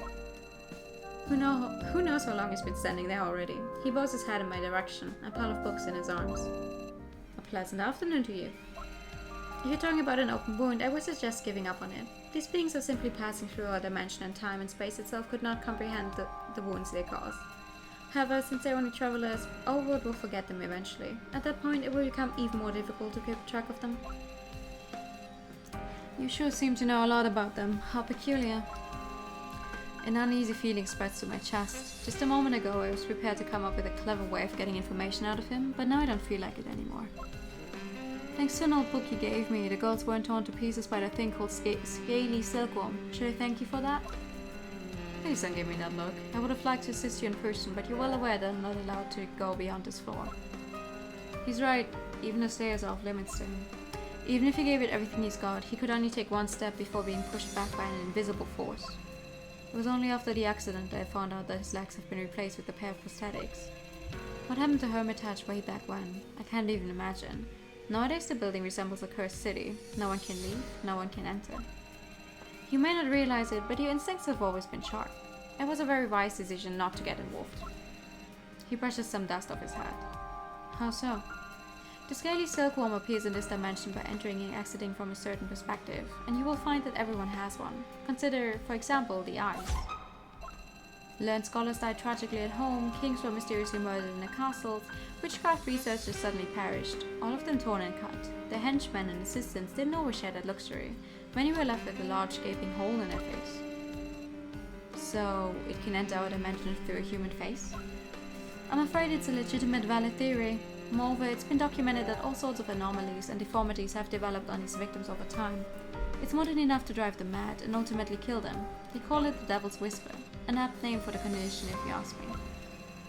A shiver goes down my spine as I listen to these stories. The Crane Temple Towers described the silkworm as a storm of unpredictable shapes. Its destructive urges led me to believe that it is primitive. However, it is actually a highly intelligent being. You can't afford to be reckless against an enemy who doesn't even adhere to our concepts of life and death. Things looked really grim, and it was a gamble, but my faith in the ruins was well placed. Our ancestors have treated us well. Thanks to the ruins, the girls' lives were saved. Otherwise, they would have met the same cruel fate as the priests back then. Runes? What are you referring to? Protective runes carved into the floor. The priests seem to have relied on them to ward off the silkworm during the ceremony too. Although they weren't that durable, they still proved most useful. Is that so? How intriguing. That's news even to me. There haven't been any examples of symbols being useful against silkworms in the past. Well, this is roughly what it looks like. We overlapped this pattern 1,000 times just to be safe. I take a tattered draft of the runes from the table and hand it to him. He seems quite interested, gazing at the pattern as intently as if he wanted to burn through the paper. But then he frowns. If I remember correctly, this is just a type of common hexagram often used in Southern Taoism. It's very messy, distorted even. It's harmless, and doesn't carry any power as far as I can tell. Are you sure it really had an effect on the silkworm? Well, to be honest, I don't really know. It did save the two girls, and judging by the havoc that was caused upstairs, I don't think they had enough strength left to make up a lie like that. In any case, it's all quite outrageous, almost like a tug of war without a rope. The silkworm destroyed all the protective precautions I put in place. Without them, would Cecile even have had a chance of surviving for 3 minutes? Perhaps I'm overreacting. Since nobody has proven otherwise, it may be possible that the hexagram is effective against the silkworm. Under what circumstances would you usually use this hexagram? Well, it has various applications. Since it has no real function and exists only as a symbol, it is often found in various decorative items. Not as distorted as in your drawing, though. Huh? That explains it, I guess. What's the matter? It's nothing. I'm starting to believe that I've just been really lucky lately. Luck is never more than a prerequisite, and no amount of luck would help if you didn't put in the effort. Compliments won't do me any good. I realize that. I just want you to be fully aware of how much of a difference you can make. He checks the bookshelves one by one, looking satisfied. Accurate categorization, no missing volumes. You were born to do this. Why are you helping me? You mean these books? I forgot about taking me in for a moment. From the very beginning, you seem to know what was going on with Cecile. If that's really the case, wouldn't it have been better to be straightforward about it? We eat, drink, and walk according to what we were taught, but most of the world is foolish and lacks self-reflection, so we should be careful. The deliverer bows his head as he quietly recites this line. Sounds like some kind of lesson. It is a motto that a group of shady individuals use to keep themselves motivated. Even though its origins elude them nowadays, they are still more careful than anyone else even to this day. Unfortunately, I can't distance myself from them for a variety of reasons. His tone is bitter and seems to be hiding a lot of regret. Cool looking game? Yeah! Also, super confusing game. Good evening. When I was younger, I followed them blindly, often into situations I shouldn't have been part of. If it hadn't been for a coincidence, I might still be in the dark about that. I'd never assumed to call myself innocent, but that doesn't mean I was happy to stand by and watch them do what they did. Is that why you were hoping to help? The deliverer nods silently. Well, I'll be honest then. Even if helping Cecile brings you some kind of benefit that I don't know about, I won't bother telling you about anything else unless it's out of the ordinary. You're my landlord after all. However, in an environment like this, I can hardly guarantee good quality work. This time around, luck was the only thing that made this a success. Dund! You have a better alternative than that! Well, my brain can handle the confusion, sure, but my throat is at its limits. You seem to be overestimating my abilities. Every single brick and tile he has prizes to me, and you sleep peacefully upstairs every night while I can't even take a look inside. Is this place that precious to you? He gives me a sad look and speaks in a serious tone of voice. It is my home. It is the only place I find peace and stability. Hi. No, you missed a silkworm. However, that is why I'm able to place you here with such confidence. For me, this is the last chance that God has given me. You seem to be having a hard time with it, though. As long as your results live up to my expectations, the pain I'm feeling is just part of the process. The statement already sounds much more like himself again. I stretch my hands and roll the cigarette into the ashtray. So, what else can I do for you? When the time comes, you'll know. All you have to do is what you think is right. Thank you for the charity. He picks up his briefcase and turns around to leave the store. Until then, just hang in there. Hang in there. I look down at the notebook on my desk. In just a few days, it's already been filled with a multitude of notes and memos. Once they've been turned on, some switches are difficult to turn off again. We could all use a break right now. Yes! Please, break! Enough! End of chapter 1! Fuck off! Eloise? Eloise? What? Sorry, I was distracted. Thank you for the heart attack. Did you say anything strange? No, I was just curious. I saw someone walk by who looked familiar. Huh, you mean you saw someone you know near the bookstore? I don't think anyone from school would hang out there. Maybe the clothes were just similar. It's not particularly unusual to be wearing a trench coat and sweater, but something felt strange. Really? I didn't even notice. Never mind, it's too late to do anything about it now. The girl nods and continues towards the station. It's sunnier than usual, but the weather hasn't been good these last few days. There are many things she'd like to say, but the words are stuck in her throat and she can't get them out. Eloise can't help but think about how messy things have turned out. She feels as if everything is her fault, but she's still overwhelmed by recent events. She has the courage to accept any punishments, but it never came. It's as if she herself has become the person she used to hate so much, which makes her feel incredibly hollow inside. She sees the way Cecile's walking next to her, light on her feet and unburdened. She feels somewhat relieved, but also selfishly filled with despair. She has to face it.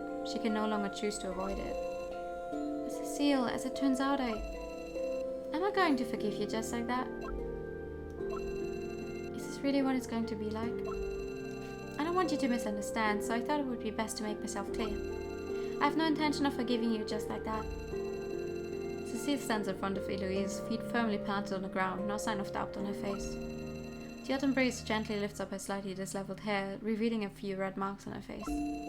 For the first time, Eloise is a little uncomfortable looking into Cecile's clear, determined eyes. It used to be the other way around. Honestly, that's okay.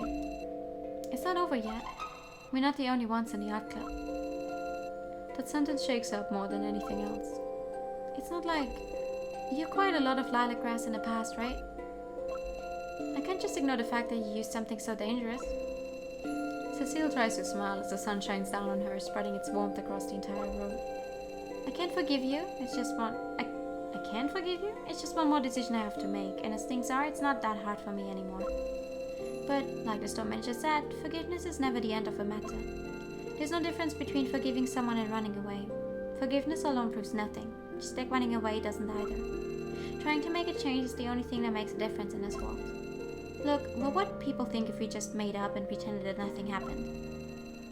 Eloise had paid a high price to prove herself, but it's true that there's more than one person involved in the situation. But the seeds that were planted don't just disappear. And I'm the one responsible for all this. I shouldn't be the one to say this, but Cecile, you really do care about others too much. I don't think so. If mistakes were made, it's our duty to solve them, even if we weren't responsible for them. I don't plan on shouldering anyone else's burden. I'll listen to apologies and I'll stay reasonable, always. The same goes for you, Eloise. If we're really still friends, then come with me and talk to our classmates. Cecile seems to have prepared the speech a long time ago. Eloise's vision becomes a little blurry as she watches her friend talk so seriously. So, Eloise... Hey, are you alright? What? Yeah, I'm obviously... Eloise can no longer hold back her emotions. The sorrow, the pain, the regret, they never went away after all, and now they're bursting out with her tears. Even I can't forgive myself for some things, but you can. Stop it, it has nothing to do with her. But it's her birthday. I remember someone saying something like that last night, and it sure as hell wasn't me. At this school, only one person knows when my birthday is. So what exactly did you see and who did you say it to?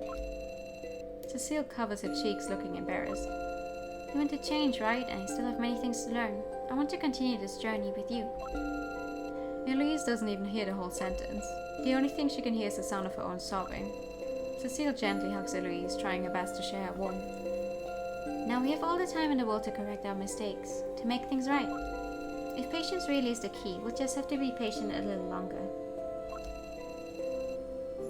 If this is how we can make friends, that's motivation enough. Eloise tries to open her eyes, but all she can see is Cecile's bright smile right in front of her. Besides, I owe them an apology too. After all, I still don't know everyone's name yet. Even with tears in her eyes, Eloise smiles, and the sun, along with Cecile's embrace, fills her heart with warmth. Come on, we still need to get a lot of things done.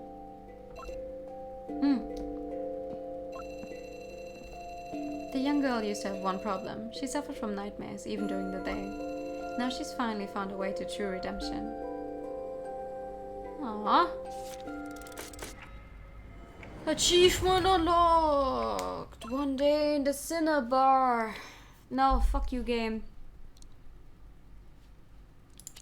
The achievement I just unlocked showed me that this was the end of the first chapter. Who was up behind them? I am hoping it's just some random side character. Because they're just walking, they're going to the station. And it's not actually anyone who was supposed to mean something. I'm hoping it's just some side character. If it turns out to be someone important, we'll find that out at some point.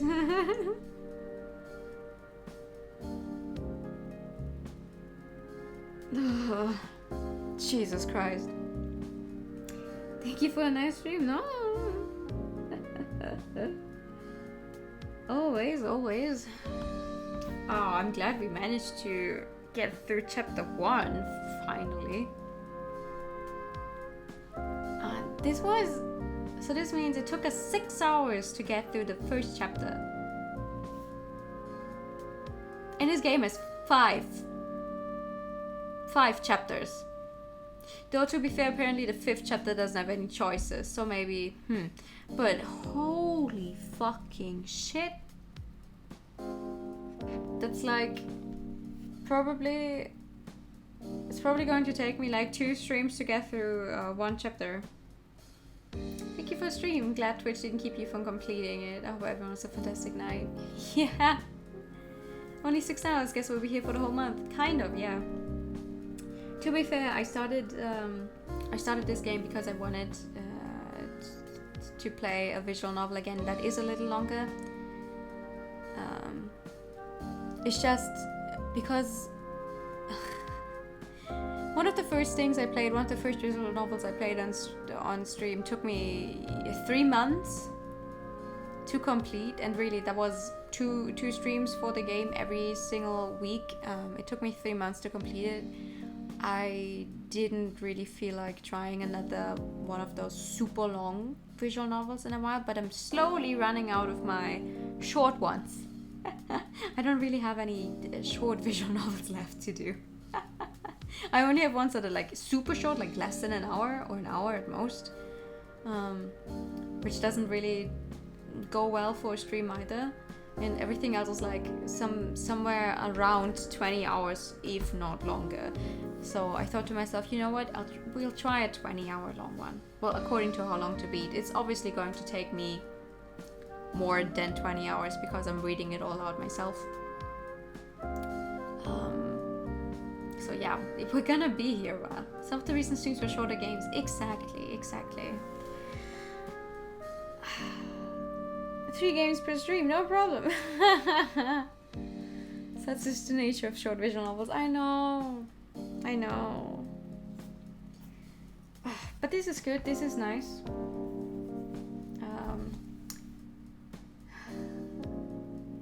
I hate that Twitch died 3 separate times during one 4-hour stream, but what can you do? We're gonna continue with the same schedule next week, which means we're going to play this game on Wednesday again. We're gonna get started on chapter 2 and see what's happening then. We're gonna continue Blaze, we're continue Shift Extend on Friday, and then Yakuza on Saturday, and then this game again on Sunday. And in my humble opinion, if yesterday's stream is anything to go by, we will most likely finish up Yakuza Kiwami 2 next week. I think No! No, we will not finish up Yakuza Kiwami 2 next week. Because next week is the Splatoon 3 pre-release Splatfest. Fuck. Yeah, we'll go see. We'll see how that goes. I do want to play Yakuza though. I'll put Yakuza on the schedule, and then we'll see how it's actually going to work out with the Splatoon demo. Not gonna lie, we're gonna find a way to make that work. Surprise Yakuza Splatoon crossover! Yeah. No, we'll find a way to make that work. But yeah, that's gonna be it for tonight. Let me just turn on some other music real quick. Rainbow Six Siege and Yakuza crossover. Oh my god. Alright, let me set up a rate. Let me set up a rate to V. Did I write her name correctly? I did. Here's the right message. V is playing Tales of Arise. It's her first Tales of a game apparently. I think I actually rated into her playing Tales of before, but I know nothing about Tales, so that's fun. Anyway, thank you guys so much for coming. I'll post the schedule in a bit. I'll see you all on Wednesday. I wish you a very good night. Thank you so much for coming. And bye bye. Bye bye.